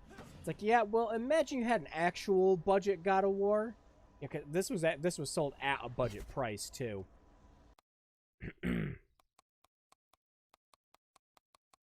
But, imagine someone really cared about that budget.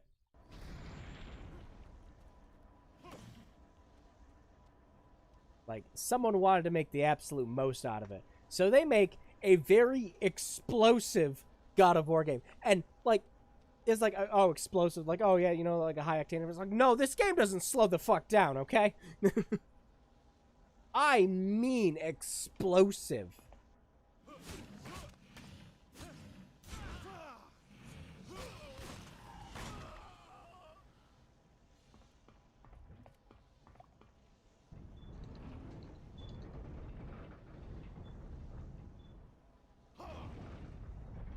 Look at the animations and everything. It's just unabashedly God of War.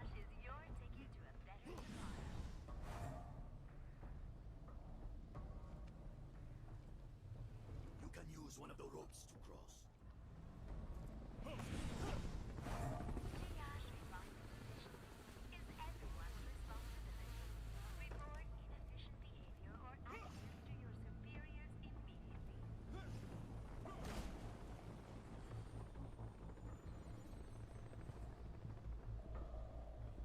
Here is an actual problem with the game, though. These are little diary entries and logs you can pick up. Marlo, I heard from the guards that you They just pause the survived. game every time so How you is can that listen to possible? them. The legends of the ancient artifacts imbued with the power of resurrection, all the sacred warrior stuff? Can't be true, can they? I guess I'm hopeful enough to leave you these messages. Don't worry about me. I'll do whatever Long wants and I'll be back as soon as I can. He promised not to hurt me or my family. I'll hide these notes for you whenever I can. I love you. Stay hopeful, Marlo.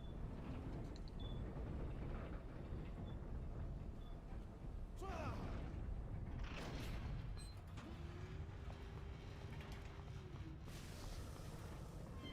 feel a powerful energy in this place.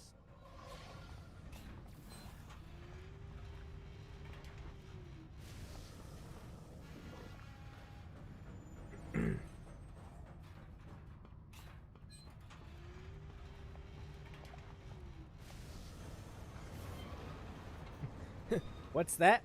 You didn't just want a turret section, right? No, you wanted a rail cart turret section.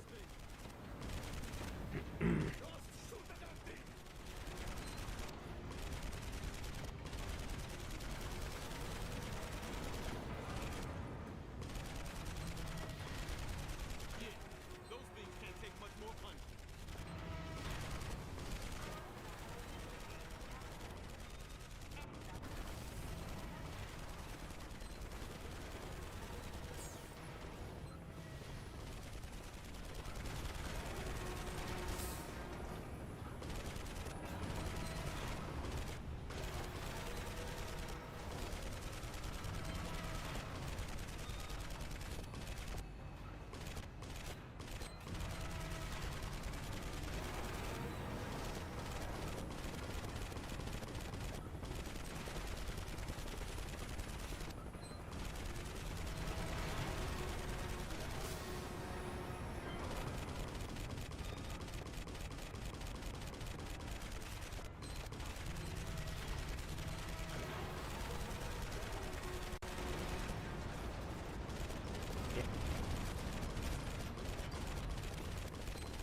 Giant boss excavator.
I love this game.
That's what I call some serious firepower.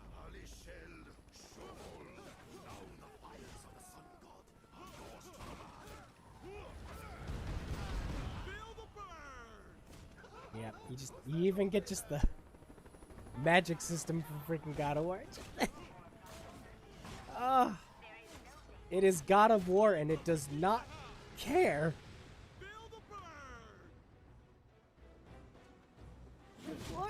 Yes. In case you haven't noticed, I'm a little busy here.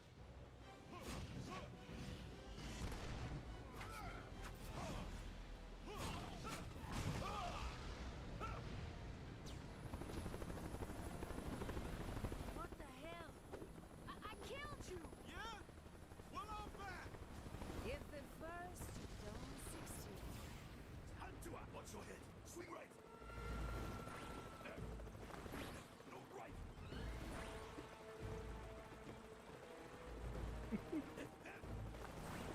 Right. Left. Right. Swing left. Right. Left. Behind the zigzag. Again. Stay left. Right. Right again. Left now. Right.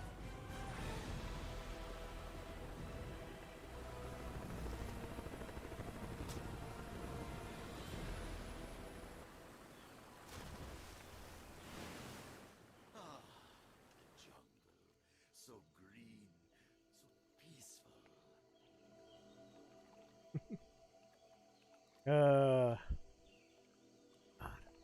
Yeah, that's gonna have to do it for this for now, though.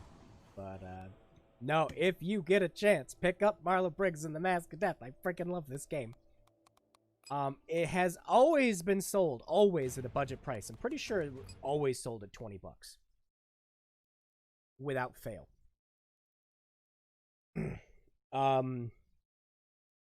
And it is one of the like cheesiest, campiest, best God of War-esque games I ever played. It unabashedly does not care how much it rips it off, and it's great. It originally used to just be a flat $20 game when it first came out. You can get it for a budget price, and it's not on sale, $5. Just $5. And it is well worth that price for $5. It is amazingly good. There's so much of God of War in it, but it's to the point where if you enjoy playing God of War, get it. If you enjoy, like the classic God of War 1 through 3 formula. Just, it's great. But yeah. It does kind of get a little bit tedious towards the end. Not as bad as Dante's Inferno, though. Dante's Inferno just decided that, like, the last circle of hell in that game was just going to be, oh, well, you remember all that fun you were having earlier? Well, fuck you.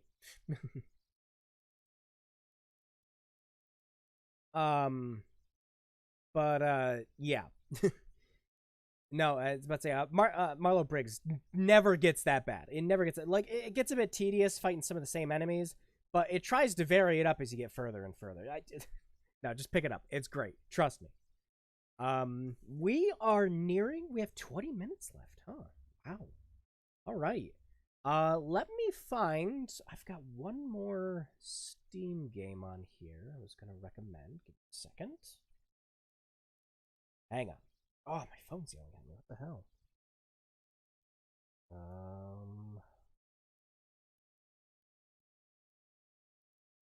Okay, thanks.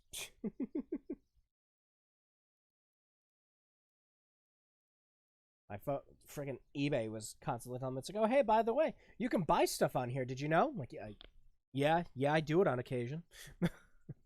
I don't know. What can we play that's, like, short? None of these other games I have are really, like, short in nature? Could play Blue Estate. Blue Estate would be fun. Blue Estate is a pretty fun rail shooter for the PC. It's surprisingly good. It doesn't take itself seriously at all. And that's another one you can get for pretty cheap. Not on sale. It's usually about like 10 or $15, I think. But very tight.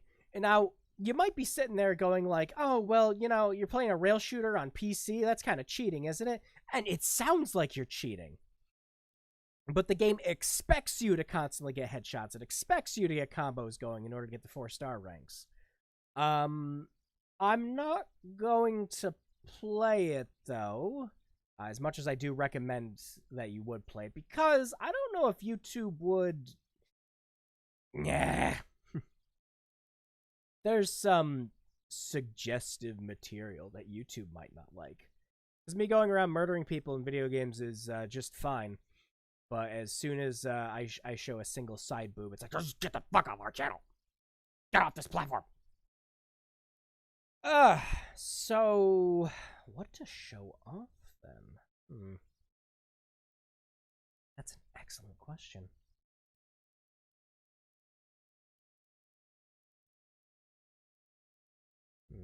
I had a bunch of games installed for this exact reason, like I was going to show off a bunch of cool things. But, I don't know. I've only got one really in mind.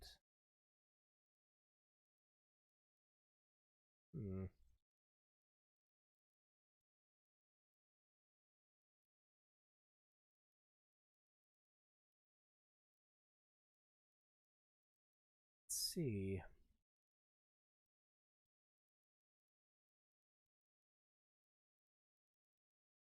I got Ikaruga installed, but, like, it's the one treasure game everyone knows about. It's like, yeah, Ikaruga's really good. Have you heard about this game called Sin and Punishment? It's also equally good. What else? I've got a couple games I've never played.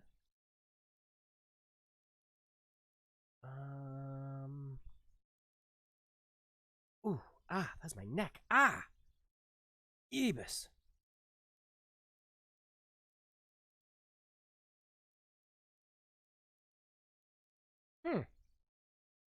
You know, I had a bunch of games installed, and I'm just like, yeah, but, like, there's only 20 minutes left in the stream, and... Dang it. I don't want to end it with me just talking for 15 minutes. I'm going to look for something. I'm going to look for something we can play quickly.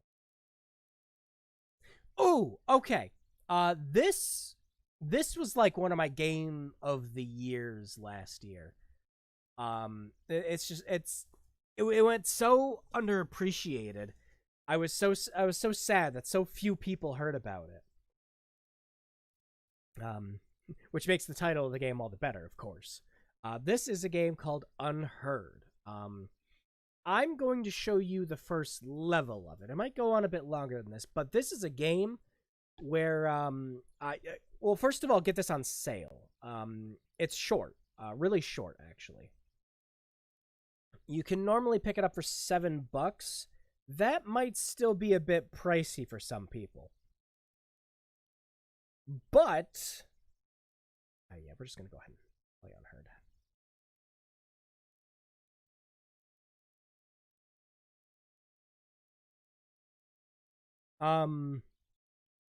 But I'd recommend it at that price. It's a great experience.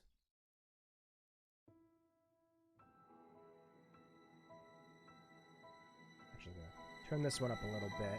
This game is very auditory based. You have to listen in for clues to pick.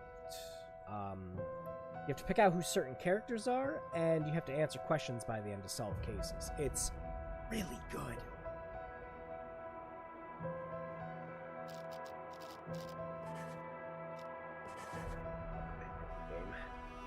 Beat the crap out of this one already. I'm just going to play the first stage just to recommend this to people. Welcome, Detective. Please, make yourself comfortable. More people need to know about Unheard. I appreciate your coming in today, and I'm sure you're wondering what this is all about. As you know, technology is changing how we conduct investigations. So we're looking for exceptional candidates to test a new human-computer interface system. We think you might have what it takes.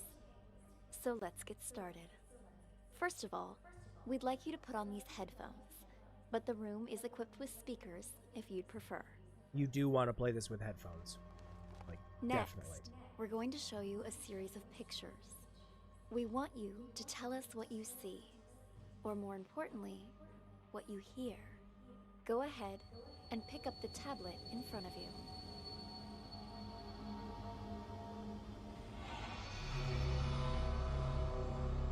Try to relax. Think of this as sort of a game or a puzzle. Something to assess your interpretive and deductive skills. What the hell's going on?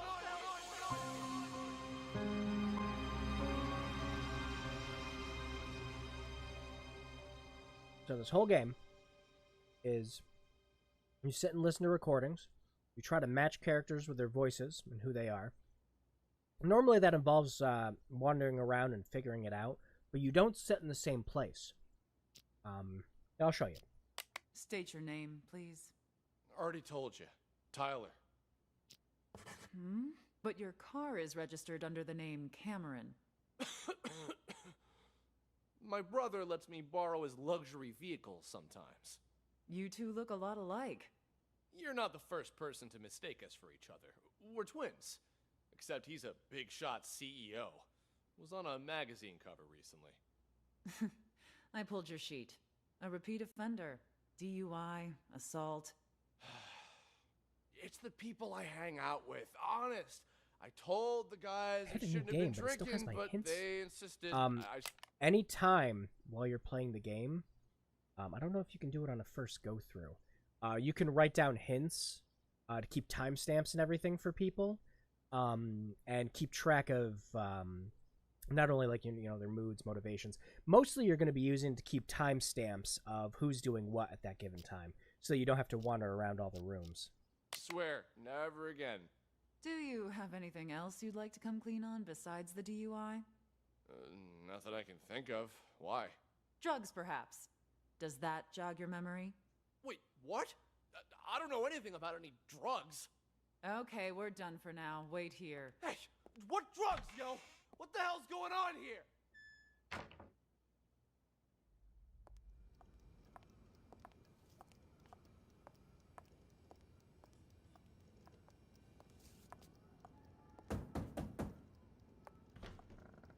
All done, Marty. Ah, Amber. How'd it go? Asked him the basics. He said he didn't know anything. Figured as much. Follow me. I'll talk to him. Wait here. We'll need your signature for that affidavit.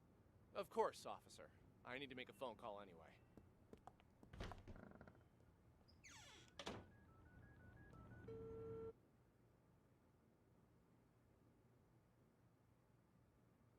Now, yeah, we'll just stay in here for the first one, since this is pretty much a tutorial mission.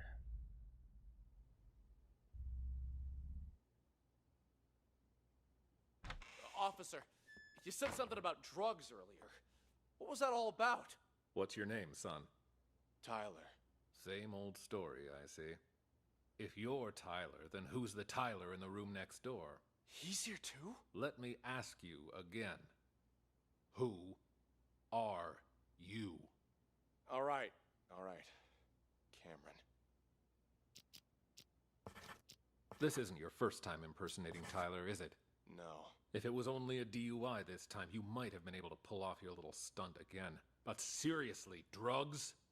You really want to pin that on your brother too? What drugs? We found a whole kilo in your trunk. That's impossible! Okay, I drink too much, but I've never taken anything stronger than aspirin. I want to see my lawyer. Finally, there's the magic word. Amber, let's go. You want to question him again once his lawyer gets here? He's done nothing but lie straight from the start. We already read him his rights, but he didn't ask for a lawyer until now. The statement we got will hold up in court. Lawyer or no lawyer, we've got him. There you go. I was about to say, but you still haven't figured out who hid the drugs. So the advantage of this is you can hit play. Start moving to another room before that to get another character's interpretation of the story. Like we didn't hear what Marty and Tyler were talking about over here, so we can start with that. But you can Take a seat. Would you I was about to what say, after you've replayed it, tips you got the guy? you want to listen to it the first time through. About saying, Take a you know, seat. walk around and Thanks. try to get at The least tips you one pro- side of the story at the beginning. But once you've heard Take it a the seat. first time and let it get Thanks. to the end The without tips you provided pausing us it, have all been checked out. you can go ahead and fast forward to any time if you're trying to find Level something shit. specific. But in this case, we'll just let Marty and Tyler talk. Take a seat. Thanks. The tips you provided us have all been checked out. We've got the guy and the drugs. There's just one thing I don't get. Why would you report your own brother?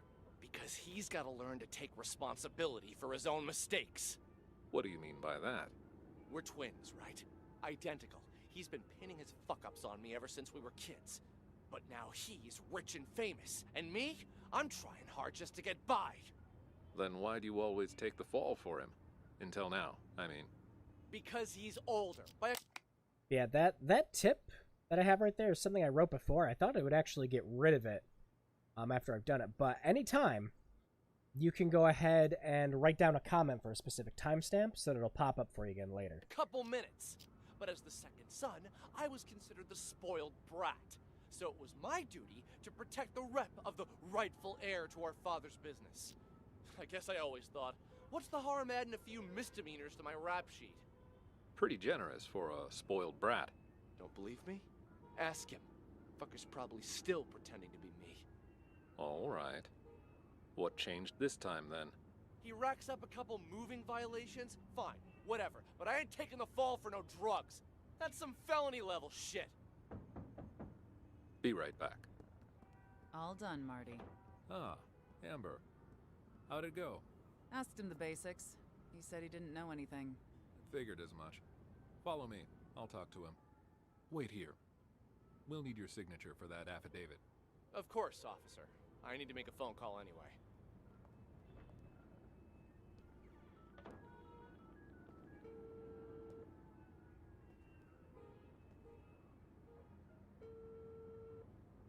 Yo, I'm at the police station. Can't talk much. Just want to make sure you get everything tied up. Yeah, shut that guy up for good. When? Now, obviously. Cops ain't that stupid. We're talking about a whole key here. Of course they're gonna trace the source. And the dealer can ID me, so hurry up. My brother? Pulling the same old stunt as we speak. Yeah, I knew he'd try to blame me. But it's gonna backfire on him this time. Don't worry. He was already wasted when I popped open the car. Didn't notice a thing. The police are gonna nail him for possession and perjury. And when you finish this little errand, he won't even be able to offer up the dealer as part of a plea. He's going to jail, and I'm getting the business. My old man can't and won't help him this time. Not after Cameron got caught with what he did. You'll get your cut after I take over as heir. Anyway, no celebrating yet. Go do what you gotta do, and call me back when it's done. And there you go. So now, obviously, you can answer the question of any of these characters who hit it.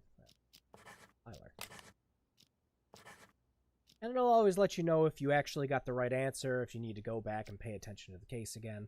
The first two cases, like this one's just a tutorial, so it's really easy to figure out who it is. But as you get further on, it gets a little more complicated as to, you know, the questions you're asked, what you have to answer, things like that. Let's go ahead and close this case. Drugs, perhaps. Does that jog your memory? Wait, what? I don't know anything about any drugs. There's just one thing I don't get. Why would you report your own brother? Let me ask you again. Who are you? All right. Cameron. We found a whole kilo in your trunk. Don't worry. He was already wasted when I popped open the car. Didn't notice a thing.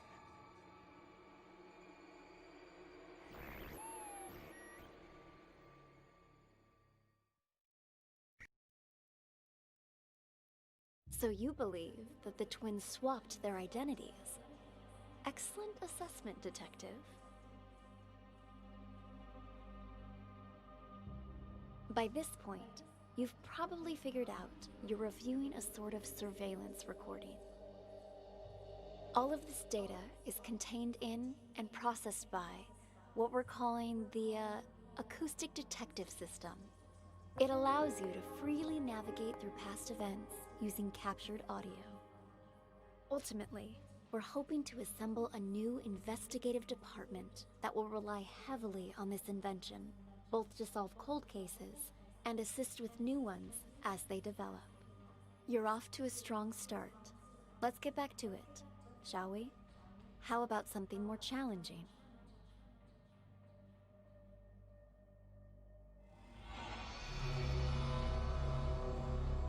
This is the floor plan of a local art gallery.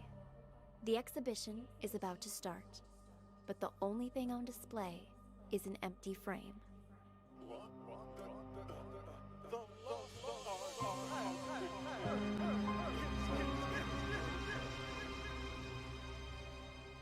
All right. Now, I'm not going to play through this one. I was about to say I'm going to leave it there. But this game, yeah, definitely get this one. I loved Unheard. I got hooked from beginning to end. I didn't stop playing it until I was done. And if there's more of a audience and more people who are interested in this game, the developers have stated that they're going to go ahead and bring over the other DLC. This game was originally Chinese. And all of the DLC that has come out for it has been in Chinese. But a lot of, English speaking audience and people who have played the game really want an English version of it all, and they'd be happy to pay it. But none of it's come to fruition. I'd say, and it's all just been Chinese. And yeah, I was about to say, and the exact reasons that I can't talk. The exact reason that the devs have given is that there aren't enough English-speaking people interested in the game to bring the DLC over, because they have to work on translation, they'd have to work on getting voice actors, all of it. It's a very audio-centric game, so, it has to be done. But yeah, the more people that get interested and the more people that buy it, I think there could finally be a general chance that we could see the DLC over here. So yeah, check it out. Give it a go. Like I said, it's $8. If that seems a little steep to you, $7. If that seems a little steep, wait for a sale. It usually drops down to about like $3 or $4. I think it's worth it for the $7. I picked it up at base price, and I was really happy with it. Yeah, get that. And hey, if you can't speak Chinese, even better, because they do have a bundle so that you can get the DLC too. And from what I understand, the DLC is really good. I just, since playing this game, I haven't learned how to speak Chinese. So, there's that. But yeah, that is going to do it for this stream. We have now been at it for 5 hours. Holy cow. This was a lot of fun, just going and playing through some random games. Hey, we even technically beat one. Yeah, this was just kind of a general list of some games that I'd recommend to people, except for Sphinx, because I never played it before, but I mean, I heard good things about it. So, yeah, I'll have to install it on the PC and actually play through it now. But yeah, as for the rest of these games, I do recommend all of them, even Arkista's Ring to a fault. It's really not that good of a game. But Marlo Briggs, definitely go get Marlo Briggs. Please! It's great. It's $5. Just go get it. And Unheard, definitely. If you like playing detective in games, like Phoenix Wright and things like that, definitely get Unheard. You will love it. I guarantee it. And the ending was kind of a little bit, like, mind-blowing in a sense. It was good. It was really good. The only problem I have with it is I just wish it was a little longer. But, I mean, that's the sign of a good game, where you didn't want it to end. There's like, yeah. But I put maybe like 3 or 4 hours in total to the whole game. And then I spent another hour going back and cleaning up achievements. So if that seems short for the $7, then wait for a sale. But Marlo Briggs for $5, shit. Get it. Freaking get it. Yeah, this was my big old extravaganza stream. Thanks for anyone who came around. Of course, I'll have a replay up for this later if you didn't get a chance to do it. We will be back on Thursday with more Illbleed. I'm gonna go ahead and the stream here, timestamp some stuff, and get something to eat. I am freaking starving now. So, hey, everyone, have a good day. Fantastic. Well, it's not night. I can't say fantastic night. Huh. Well, everyone have a good day, and have a good night when it gets to that in your part of the country.